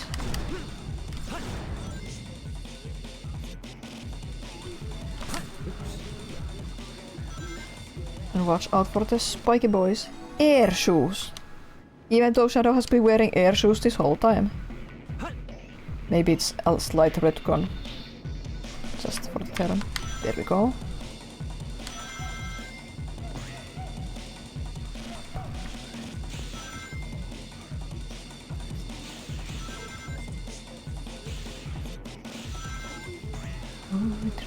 It's coming. No, stop.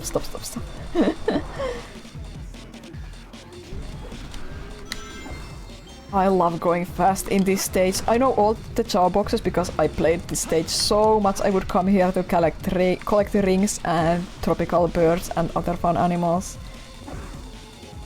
Ah, so satisfying. Here we go. Here we go!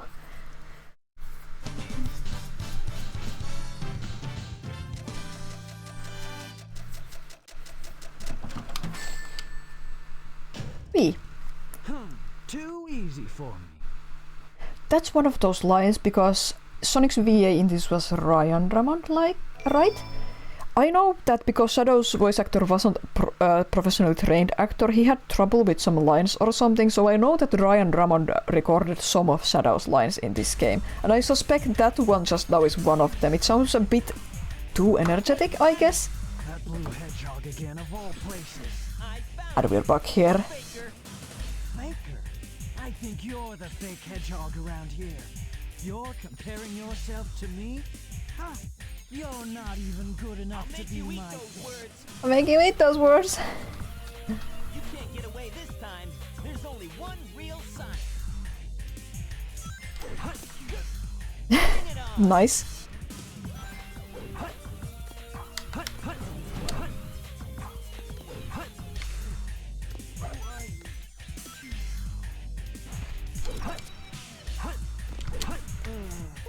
I think I'm finding my groove with this game a bit.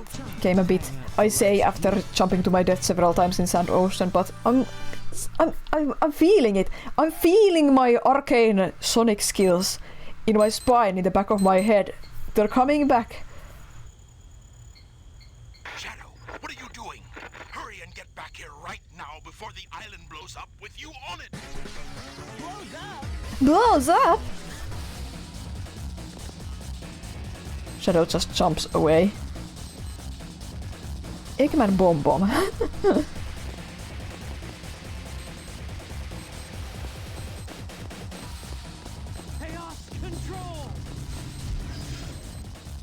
I heard a stock sound effect I recognize from Spyro 4 there just now.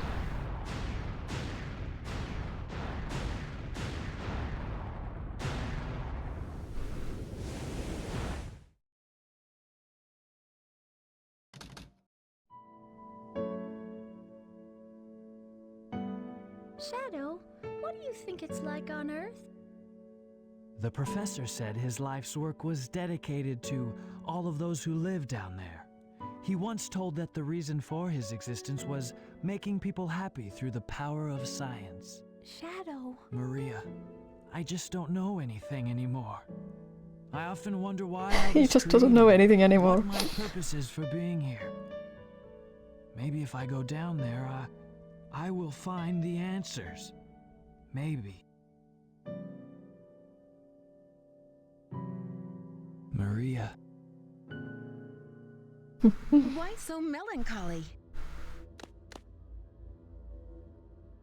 That was so unexpected, so unlike you, Shadow, to come and rescue me. But your ability to use the chaos control certainly comes in handy. You know, I didn't come to save you. I So came did I. back for the Chaos Emeralds. Yeah, but then again, that's not the whole story, is it? Everything is ready to go. Are you sure? We only have 6 of the 7 Chaos Emeralds, you know? That weird yawn Eggman makes as he enters the room. Let's get the show on the road. Oh, Shadow is so good. I'm going to talk over this now. I'm so excited about Shadow Generations, especially after watching the Dark Beginnings animation because with Shadow, he is a character with the risk of that you're always retreading the same arc and the same thing. You're always retreading his backstory and the character is never allowed to move on.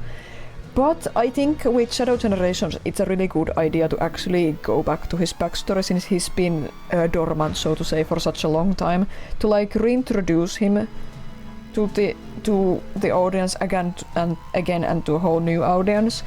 And there is some room still because Shadow game ends with Shadow like leaving his past behind in a way that he even says Sayonara Shadow the Hedgehog at the end of the game. Like, that's done with I don't want to think about this anymore, I don't want to remember, it doesn't matter. And that's all well and good, but I think that the approach in Shadow Generations is that you should still remember. Even if some stuff was painful, there's still something to draw from that and something good can come from painful memories too. And I think they're going in that direction with Shadow Generations, and I think that's really smart. Probably the only good way to go about revisiting his backstory. Why are you so upset? Besides bringing back Balak Doom, who is so cool. You've managed to create complete havoc on the whole planet. Does this now mean we control the planet and can do as we choose? At this rate, the cannon will take too much time to charge up. If you want to unleash its full potential, you'll need all 7 Chaos Emeralds. Where in the world have you... It's funny that Eggman is the dumbest person in this story. Both Rouge and Shadow are playing him. Tantrum like a little kid. How Totally embarrassing. Get your end of the bargain, fat girl. What about that last Chaos Emerald? We had a deal, right? So where is my emerald? Here you go. I found this. Why didn't you show me this before? Nice Sonic Adventure 1 reference. From a life-threatening missile attack. The city has awarded its famed prize to the boy who saved Station Square.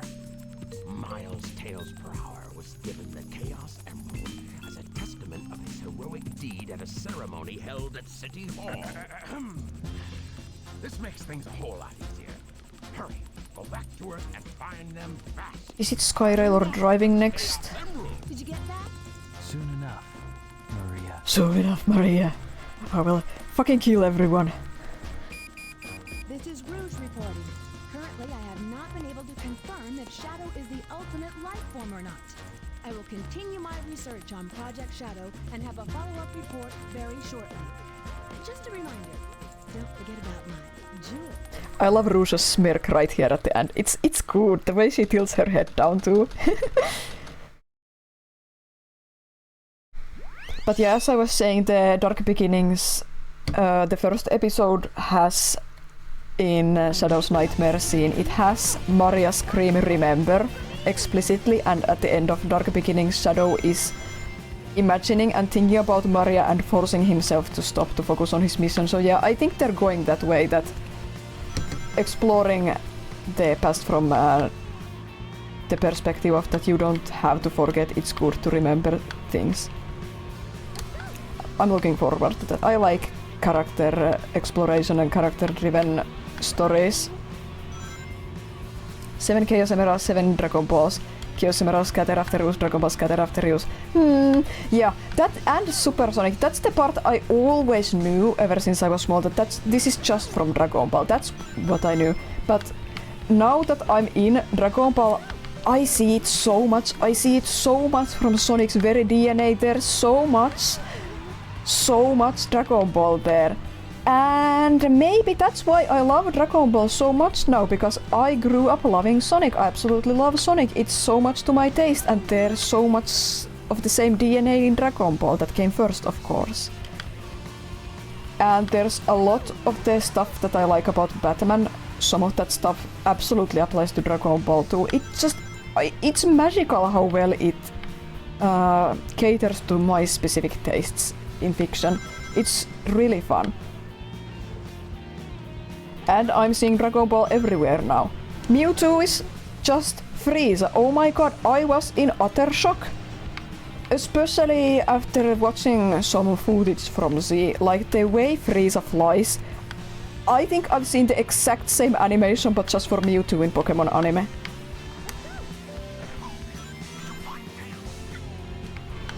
There's even basically super versions of them in both, right? Yeah, super, it's just super. Super Sonic is just Super Saiyan. And Sonic getting all kinds of new transformations is very reminiscent of how Goku gets all kinds of new transformations. And other characters too, of course. The friggin' awesome anime boss fights in Sonic Frontiers. Yeah, this is just Dragon Ball, but it's Sonic. So cool. I absolutely look at Perfect Cell and I'm like, did they base all of Digimon on this guy?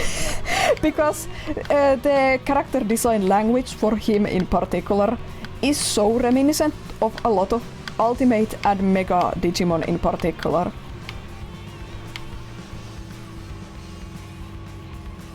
There's super versions of the Emeralds and Balls. Oh yeah, The Super Chaos Emeralds are they from one of the older Sonic games? That sounds familiar, but like I'm not a 2D Sonic gamer. I think that's correct. But Super Dragon Balls are definitely a newer invention. They didn't come into play until Super Dragon Ball Super, obviously.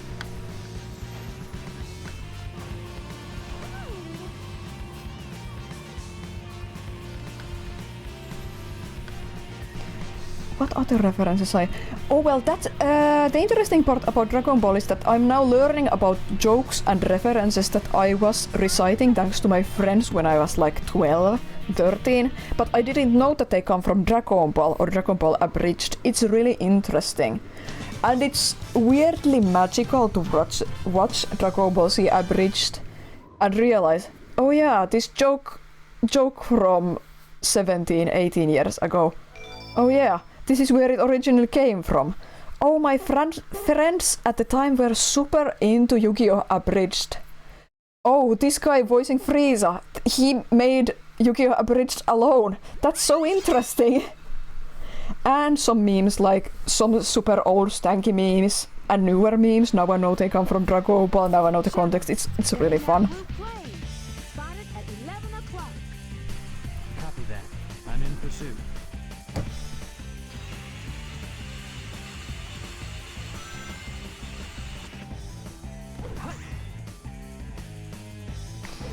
The one that really, I don't know why it surprised me so much, but one of the old Dragon Ball Z Abridged episodes, there's a joke about Yemma talking about his mahogany work desk. And I've been hearing that mahogany jokes for years, ever since I was like 13, so yeah, it was especially interesting.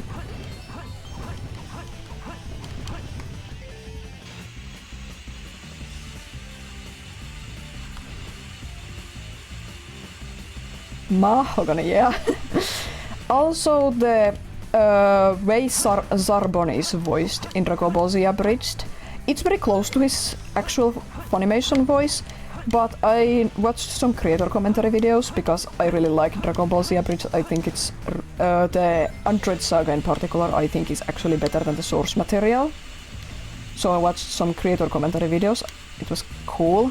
And they commented that Zarbon in their writing is heavily based on Pegasus from Yu-Gi-Oh! Abridged. And that's so interesting because, again, my friends... Oh no!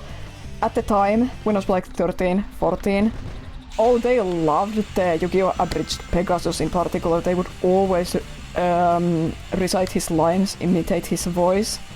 It's weird nostalgia for things I was aware of at the time. Also, I read Ranma 1 out of 2 growing up. A comedic martial arts manga. Dragon Ball also takes me back to that a lot, because it's a comedic martial arts series.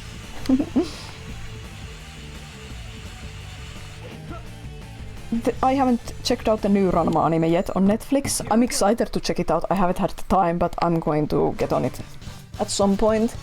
I have all of Ranma manga on my shelf in Finnish right now. It's a wonderful old Finnish release. It was translated from German and it's like mirrored to a Western reading direction. It's so funny how they did that back in the day.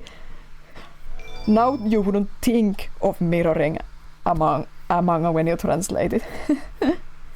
And you wouldn't think of translating it from German, you'd translate it directly from Japanese. Doctor, they're heading directly toward us. What should we do? I also remember seeing Dragon Ball manga on the store shelves growing up, but I hated how it looked. I was not interested.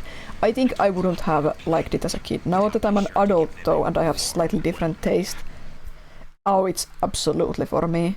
As a kid, I was kinda more interested in like girlier things and prettier things. And with Dragon Ball, a lot of the appeal for me comes from the adult characters and family dynamics, which is again something I wasn't that interested in as a kid.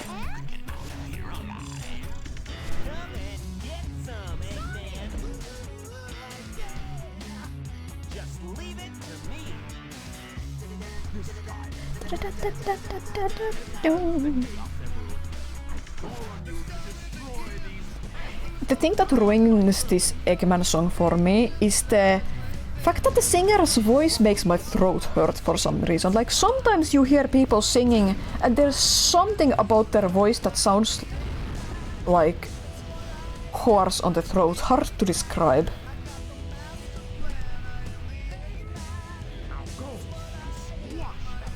Brace yourselves for the best anime scream. Terja! I think that was recently referenced in one of the IDW comics. I think Sonic screamed Terja! Recently. This version of the boss is far less annoying than the Sonic version, thankfully. When Sonic struck his head, he must have broken the restraining mechanism. What a piece of junk. Vibe check. Hand in your face. Oh my god, how old is the vibe check meme? I still love gifs and videos of a character putting your hand on the camera.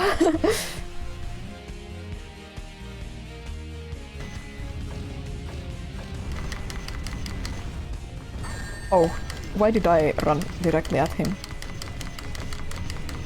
Bad idea.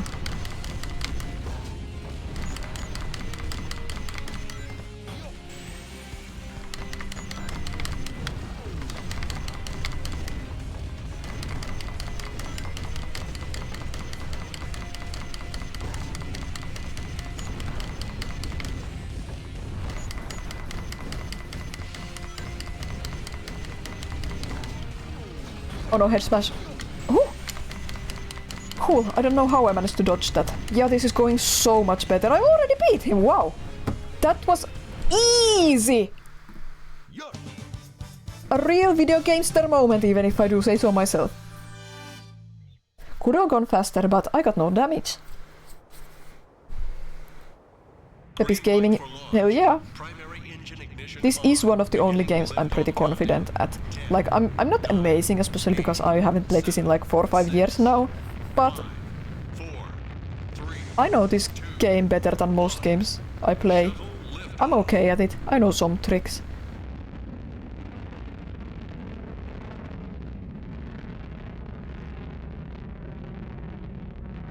One day I will actually get all A ranks in this game. I never did that, but after getting 100% and then some in Sonic Frontiers on highest difficulty, I'm confident. I'm overconfident. What? What do you mean they escaped? Ooh, this is the big cutscene, isn't it? That's okay. I will go after them myself. Can you tell me the password? Or is it later? Colony control? Tricking that old doctor is just too easy. All right, it's time to get to work. The password is Maria. Maria. Maria. I've heard that name somewhere before. Oh well. This same sound effect was used in Shadow game, this like computer ambience. Research Project Shadow, the ultimate life form. Let's see now. What in the world is this? This can't be right. This is the big cutscene, yeah, Shadow is going to show up and they're going to fight. No, it's later. I have some comments about that cutscene, so I'm waiting for it. Mad space time! People dread this level, but I'm confident. The only problem is that I may get stuck on Capsule Planet's gravity. I also hate the Capsule Planet's humming. And yeah, this level is large. Very large, so we'll take the hints. Watchman of the Yellow Balcony. Okay. So yeah, it's hard to get in range of the jewel so that your radar will actually ping.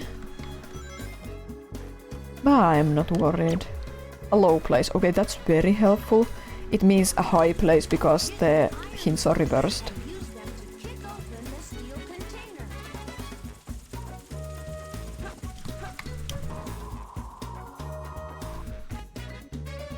Do I have to go down to get the upgrade. Oh, no, now I remember. It's on the first planet from here.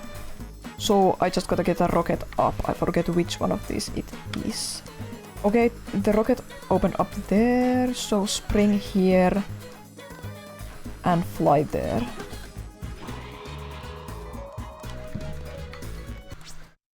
What does Rouge even plan on doing with the emeralds? Selling them or just guarding them like a guardian of the master of the world? I mean, she just likes the jewels, she just wants to collect them. Like, I like to collect plushies, I don't do anything with them, I cuddle them, I look at them. Some people like to collect ornamental items just for the sake of it, to admire their beauty. I think it's like that for her. Yeah, I didn't need that hint. I already knew where to go. I don't know why I took it. There's a switch somewhere to open that rocket.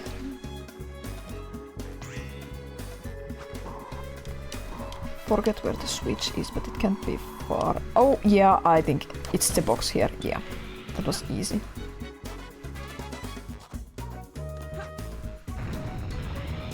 Ah, capsule planet may be loaded. I hate this humming sound. Let's find the rocket and get out of here.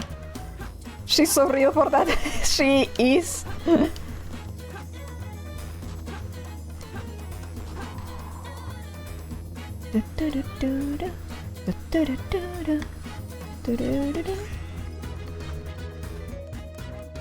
This song is a bop.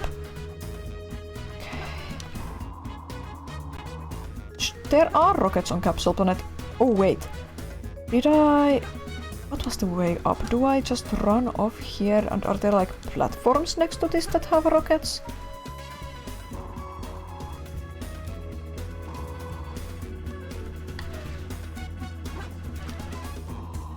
I don't need hints, I need rockets.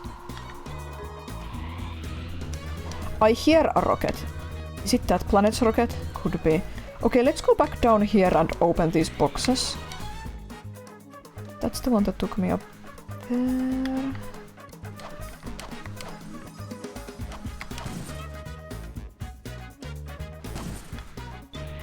That opens this one. So now I can go up here. Okay, yeah, these took me directly up here, so I can go higher. I wanna fly high.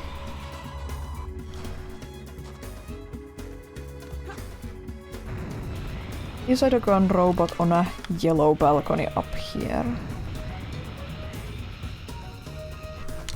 Let's go straight up and sweep around.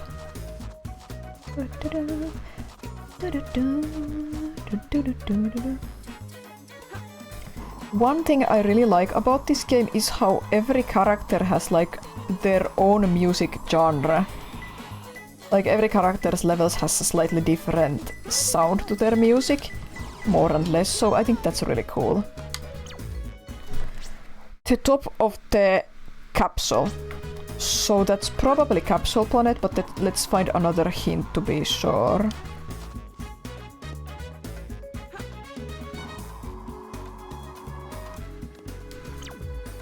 Meteorite without grass. That is Capsule Planet because it's the opposite of what it says, so...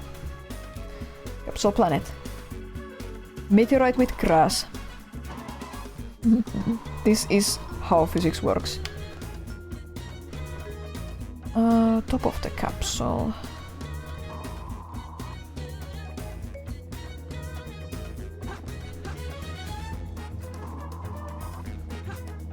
Why isn't it pinging? It's not the top of the capsule under the capsule meteorite.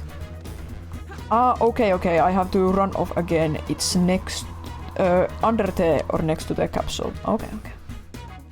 Ooh! Camera! See, mad space isn't hard when you just take it easy. Even if Capsule Planet wants to sometimes trap you in its gravity sphere.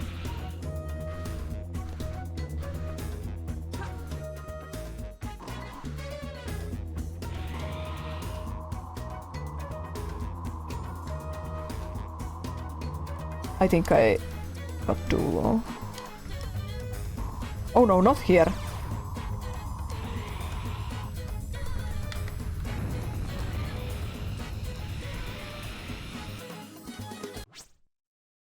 To top of the capsule. Meteorite without grass. It's not the top of the capsule under the capsule meteorite. Oh wait, that's capsule planet. They're talking about capsule meteorite. I'm being stupid.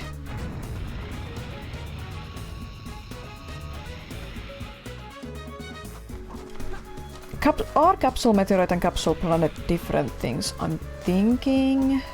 Can I find one more hint to make sure I'm not on a wild goose chase?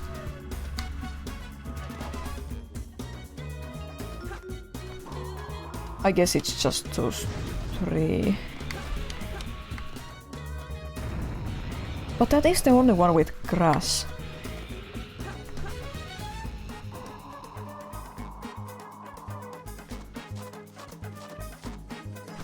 You know what, I'm going to restart. I don't have the patience to go on a wild goose chase, like I said.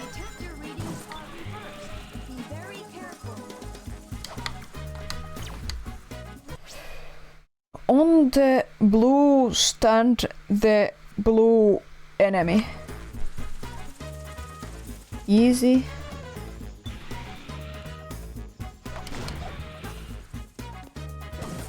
Whoop.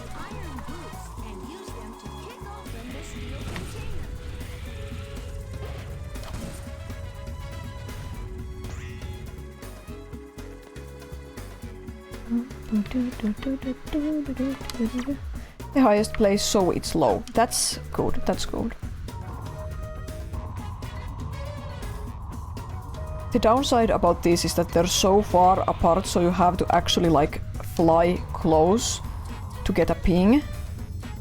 It's there, it's the artificial chaos here.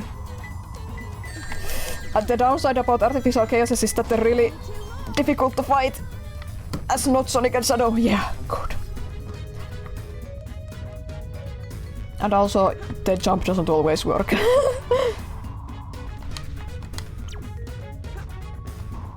Sticking star. Right, I'm back. You can address me again. How's it going? It's going pretty well. I just restarted this level because I got an annoying gem I couldn't find immediately. Now we're back on track. Let's take this rocket. Mocho is blocking me from reading my hint. No, we're making really good progress. Sticking star. Okay, I read that right. Good, it's pinging here. It's probably on this planet. Okay, not down here. On the other side? Not down here. Rats. Far away from an inverted tower. Okay, so it's at the inverted tower up top. Good, good, good. Just gotta take this higher. Oh, I know where it is. Yeah, the ping said so as well. It's right here. Ooh! Get hold of yourself, Rouge. Only one more left.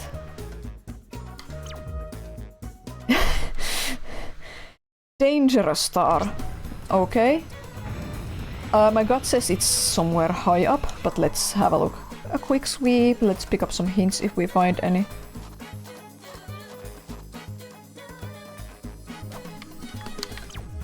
Wide open area. So it's enclosed. It could be one of these things. Or a... Okay, that's very explicit, thank you. So it is called Capsule Meteorite and Capsule Planet. Why have I called it Capsule Planet my whole life?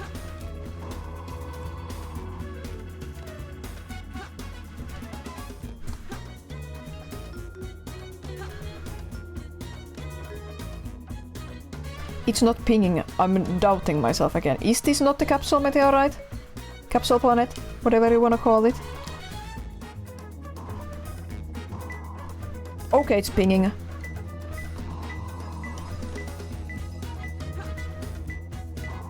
Oh, it's here because there's these spiky balls.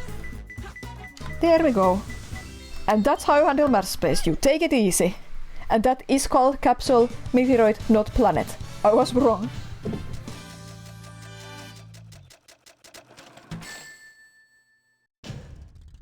Not too bad, I guess.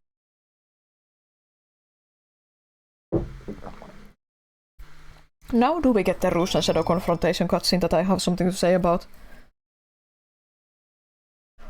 Or is it Cosmic Fall first? I actually really like Cosmic Fall, it's a fun level. Oh, the boss! I forgot! The annoying boss!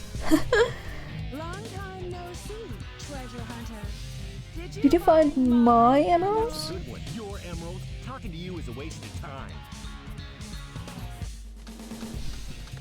Hand over those master emeralds. Give them. Knuckles time. Kick, kick, kick, kick, kick, kick. Oh, I wanted to get one kick in right away. Is this annoying as the other way around? Yes. Hand over those master emeralds. Give them to me. Use your rings wisely. Pick up one ring at a time, or else. Pick up one ring at a time or else. Stop threatening me, Omacha. What? Oh, I got in 2 hits. That's very good. I just gotta find him. He's picking up rings. Oop, oh. Now witness my power. Take this. Now witness my power. Take this. Yes! Did he really say that? Yes, he did really say that.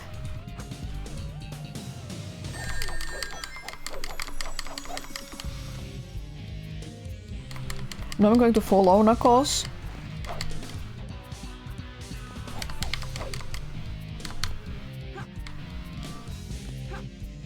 I lost him. There he is. This is going much better because I found Knuckles.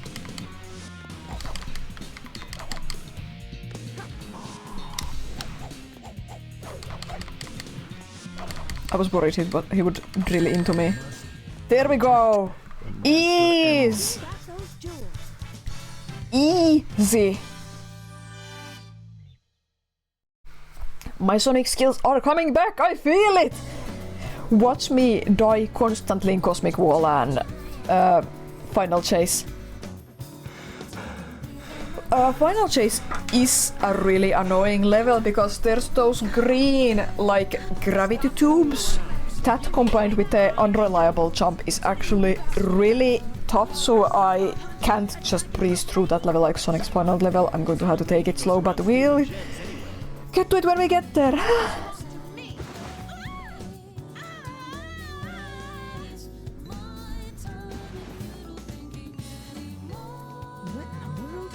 Knuckles is such a loser, he really is. But we love him, he's our loser.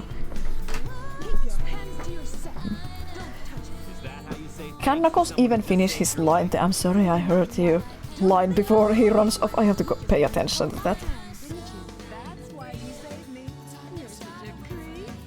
This isn't a joke, you know. Think what you want, Batgirl. I was saving the Master Emerald. No matter what you say, it sounds crazy. What? Fine, then just take them. They stink like a kidney food. If that's what you thought, you should have given me them in the first place. And can't hear them talk because the music is blasting. Finally.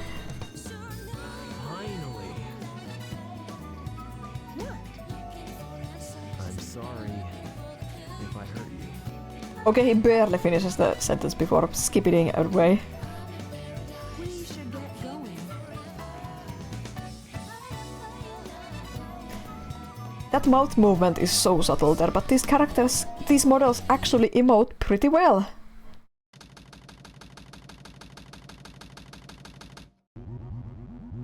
What's Rouge up to anyway? This is strange. It's showing energy readings from 2 separate Chaos Emeralds. Did they really think they could trick me with that fake emerald? Wait, Shadow. I'm the one who should be telling them the end is near. I'm the one who should be telling them the end is near. Now is the time to end this long drawn out battle. Eggman out to kill Sonic. For real. Ultimate genius. If something happens, I'm counting on you to finish the job. Hurry! The moment for attack has come. It's now or never. Blah, blah, blah, blah. Teleporting sounds. Cosmic wall.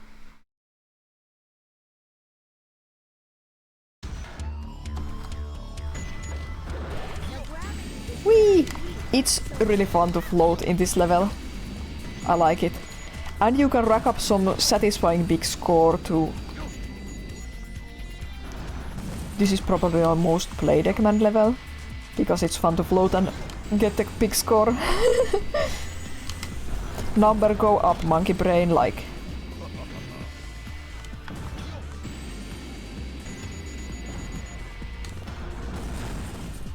Literally can't hear him. Yeah, his voice is so low. Quiet and low. Whee!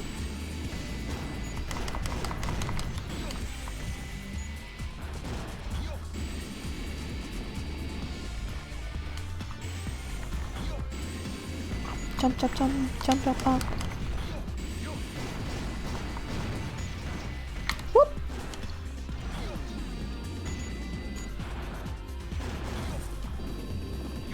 I'm trying to think of something to talk about, but I'm having too much fun, fluff, too much fun floating as Eggman.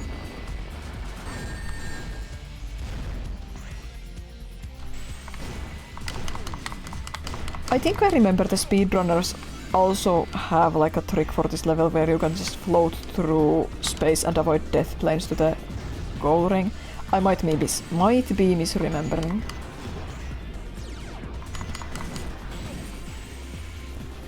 That was not a good jump. Here we go.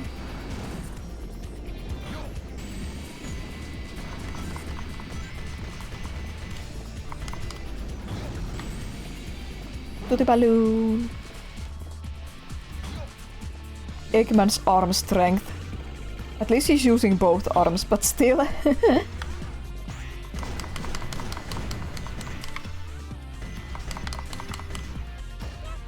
Bunny. I love the little animals in this game. They're so cute. They're so cute.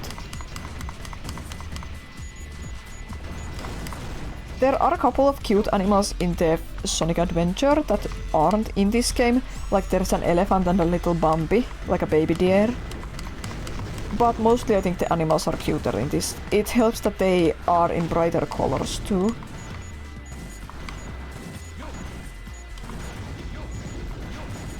This is where you just rack up insane score.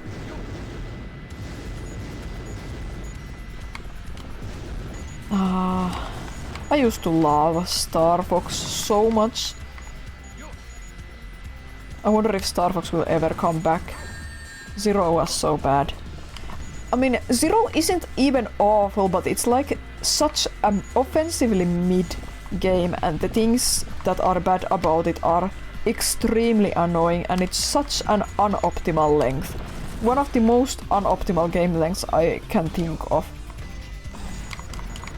It's too long to be a good arcade shooter experience, and it's too short to be a satisfying singular playthrough.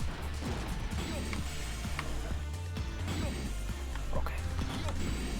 Here we go.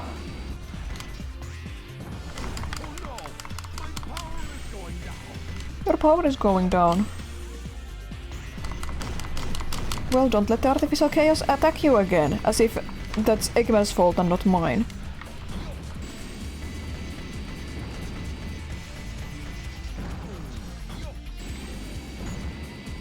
I do need some rings. Eggman runs faster than Sonic and can hold his body weight plus a mech. Could he be the true ultimate life form? Oh yeah, he's always running away from Sonic in the 2D games, isn't he? Maybe he's just really good at doing a short spurt. Sprint, it's called in English, isn't it? Maybe he's just really good at sprinting.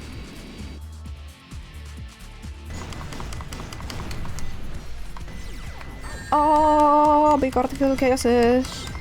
Shooting eye laser beams at me like a Dragon Ball character.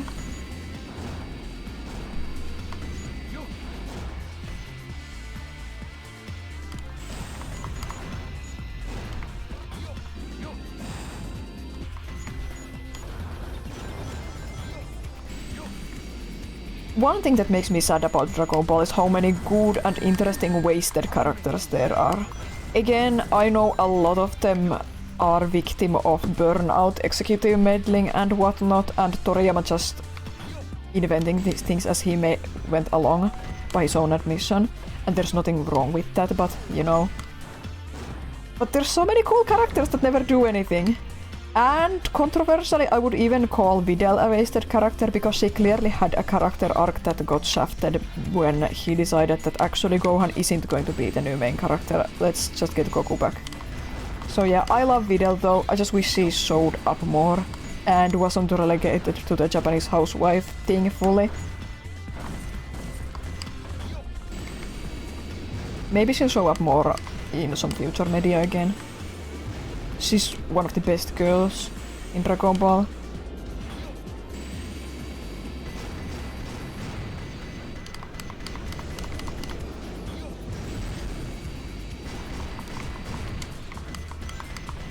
Daima deals with the demon realm, so we'll see if there's any context or anything about Dabura, also from Buu arc, who just shows up. He's some kind of demon king, then he gets turned into a cookie and is eaten and never shows up again. We'll see, we'll see. I know he shows up in some of the games in a bigger role.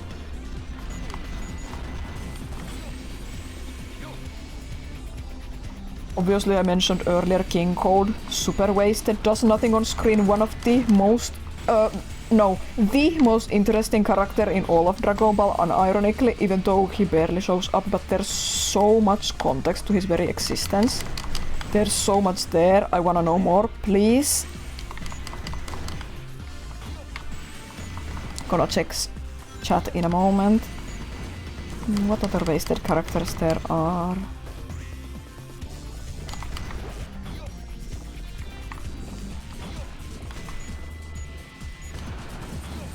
I had a whole list, but of course I can think of all of them off the top of my head. Ooh.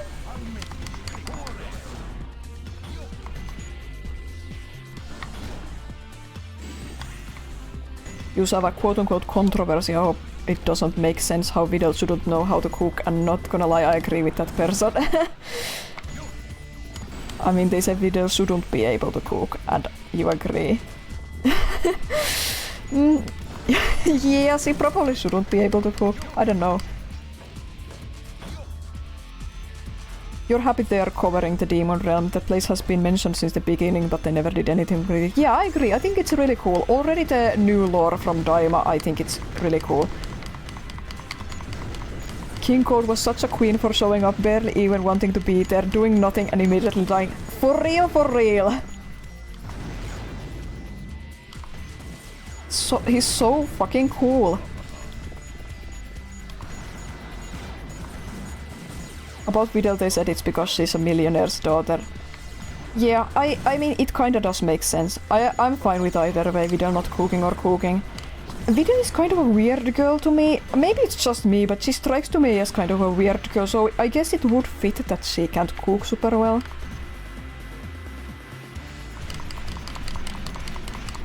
Like Gohan is a Saiyan, he just eats. He wouldn't notice if she couldn't cook.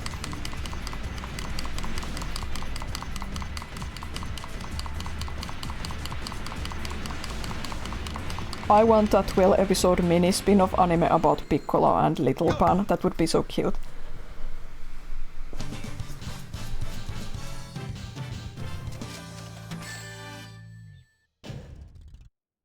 That wasn't so difficult. I'm trying to think of the other wasted characters. Again, controversial, but cooler. He isn't canon. Make cooler canon. Give him a personality and make him canon, please. Some of the other universe characters I could argue are wasted, but there's a chance they can show up later because all of them are alive. Innocent girl like me alone. Well, well, young lady. It's true science don't know what taste is. Broly was eating spider legs and didn't care. Yeah, there's also characters I wanna know more about. I wanna know more about Lemo. There's a translation caused discrepancy where it seems like he's lying. Because in the English version he mentions when he was working in the Frieza Force, he never met Frieza. In Japanese he mentions he only saw Frieza on stations. In English he says he only saw Frieza on screen, so it comes off as like lying because in the flashback he is actually present at Frieza's so-called coronation. But I would like to know more about Lemo because he's clearly had a change of heart about his workplace over the years. I'd love to know more about that. I wanna know more about Berry Blue, of course. She's wonderful. We love an evil older woman. And especially because she has a personal relationship with Frieza, that's fucking amazing. I wanna know about Vegeta's mom. I wanna know about her. She doesn't even have a name. Does she even exist? Give me Vegeta's mom. Give me information. Give me the deets.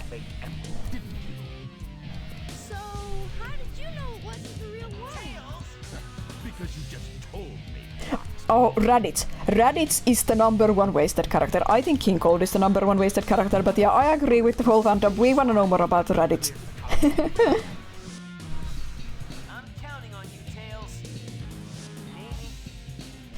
Oh, Tagoma was a wasted character. He was a double wasted character because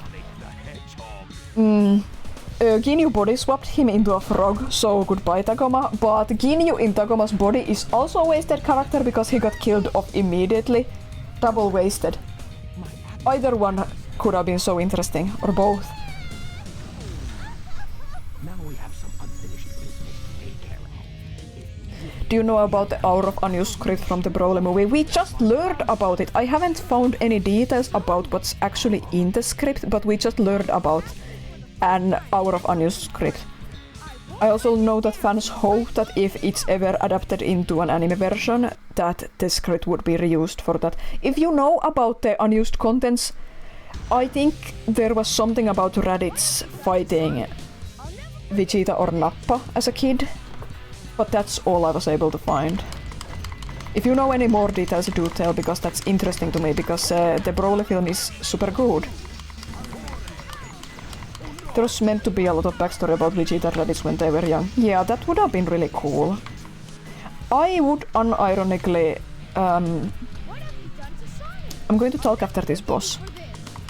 I need to focus. Ramming tails. Focus on ramming tails to death. Managed to dodge that! Hell yeah! Yes! How long would Raditz's hair be if he went Super Saiyan 3? He might have gone Super Saiyan in one of the games. You should Google that. Okay, and this is the big cutscene. I'm going to talk about Dragon Ball after that. Regular hedgehog after all. Big cutscene time. When all 7 Chaos Emeralds are collected, the power creates a miracle. I have 6 of them. They're mine. All mine. I don't think so. So that was your plan from the very beginning, huh? Or was it a direct order from the president? Now I know who you are. That's such a weird line.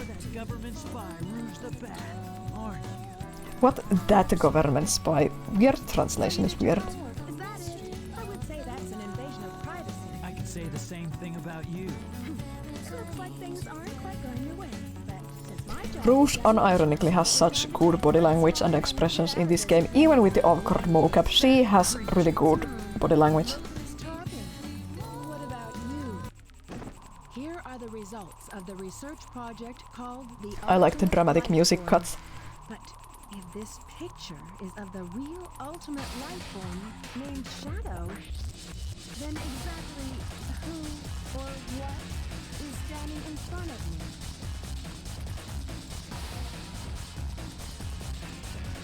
This is Dr.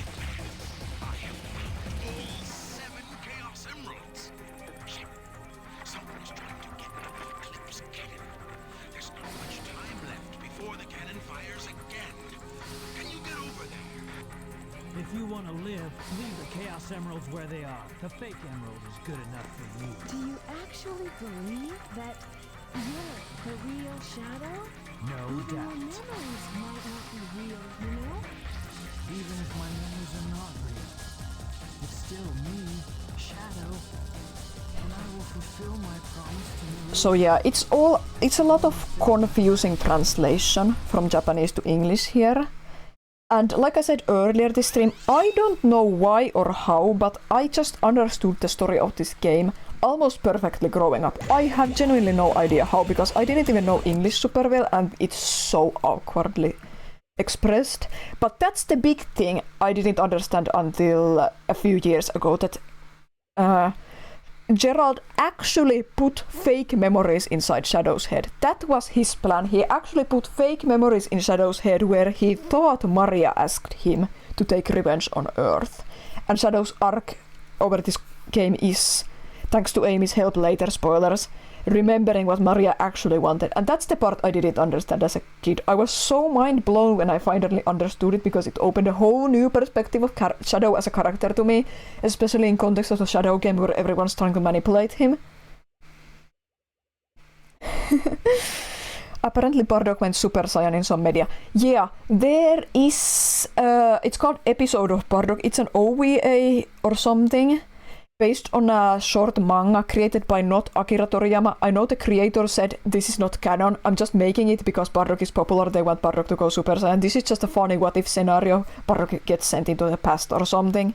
It makes no sense in canon, it's total bullshit, and there's some people who think it's so serious and canon, even though even the creator said this is not canon, this is just a funny what if scenario.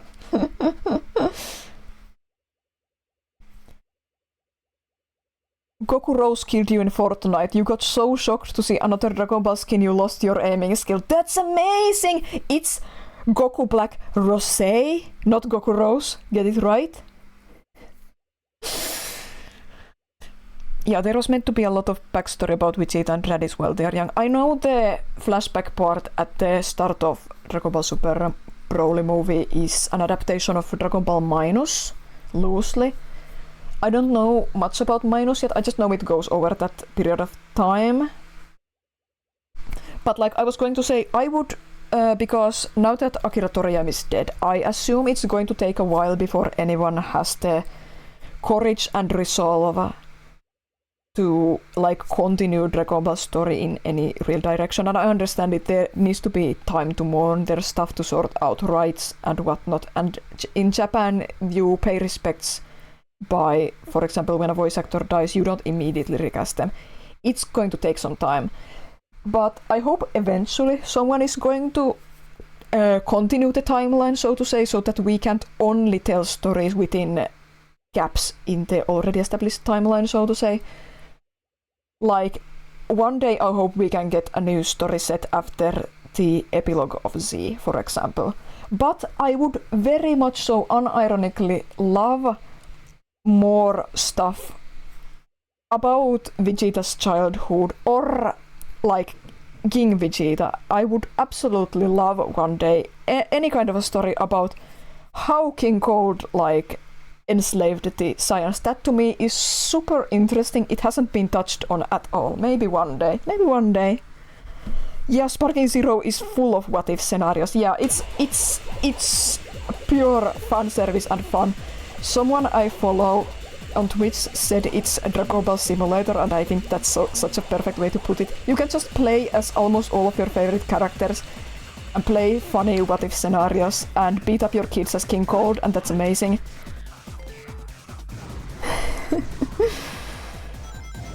The only complaints I have about Sparking Zero, besides the fact that I don't own the game for free, they should have given it to me for free, is that you can play as Shin. Oh, my little Blorbo Shin. That's so unfair. I hope they're saving him for an eventual DLC pack that's themed after Daima, because he has a big role in Daima. But if not, I will riot. Put Shin in or riot. I would have also liked Cooler's underlings, Dore, Nace and Salsa. I would love for them to show up. I understand why they're not in the game, but still I would love for them to be there. And I think I had another character I'm sad isn't in there, but I don't remember who right now. I know they're adding superhero film characters in a DLC later, so I'm not complaining about that. At least I can get Shin from Bath Bomb. Oh yeah, the Dragon Ball Bath Bombs that have little Daima figurines in them. The tiny Bath Bomb Shin figurine is so cute. I wonder if I can buy that from Mercari at some point. A new Dragon Ball show about King Cold taking North Science, but it ends up being 10 seasons and be a Game of Thrones clone. Oh my god, monkey pork girls. I haven't watched Daima yet. I think I'm going to wait until the first season is fully out in English. I don't even know if it's going to be longer than one season. But I'm reading all the spoilers, I don't mind. Whoop! Ah! It's interesting to actually be involved with something as it's coming out, even if I'm not actually watching the episodes yet. Fun to see what's happening and seeing people's fan art and reactions, because that's such a rare experience for me. I'm rarely there where something new is happening. I'm usually always behind. Baby Dende though, yeah, Dende is so cute, so cool. Daima is way more interesting now that I know the full premise of the show, and the implications of Dende being youngified. So much so that he's practically useless right now is actually kind of harrowing, because if something happens to the Dragon Balls, well, that's it for now. Oh, hi Loki! Shadow time! Yeah, we're almost done with Dark Story. I'm so scared of this level. I'm just talking about Dragon Ball to cope, because these green gravity tubes, I have bad experiences with them.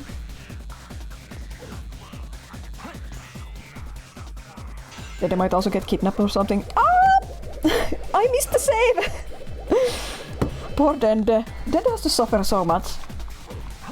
Hey Loki, are you streaming today? I think you often stream on Saturdays, right?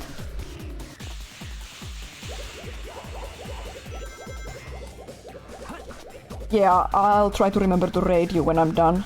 Was it 999 today or something else? More next fest?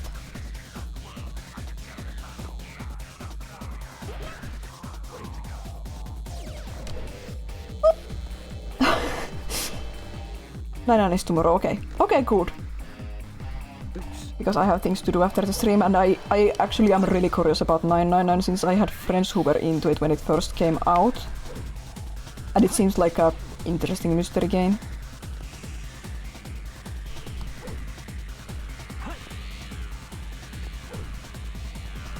Back up here, even though I don't need to be up here.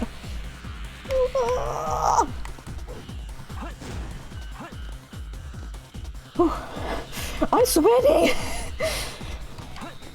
I have 6 lives, and even 0 counts as life. I think I'm fine. Yeah, this stage is scary. You can't trust your jumps in this game. And the gravity is really wonky. Okay, save. Good. Save. Good. Checkpoint. Good.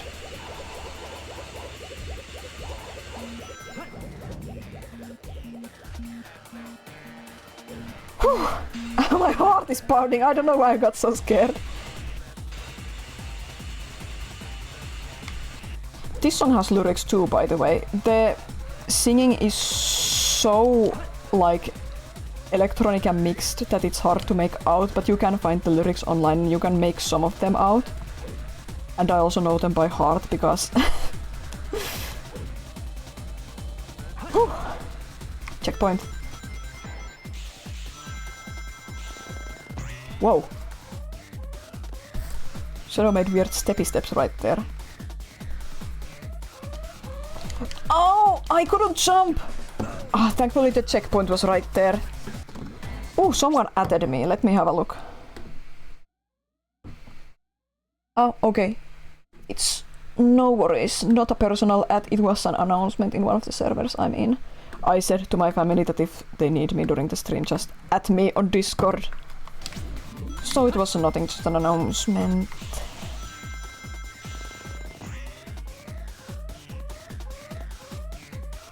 Announcement reminds me I could talk about DBCA a bit. So yeah, I watched Dragon Ball Z Abridged. Like I said, there's a lot of childhood nostalgia to my friends being fans of it. And it was really interesting because I absolutely love voice acting, but unprofessional voice acting in that capacity is super interesting to me in particular. And it was also just a really interesting nostalgic trip down memory lane in both good and bad with the humor. The old humor, old internet humor.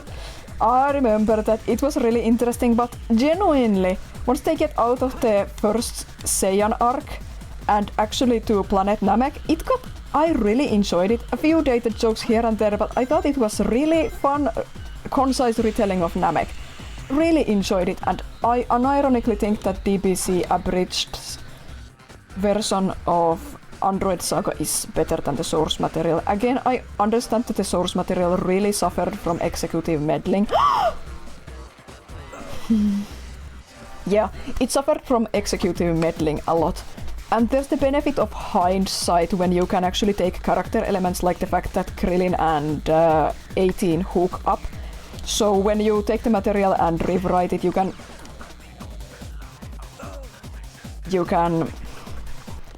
work with it in a different way. When you already know how the story is going to go, you can do some foreshadowing, some more fleshed out character stuff. It's fun.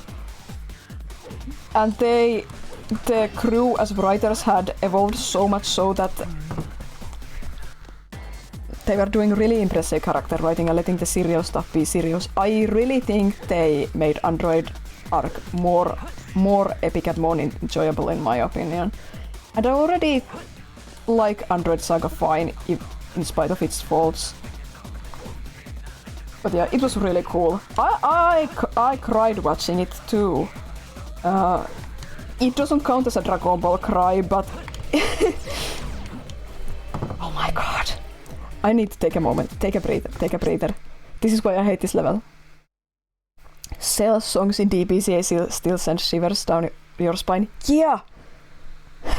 18 got it. I'm sorry if I hurt you think the Krillin canonically. She did. Also, DBZA added a bit of edge to some of the characters that makes me enjoy them more, like Tien. I like him fine, but DBZA gave him a bit of spice that really makes me enjoy the character more, even in canon. It's fun.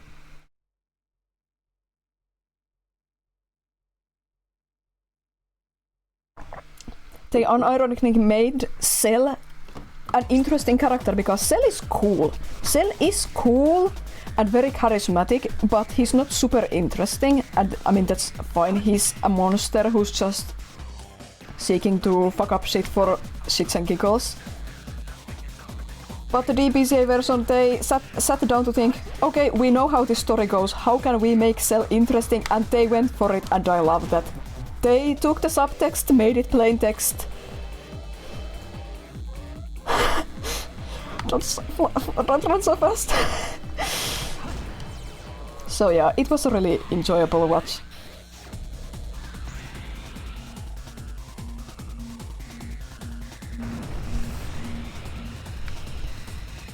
Also cool to see, look into all the people involved with DBZA over the years in writing, acting, editing and otherwise, and see where they've ended up. Like, there's a lot of people who do professional voice acting now. I recognized 18's DBZA voice actress, and I heard Chris Guerrera, I think that's his name, who did some voices in DBZA. I heard him in a game trailer just a couple of weeks ago. That was so cool. I hate this. Cell is on your thirst list. Whose list Cell isn't on? Cell is perfect. Cell is perfect. He's on everyone's thirst list.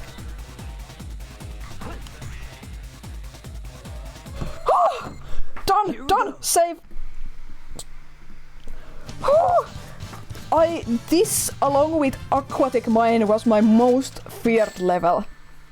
Because those gravity tubes are so mean! Whew.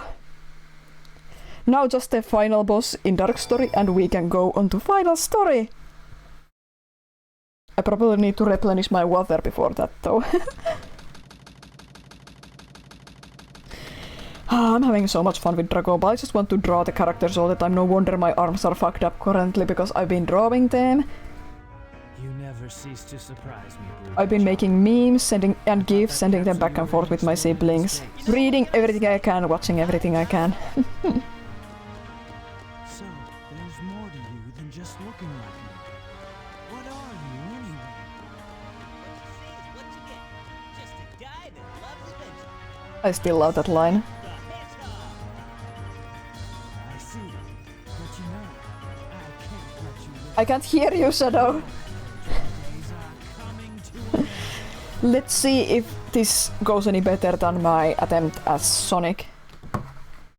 Sonic the Hedgehog! Yeah, the music build-up is cool. It's just too bad that the port mixing ruins the sound balance. Time for me to finish this. Oh god, I laughed so much I snorted. What? What happened there? He's not supposed to Sonic Wind unless he gets ahead of me, right? There we go, that's still the most reliable strat for hurting him. Bro immediately did a special attack. He really did. I've been watching this really weird Gordon Ramsay reality TV competition show with my siblings. I don't even remember. In Britain it was called Gordon Ramsay's Future Food Star, I think, and I quite liked it. People say it's just a food copy of Deal, but I didn't mind. I watched it for the drama, as you do with shows like that. But then we watched the American version, and it was a lot weirder. And now we're watching the second season of the American version, and it's super weird. Like Lisa Vanderpump is in it. They're like divided into teams. I have no idea what's going on. Even the drama isn't as good, but I'm watching it for the sheer insanity of it now. In English, the show they rip off is called The Apprentice. Oh yeah, it might just be called Deal in Finnish. I might be mistaken. But either way, it's a weird Gordon Ramsay competition reality show that makes almost no sense, but I'm having fun watching it. Apparently there's also an Australian version, that's interesting.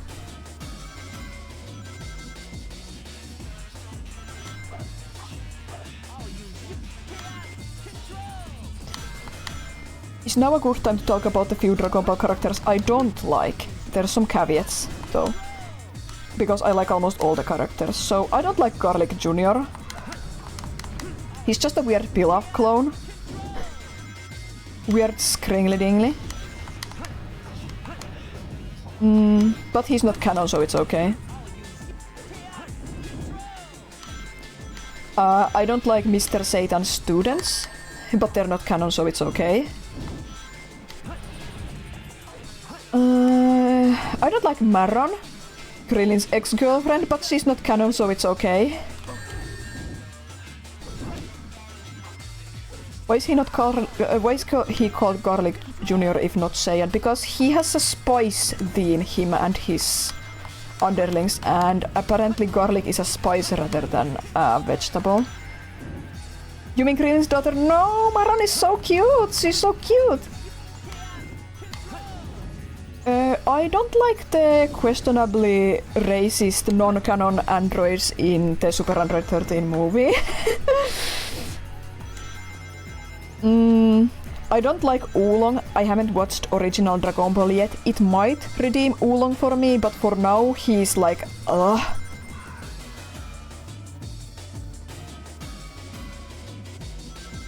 I'll use...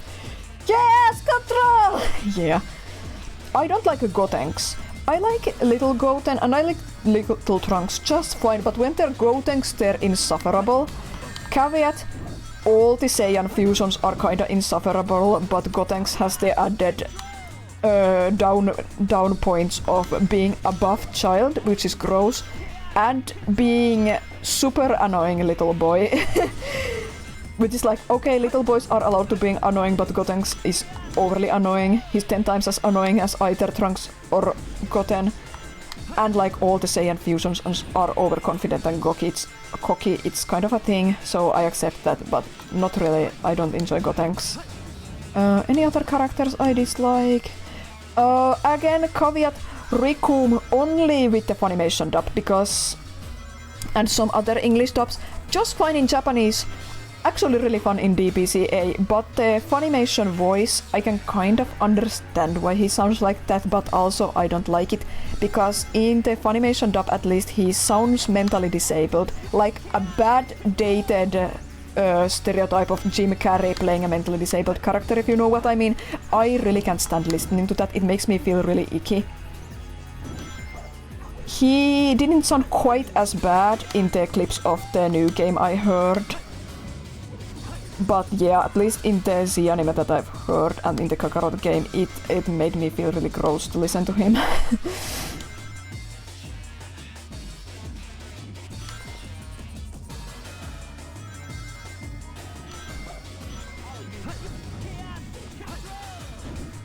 Other characters, Riku rhymes with two, yeah.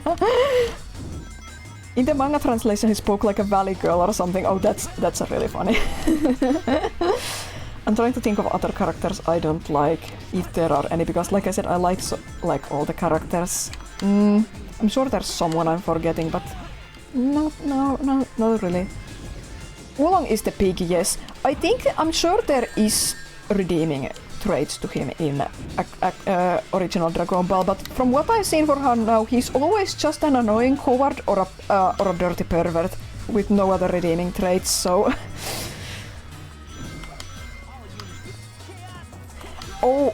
Pilaf and gang, I don't dislike them, but they're definitely in Super...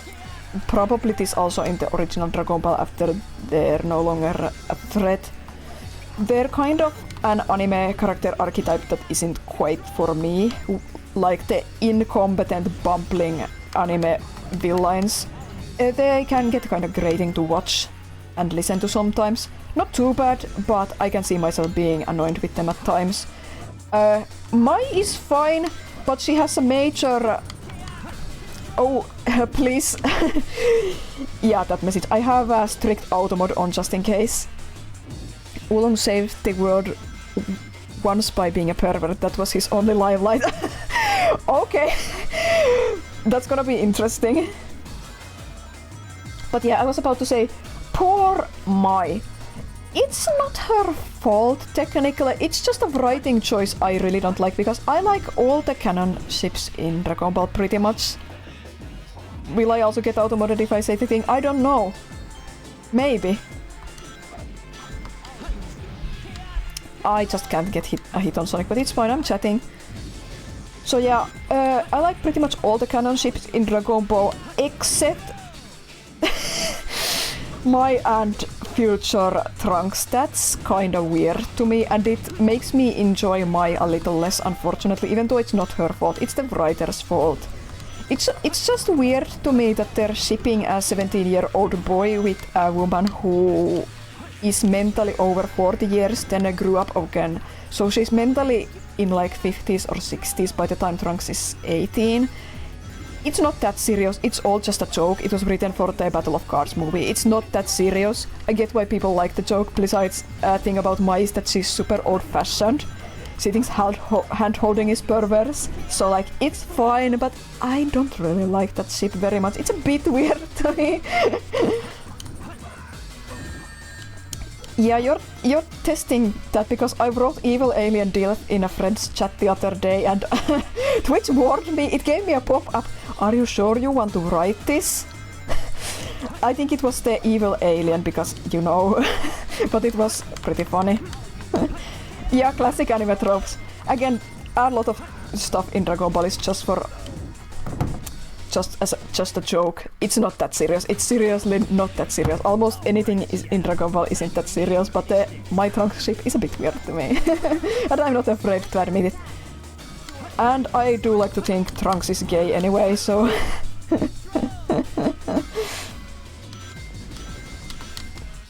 I somehow jumped off an edge because I got distracted by my mods testing if they're going to get smacked by Twitch's auto mod.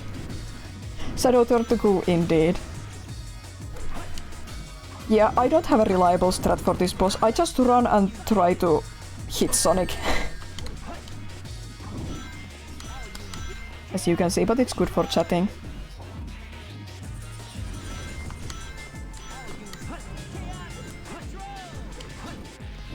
I can think of any other characters I dislike. Oh, wait! I did forget one. The significant one. Again, there's some redeeming qualities, but what the fuck is Jiren? Oh my god. Jiren. Whoa. Bless you, Jiren. Not a fan of Jiren. He has some redeeming traits. I think he could be compelling, but what we have of him in Super... Oh, you Jiren.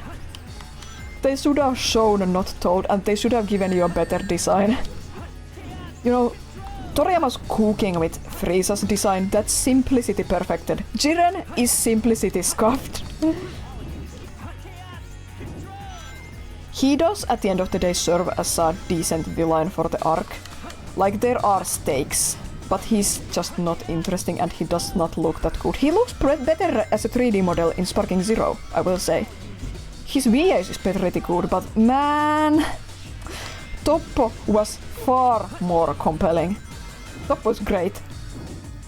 Trunks with lilac or blue hair, I'm fine with either. Maybe lilac, I'm fine with either though.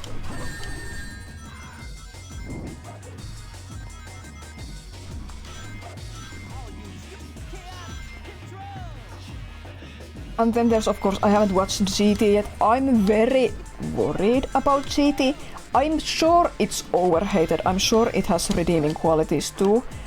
I know people hate Pan in GT in particular. I'm sure she's overhated just because she's a girl with a negative personality traits. That always happens. Especially because Dragon Ball has a lot of really annoying, sweaty anime nerd men fans who take it super seriously and are always comparing power levels and saying this can't happen because this guy's power level is this and this person did it, and so, this person didn't earn this transformation and this can't be canon because this and that, and are taking it super seriously.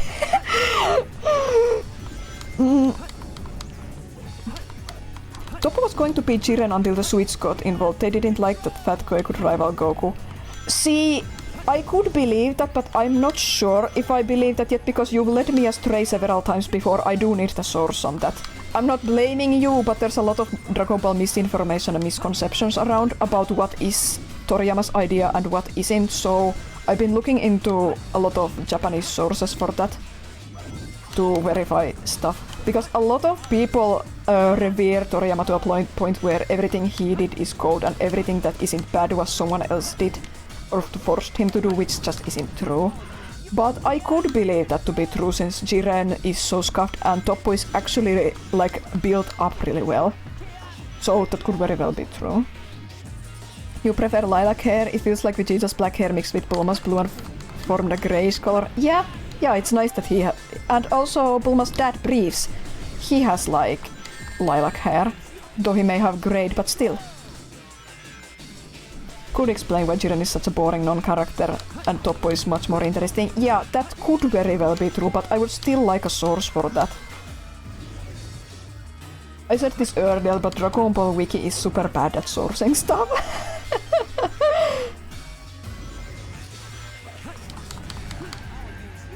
They also have a problem where they treat everything as...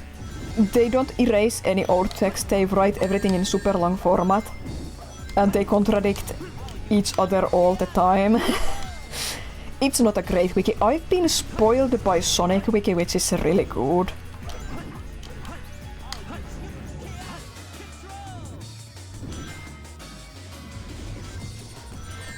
I will say about Jiren though, again he served as a fine final antagonist for Super, and the final battle against him, brief but super cool, and I love the ultimate theme of the Tournament of Power arc. It's really cool. And that is Dark Story done!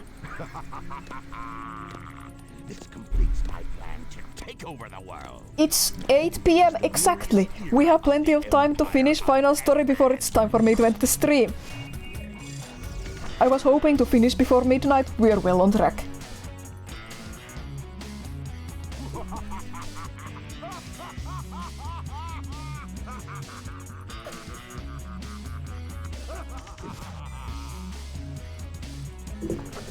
I love the dramatic zoom here.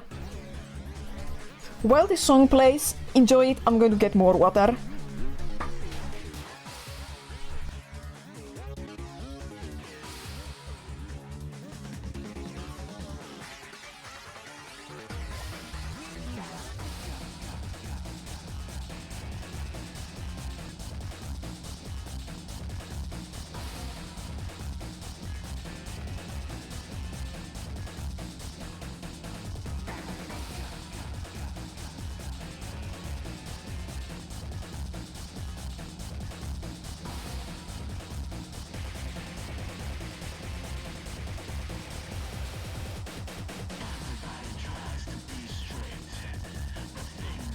I'm gonna suck on a pastille for my throat while these credits are happening because my throat hurts from all the talking. I'm not made to talk this much.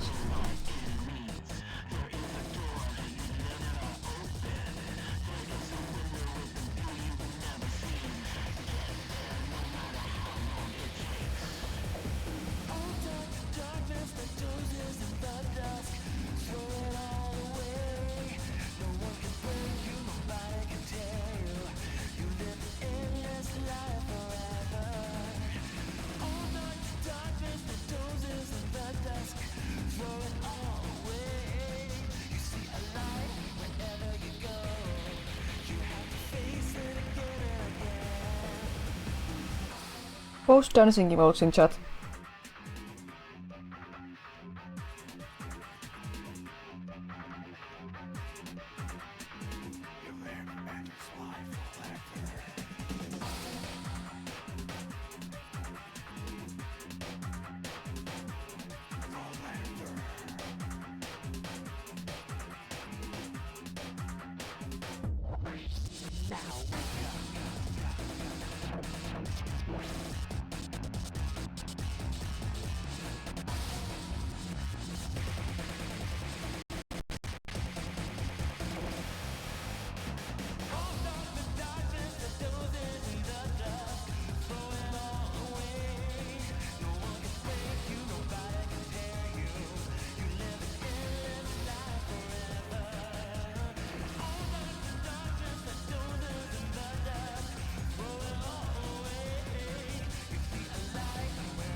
Cooperation with soap shoes.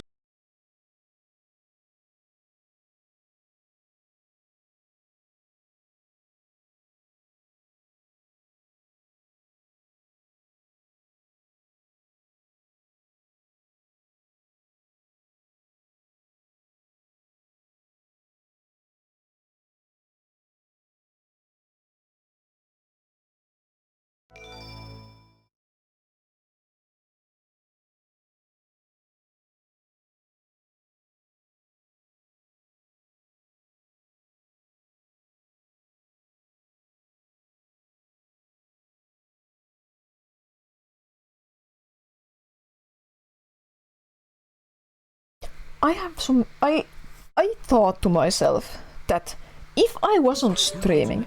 Oh, I'm gonna talk after this. Supersonic collision, untamed power, Professor Gerald did the truth about 50 years ago. Sonic Adventure 2. Last episode. Wishes are eternal. I love these trailers. Why are they here? They're so good. The end of everything. Yeah. So, I thought to myself that I could, if I wasn't streaming, if I was just playing this by myself, I'm pretty sure I could beat the game in 6 hours. I've now been playing this game for about 6 hours, and we're starting the final story.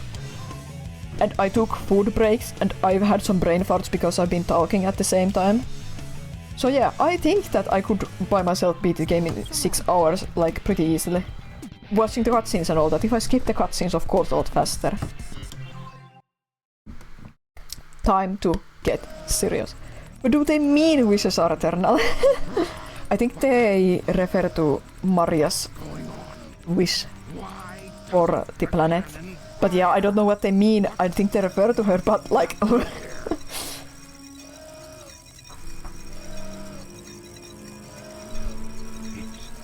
It's my grandfather, Gerald Robotnik.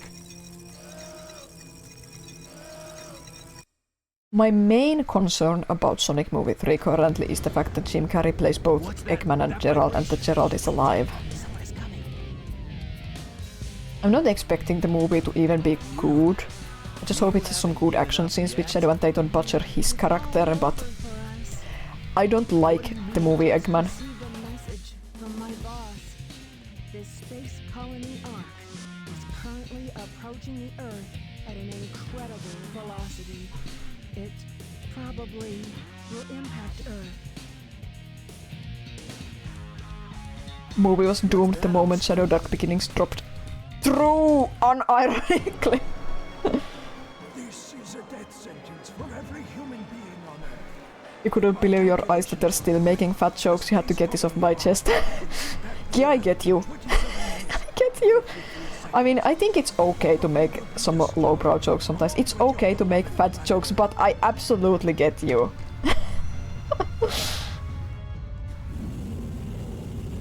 It feels really cheap. So cheap.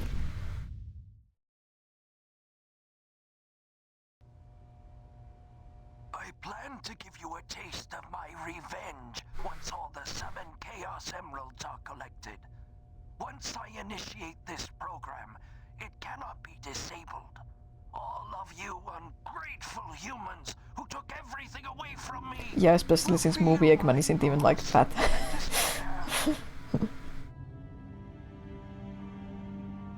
Oh, you meant the game Eggman? Yeah, it's a round body. I wouldn't know how to describe his body type besides egg-shaped. I plan to give you a taste of my revenge. The vibration's getting worse. Professor Gerald Robotnik, one of the greatest scientific minds in the world, and my grandfather. What? I knew you were behind all this. Stop it right now, or else... I'd have done this a long time ago if I had the chance. What do you mean? There's weird pauses in this cutscene in particular. You can tell the cutscenes are like, the lines are synced to the Japanese version. So there's awkward gaps and they talk over each other, but the gaps are especially prominent in this cutscene, I feel. Can't wait for Gerald's journal with my physical copy of Shadow Generations. I'm so excited. I heard that Evan Stanley created a handwritten font for it. Was it a mistake to create the ultimate life form? I thought it would be something that would benefit mankind, but then the military guards landed on the colony that day. They were sent to destroy the research project. Besides, a lot of context about Project Shadow and backstory is divulged only in old Japanese, like, media outside of the game, like guides and whatnot. So it's great to get things solidified and on track with the new game and stuff. Was it a mistake to create the ultimate life form? Mm-hmm. Maria's name among those who died when the Ark was shut down. She meant everything to me, and I couldn't bear the thought that she died because of my research. I lost everything. I had nothing more to live for. I went insane! Poor guy. Was to avenge her. Gerald is such a tragic character because he started out so, like, idealistic in a way.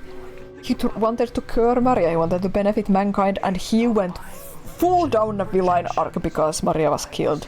To complete my project, Shadow, I designed its mind to be perfect. Its mind, that's really interesting. Awkward translation or not, but I really like that he says its mind. Like, he's so far gone at this point that he doesn't view Shadow as more than an it. Oh, so that's Even though he might be talking about Biolizard, but still.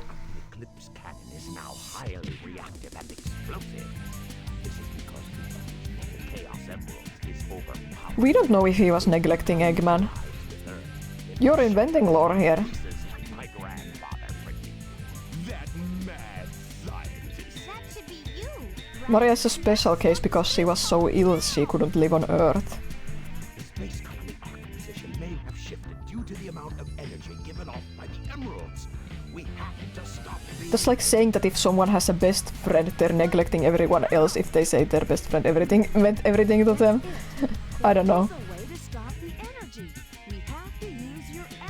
I don't remember if he says anything about Gerald off the top of my head. I think he does, but he is very resentful of people in his family thinking and speaking fondly of Maria. And I think that's really interesting because I think it paints Eggman in a light where he thinks that he was denied affection. We don't know if he was or not. I doubt it. I seriously doubt it. I think Eggman thinks he might have been denied something. Attention, affection, adoration, whatever. And I think he was definitely bitter that Maria, even after her death, got praise and that, but I really can't imagine Eggman having been like... I don't know. I can't imagine Eggman having a tragic childhood, weirdly enough. Is Eggman younger or older than Maria? Probably younger, yeah. I don't think Eggman has like an exact confirmed age, but I don't think he's over 60. I don't think Eggman is over 60. I think he's in his 40s or 50s, and Maria was like a teenager when she died. Like 14 or something. Okay, cannon score. Kind of a tough level, but we can manage.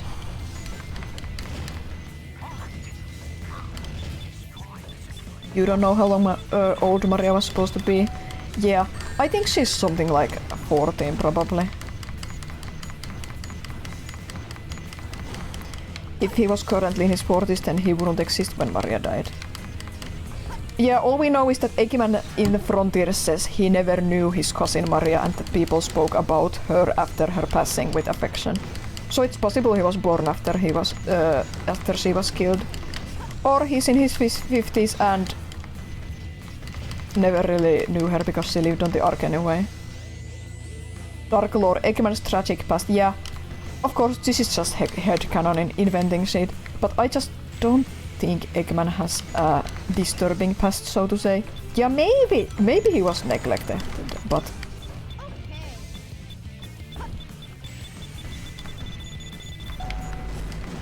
Hard to say.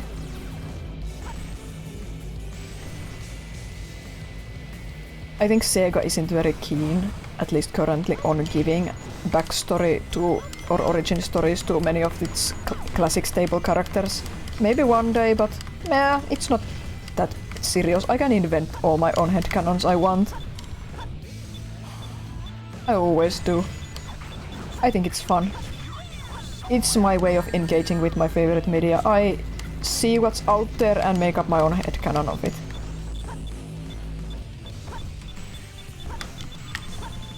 Come on, Tiles, come on.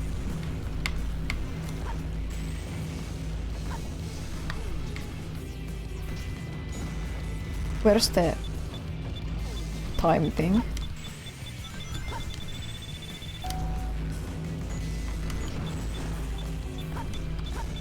Good. Since Maria didn't know much of Earth, you imagine she was taken to the Ark pretty early in her life? Yeah, probably. If Eggman was ever given a past, I hope they don't make it sympathetic.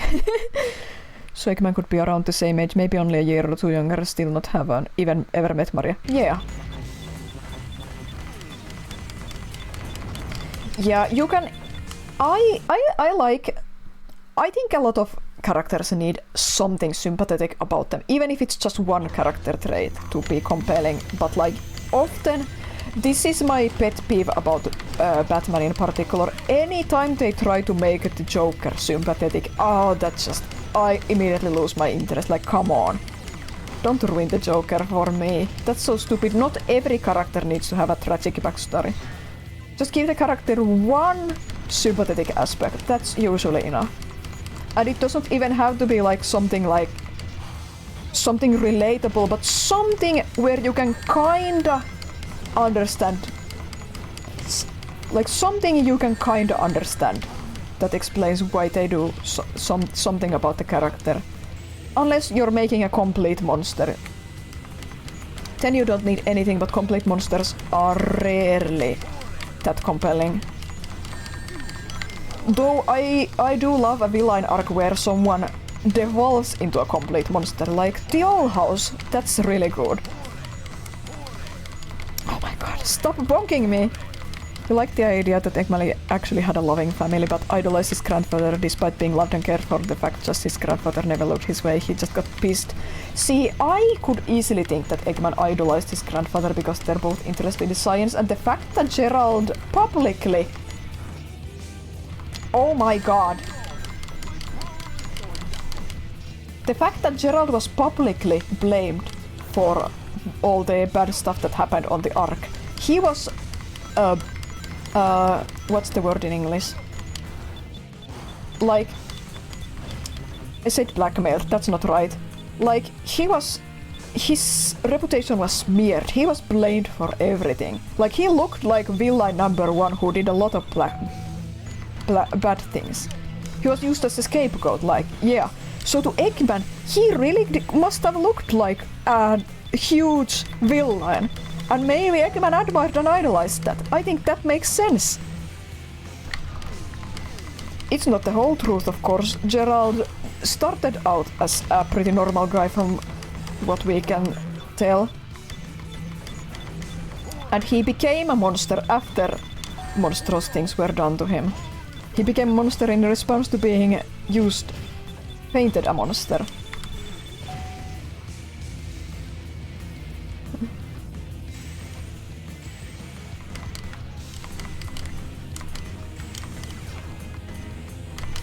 The IDW comics do some good stuff with Eggman. I think they make him... the Mr. Tinker arc gives a nice new kind of edge to him because it shows an Eggman that is like free of bad thoughts and bad influences, and later down the line you really see that Eggman is his own worst enemy.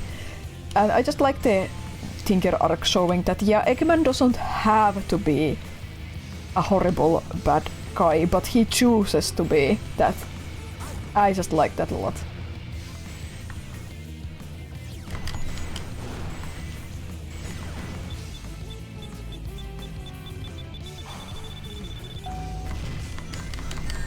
I'm a big fan of villain characters in general, in a lot of media. Villains are super interesting and entertaining and fun. There's this weird... I always call this, like... always accuse Tumblr of this. It's not exclusive to Tumblr, be fair, but there's a lot of younger fans, not exclusively younger fans, but often younger fans, who have like... There's a lot of stuff in fandom culture currently where it's like, you're not allowed to like characters who ever do anything bad ever, who ever say anything mean ever make a bad choice, because if you do, you condone of this bad thing in real life and you're toxic and horrible and a bad person in real life. Except if it's a white twink, then it's okay because they're hot in these teenagers' opinions, but you know. But I really love villain characters. You haven't really read the comics, but you always see an interaction with Eggman and Starline where Eggman gets super pissed. Eggman and Starline have some really fun interactions. All the comic villains are really good. They're all very different and very good. Just recently we got a really... in the annual special comic for this year, we got backstory for one of the comic debut villains, and it's super cool. It's super compelling. It gives a really cool new perspective of the character, and I keep dying at this spot. Yeah, thanks. Don't specify. Rai is reading it right now, and I don't quite remember what happens in what order. so I don't want to accidentally spoil him in case he's here right now. But yeah, I love the villains in the comics, especially because the comic format is different than game format. They can actually create new villains and they don't have to always only use Eggman. They can do villains that are less action-oriented. I hate fighting artificial chaoses. I don't know what to do.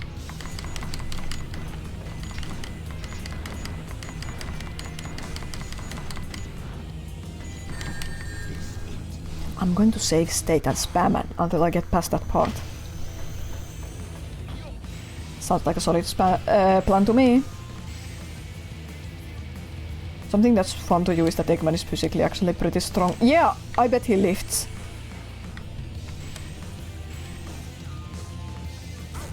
Oh!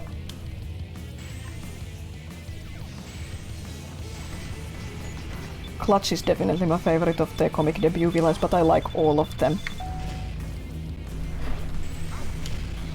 That was a bad save state. There we go.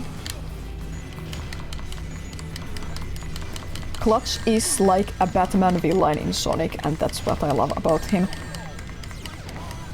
Also, I think he has a southern accent, which is really funny to me, like Texas accent or something. And he's older than Eggman. It's refreshing to have a character who isn't a teenager inside.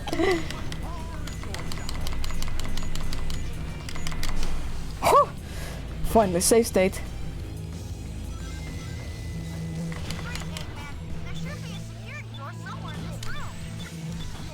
Scoots, those are not aliens, they're artificial creations.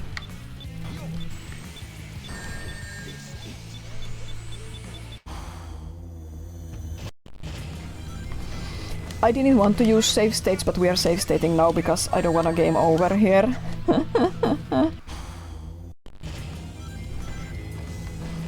I have owned this game twice. This is my legitimate Steam copy that I couldn't get working in time for no reason, and I didn't have time to troubleshoot.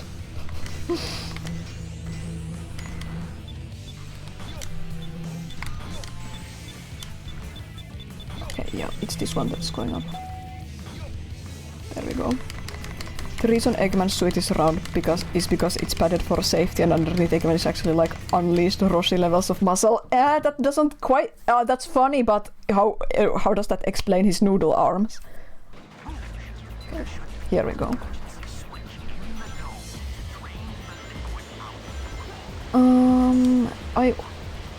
Okay, I had to climb up top there.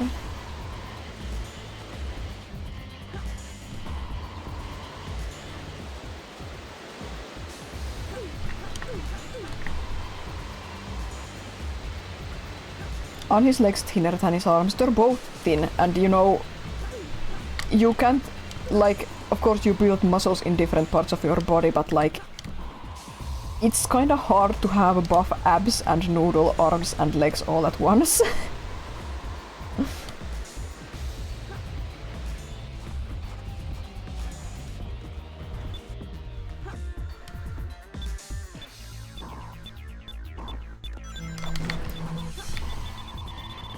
That reminds me that my siblings and I have this like inside joke about One Piece necks. Have you seen what One Piece characters look like in, let's say, post-time skip? Like Merman Island and shit. The male characters have massive tree trunk necks. They don't even look like necks a lot of the time. But thanks to Dragon Ball, we now have a new joke about the Dragon Ball pecs, because oh my god, so many of the male characters have absolutely huge pecs and like really low cut collars or are totally topless, and it's freaking hilarious.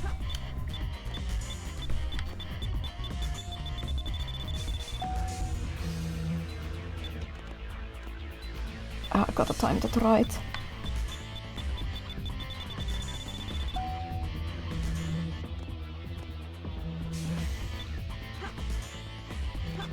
Oh, couldn't squeeze through there. Eggman obviously has arm muscle but skips leg day. I don't think he has arm muscle that obvious. Like, yeah, he lifts heavy things up, but I don't think his arms look like he has much arm muscle.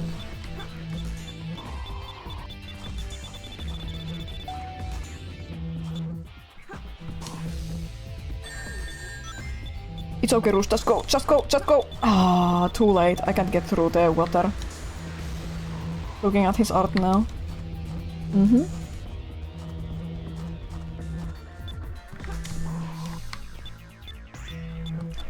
Just go, Roos! Go, go, go, go, go, go, go, go! There we go, this is a short section. His legs look like twigs, his arms look pretty normally proportioned. Mm. Eggman looked buffer in Sonic Boom.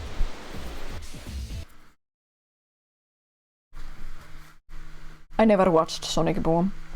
I know people say it's good, but I'm sure it's funny. But also I don't have a sense of humor, I don't like a lot of humor or comedy, so I don't know if it would be for me, especially since I don't really enjoy Sonic spin-off material that much.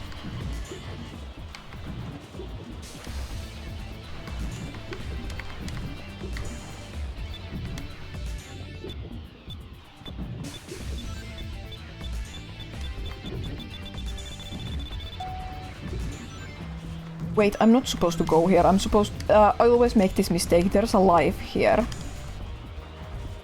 Oh no, now you can't unsee the next. Never noticed until now. Happy to ruin One Piece for you. I love One Piece. Too bad that the Finnish translation ended. They lost the rights to continue it during a business transferal. Like, there are some... the company that's been translating One Piece in Finnish for like over 15 years merged with another company or something, and during that merger the Japanese parent company just took their license to continue publishing One Piece in Finnish away for unknown reasons. It sucks. Now I have to continue reading in English even though the Finnish translation is far superior.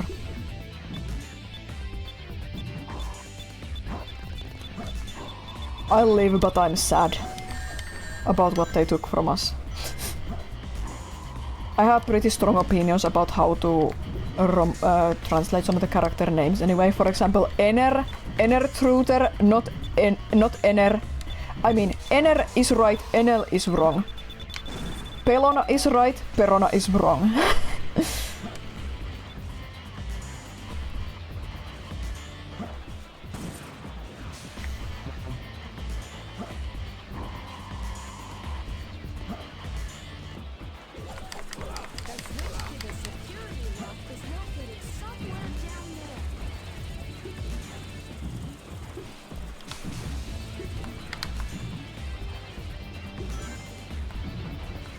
Do I now get behind the... Yeah, I get here now.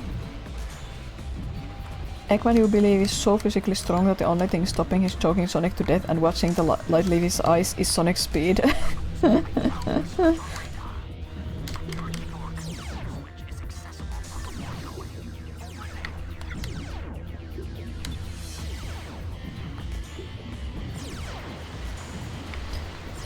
Oh right, I have to time stop to get there. Good thing I picked up the air necklace. This would be annoying without it, even though I don't always pick it up, but I wasn't confident enough that I could do this without it. Don't give up, Zolo. Yeah, oh, I hate that. I hate Zolo. I hate Zolo. I forgot about Zolo. It's so bad I blocked it out of my memory.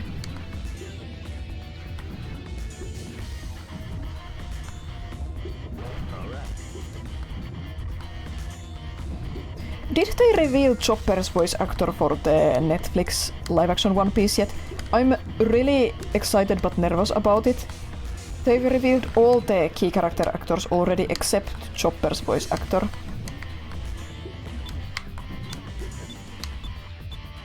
I secretly hope it would be Ikue Otani. I don't know if she knows English well enough that she could do it, but it would be absolutely incredible if it was her.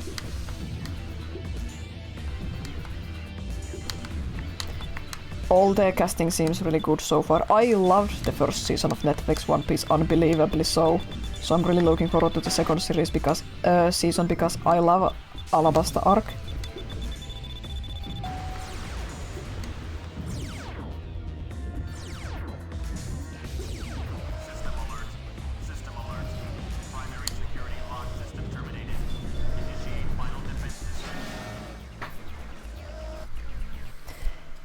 And now to the final section of Sonic, isn't it?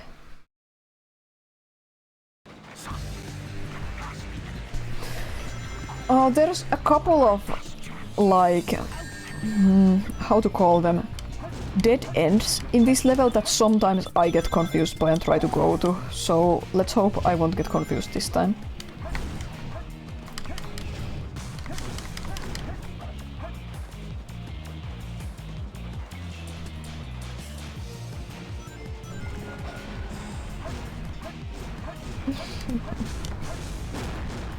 As a kid, I liked blowing up all these small mini chaoses.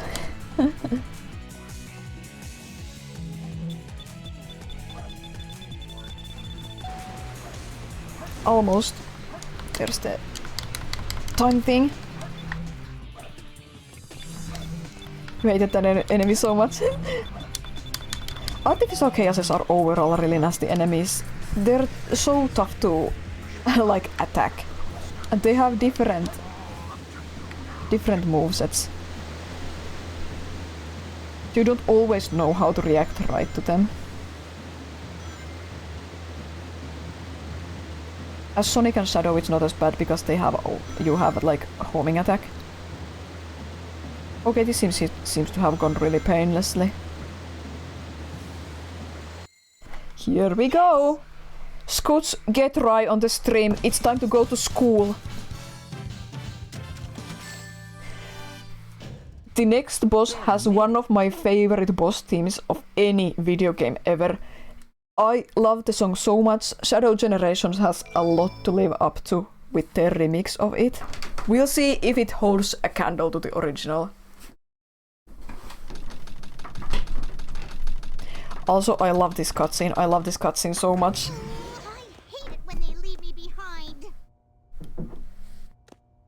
Look, it's Shadow.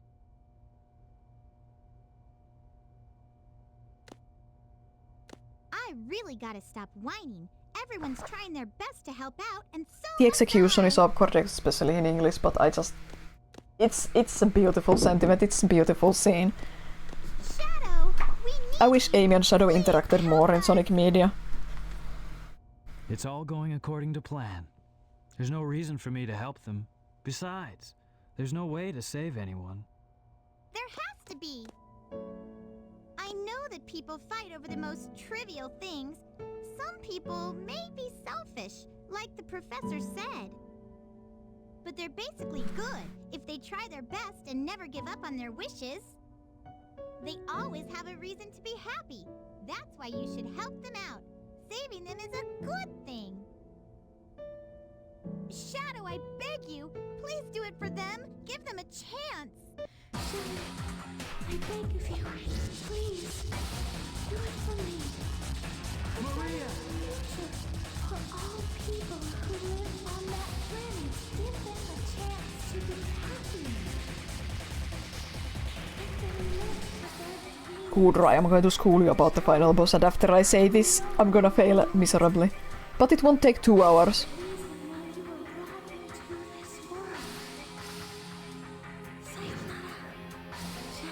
She says ciao, Shadow the Hedgehog in Japanese. I must keep that promise. A singular tear. As he remembers what Maria actually wished for. Thanks to Amy.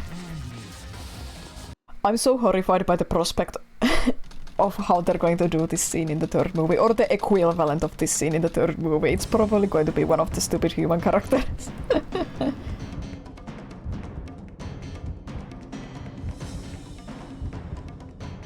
What's that? It looks just like the shrine of Master Emerald. You came second, the final duel was so epic you can't be upset about not winning. You're getting good at 4090, that's nice. One day Vegeta will be in the shop, and we can buy the Vegeta skin in the game, so you can record funny gifs. All of you ungrateful humans who took everything away from me will feel my loss and despair. All of you ungrateful humans who took everything away from me will feel my loss and despair. Here comes the boy.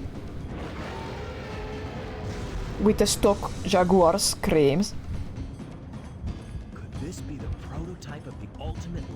Shadow's voice is way too young in this. Yeah, he doesn't sound very old. Shadow is here! Shadow, what are you doing?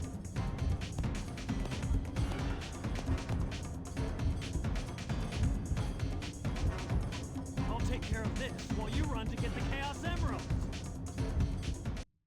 He emotes so nicely in that scene. They do emote so nicely in this. Oh, my favorite song! It's going to sound stupid, but I don't know a better way to describe this song other than majestic. The way the horns are used, the way it's instrumentated. No one's hurting me. No, it starts with I'm gonna be desperate. I know the lyrics to this, of course, always jamming to this by myself. The lyrics are so nice. I love this instrumental part.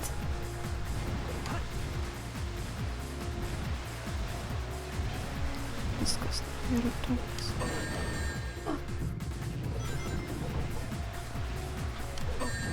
Oh no! This has never happened before. It's just like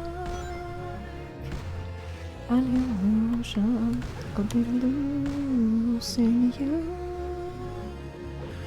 before long. That has never happened to me before. I didn't know that can happen. I somehow ended up behind his head as he was spitting out some black balls. That's interesting though. Don't fall into the Fanta. I don't need these rings.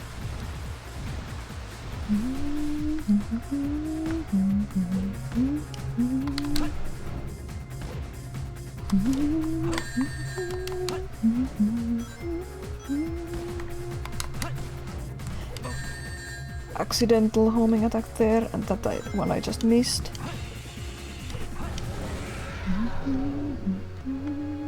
Yeah, feed the cats.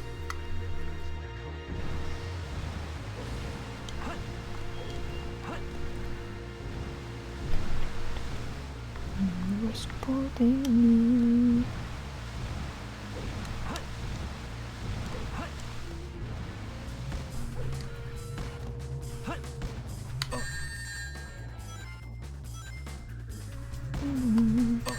I'm just vibing to the song so much I'm not even focusing on the boss. I can kinda autopilot this.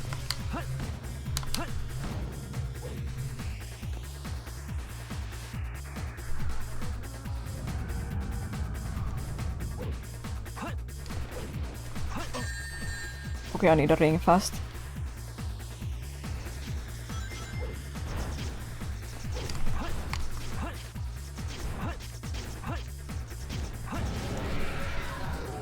The Biolizard has a very scary mouth and throat when you look at it. Like, it's just a gaping maw that leads into God knows where. No teeth, no uvula, no nothing.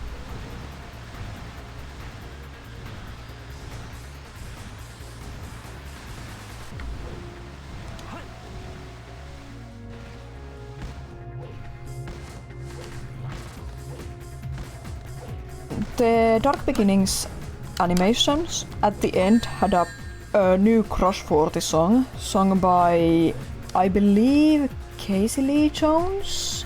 You should check who sang it. An awesome lady, anyway. But it was composed by Crush 40. It's very short, and there's talking over it, so you can properly hear it. Okay, I didn't find rings and got killed by the tail, that's fine. I really hope the full song is going to be in the game, or Sega will upload it somewhere, like a clean version of it somewhere, because it's really good. I want to listen to it.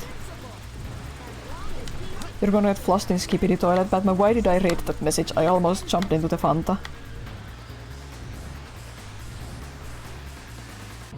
I need to be more careful with my rings. I was so busy singing, I collected too many rings, because all I need is 1 or 2. 3 is almost excessive at once, but yeah, we'll deal with it.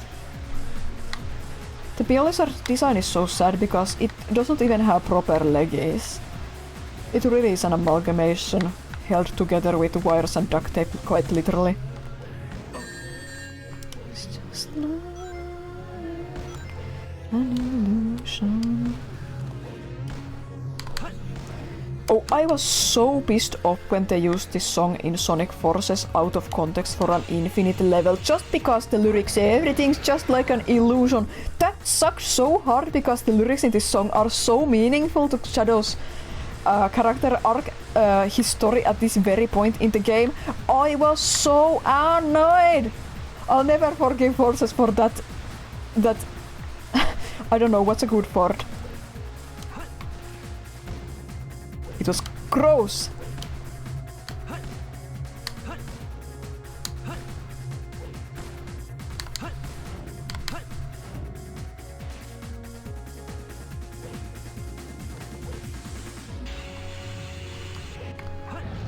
Forces was such a mistake. Forces was so scuffed.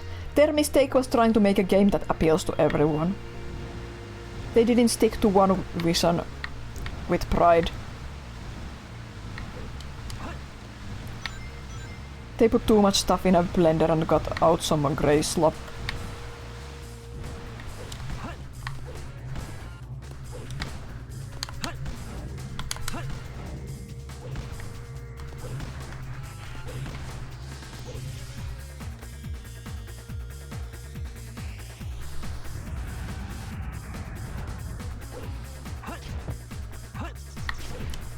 Yeah, so that's right about Cell's anatomy. I don't think he's ever shown to eat anything with his mouth, but yeah. We know that whatever was in his mouth can come out of his... whatever was in his stomach can come out of his mouth, so I guess he can. All he does is drink people with the tail.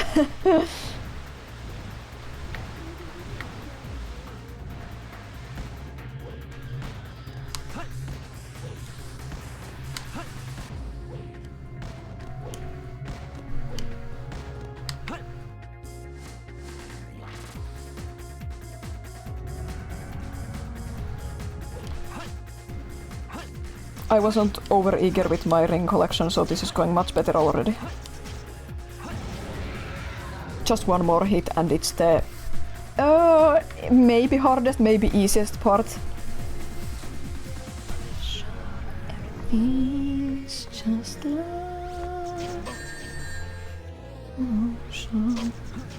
okay. Thanks, game. The giant orange on the back. Yeah. I did not remember that the balls fly at you at that part. That's interesting. I distinctly remember always just going straight for it, avoiding the balls, but apparently they fly at you now and you can't get any more rings once you lose all them. Okay, okay. I'll grab a few more rings and, before I reach that part this time. Up. Double input without my consent again. There we go. Not the tail, not the tail, not the tail. Woo!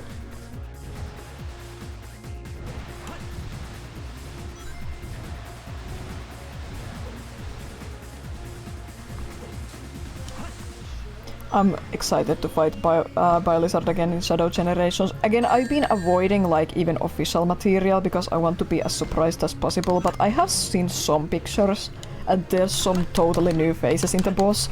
Obviously it's going to be better than this. I don't mind this boss very much. It's a bit jank, this whole game is jank. This is definitely one of the better bosses. But I'm looking forward to hopefully like an actual boss battle. What is happening? Okay, I give up.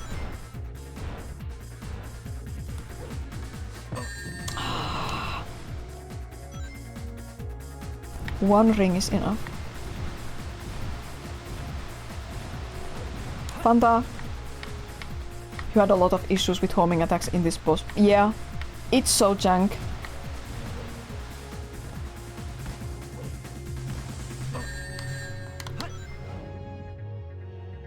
But I like it. The music helps a lot. I think it's a pretty cool boss.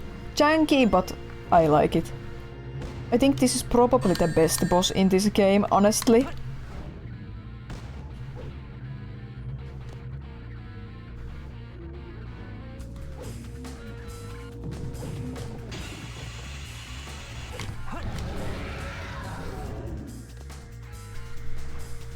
That's the stock Jaguar scream. I laugh every time I hear it.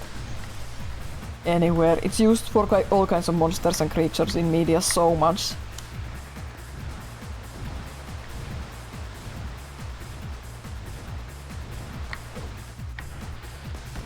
These are easier to dodge when you have some distance from the mouth. Because you can actually— oh my god, see what's coming. I accidentally light dashed there, wow. That's what happens when you map all your movements to one key.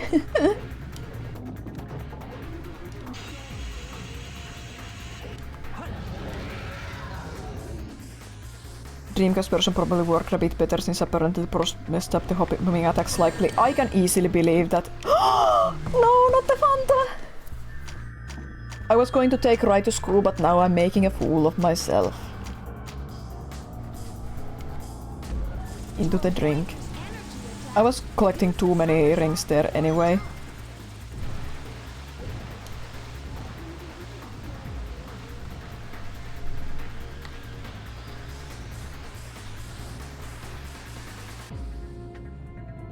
Biolizard doesn't even have eyes.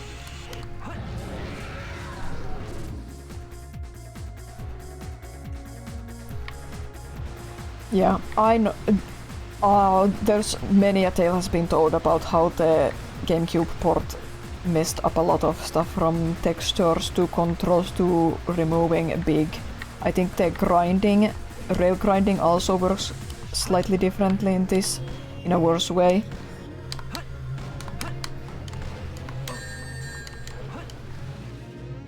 Need a ring, need a ring. There we go. Whoa! What was that? Oh, I accidentally bonked one of his deformed feetsies. Oh my god.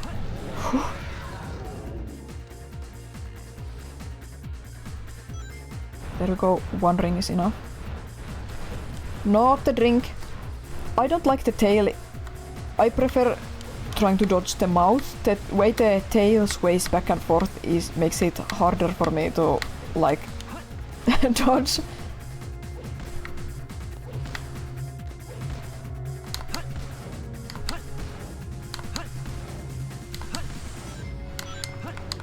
No, Shadow, no, no, no, no, no, what happened? I life dashed by accident again.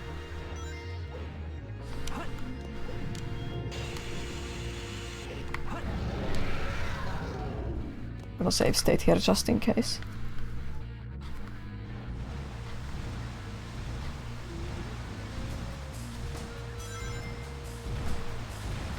Not a drink. I understand why people who didn't play this game as a kid would find this game hard to like. It's very janky. Same for why I don't like the first Sonic Adventure game. It's too hard for me to like. It's so awkward and janky and not in a charming way. To me at least. But I have so much nostalgia for this game. I loved this as a kid. I still love it, warts and all. All this bullshit, it's totally fine. I love you anyway.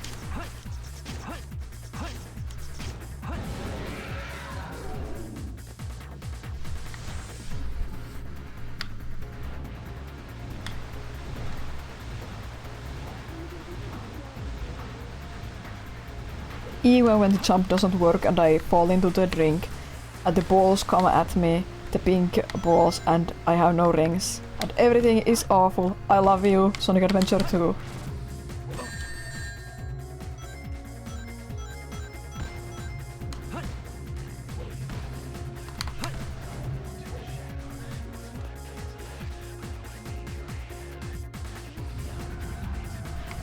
SA2 was so hilariously jank you managed to enjoy it almost because of it. That's fair too. You've been playing through the Sonic games, right? Where are you at in your playthrough currently? Just go, just go, just go, just go. Yes! Done and done. Final, final, final boss time, but first we must go Super Saiyan. Get out, you ugly prototype. And that's how you do it, right?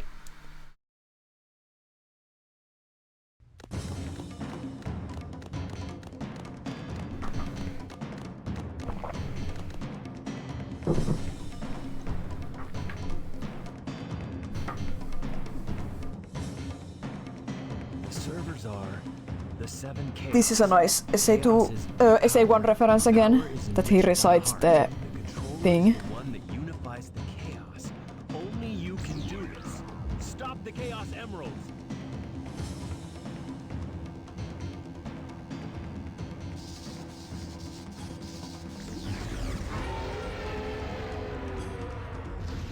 Time for a circle jerk. It does look like that, doesn't it? Last one you completed to some degree was Unleashed. Going by release order, you tried the first Game Boy, but that's not good. Yeah, Sonic and the Secret Rings is hard to like. Black Knight has redeeming qualities, but the Secret Rings is really rough. Of course it has some redeeming qualities too, but I don't really want to play Secret Rings. I would like to play Black Knight though.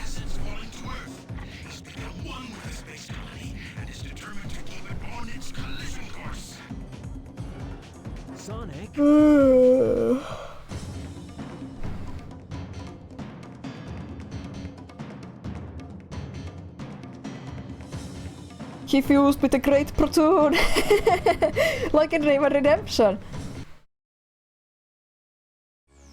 Here comes the music. Of course, I know all the Live and Learn lyrics, who doesn't?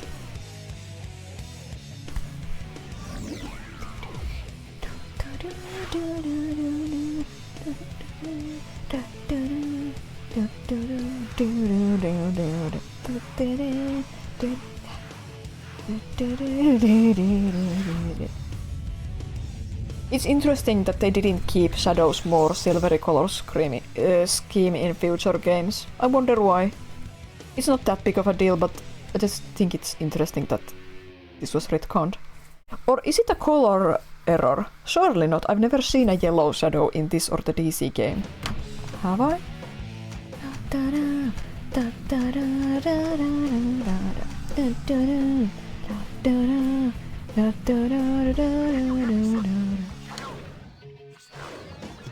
Feel like moving through your mind. Yeah. Come on. Hearing the short riff in Shadow the Hedgehog somewhere at the end was Pog.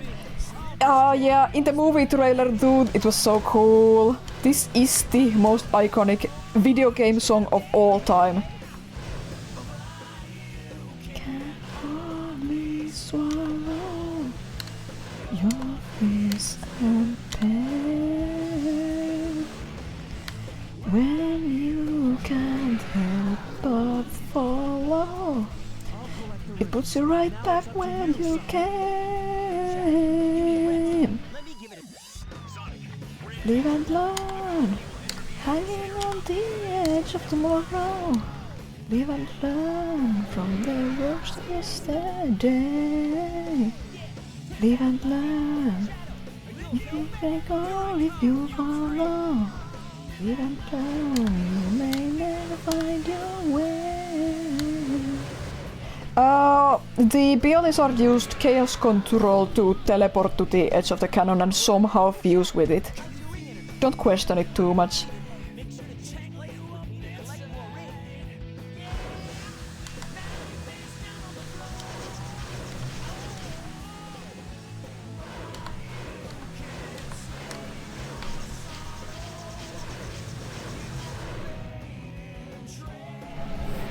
Pep is Gerald based on Dr. Zero. I wouldn't be surprised if he had an influence on the character. I wouldn't say he is, but he might have been mentioned on the mood board. Vegeta and Silver are far more obvious. Like Vegeta being an inspiration for Shadow and Trunks being an inspiration for Silver are far more obvious. And Mephiles reminds me of Cell. And that's how you do it right. That's how you do it. I made that one look super easy. I know. you were stuck in here for like 40 minutes. I have my tissues here just in case because I might cry like a little girl. Because I can't take my little boy Shadow sacrificing himself to save the earth. I cry at everything all the time.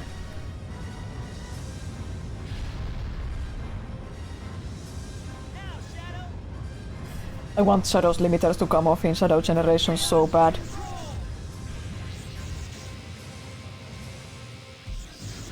I might cry like a strong man such as Vegeta. Exactly! Maria, this is what you wanted, right? This is my promise I made to you.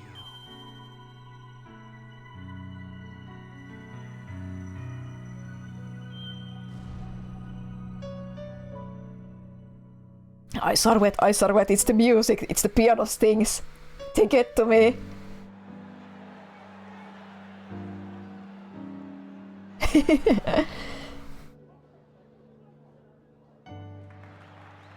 This is a great prelude to Shadow Generations next week. Yeah, that's what I thought. That's what I thought. I really wanted to play this game before it comes out.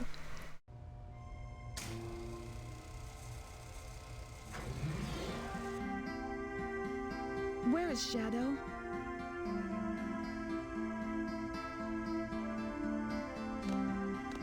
Oh. Do you really think that the professor created him, Shadow, to carry out the revenge on all those who live here on Earth? He was what he was. A brave and heroic hedgehog who gave his life to save this planet. Shadow the Hedgehog. I guess you're right. As a child, I looked up to my grandfather. I love Tails' mood-ruining line here. Accomplished in his life. He was my hero, and I wanted to be a great scientist like him. But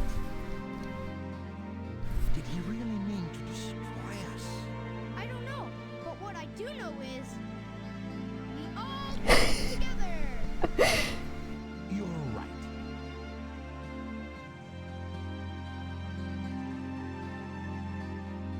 So what's next for you, Rouge? Off again to find those jewels you love so much? Nah, I think I'm gonna give up this line of work. Too much work for too little pay. Anyway, I've got something better than jewels that I'm thinking about right now. It'll all work out, you'll see. If you say so. Created the ultimate life form. What's the matter, Sonic? Oh, it's nothing. Come on, let's go home. To the planet as cool and blue as me. You're making a Suicide Squad 2016 reference in my chat. That's really brave, but unironically, Shadow, I could die for you, Maria. That's too easy. Would you live for me? I unironically think that's where Shadow Generations is going. I really hope it's going there. Because it seems to me that the theme of the game is going to be like accepting a painful experience from your past and drawing strength from it, instead of trying to forget it. David Humphrey, I salute you. The one true Shadow game VA for me.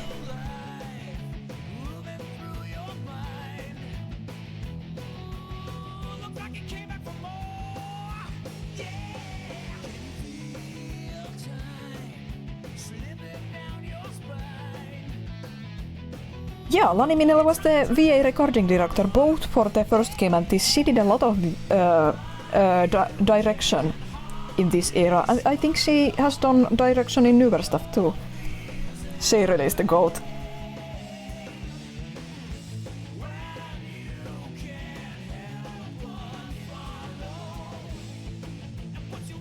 Game is gamered indeed, and I did it in 7 hours. Quite exactly, that's really good, and I took breaks.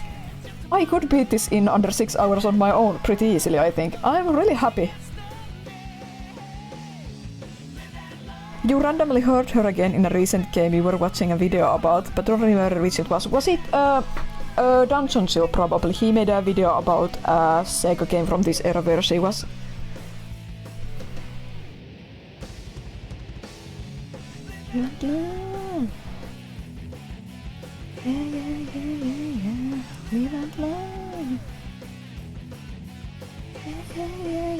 She's been doing some voice work in indie games and stuff recently. It's really fun. Thank you so much for the donation, Blank. Thank you so much. It's going towards my family holiday shopping. Am I going to cry more again? Oh no, I'm going to cry again.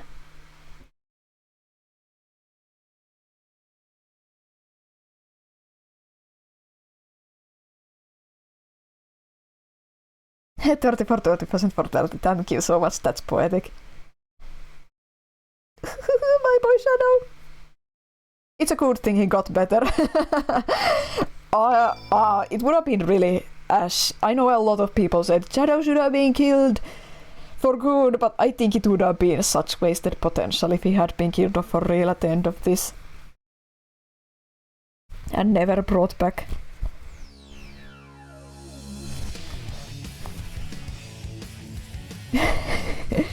You love the pic of him on the moon.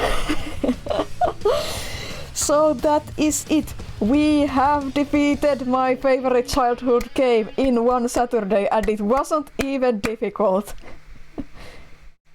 Bye bye. Bye bye, game. Thank you so much for tuning in. I'm going to quit the recording now. See you later, YouTube.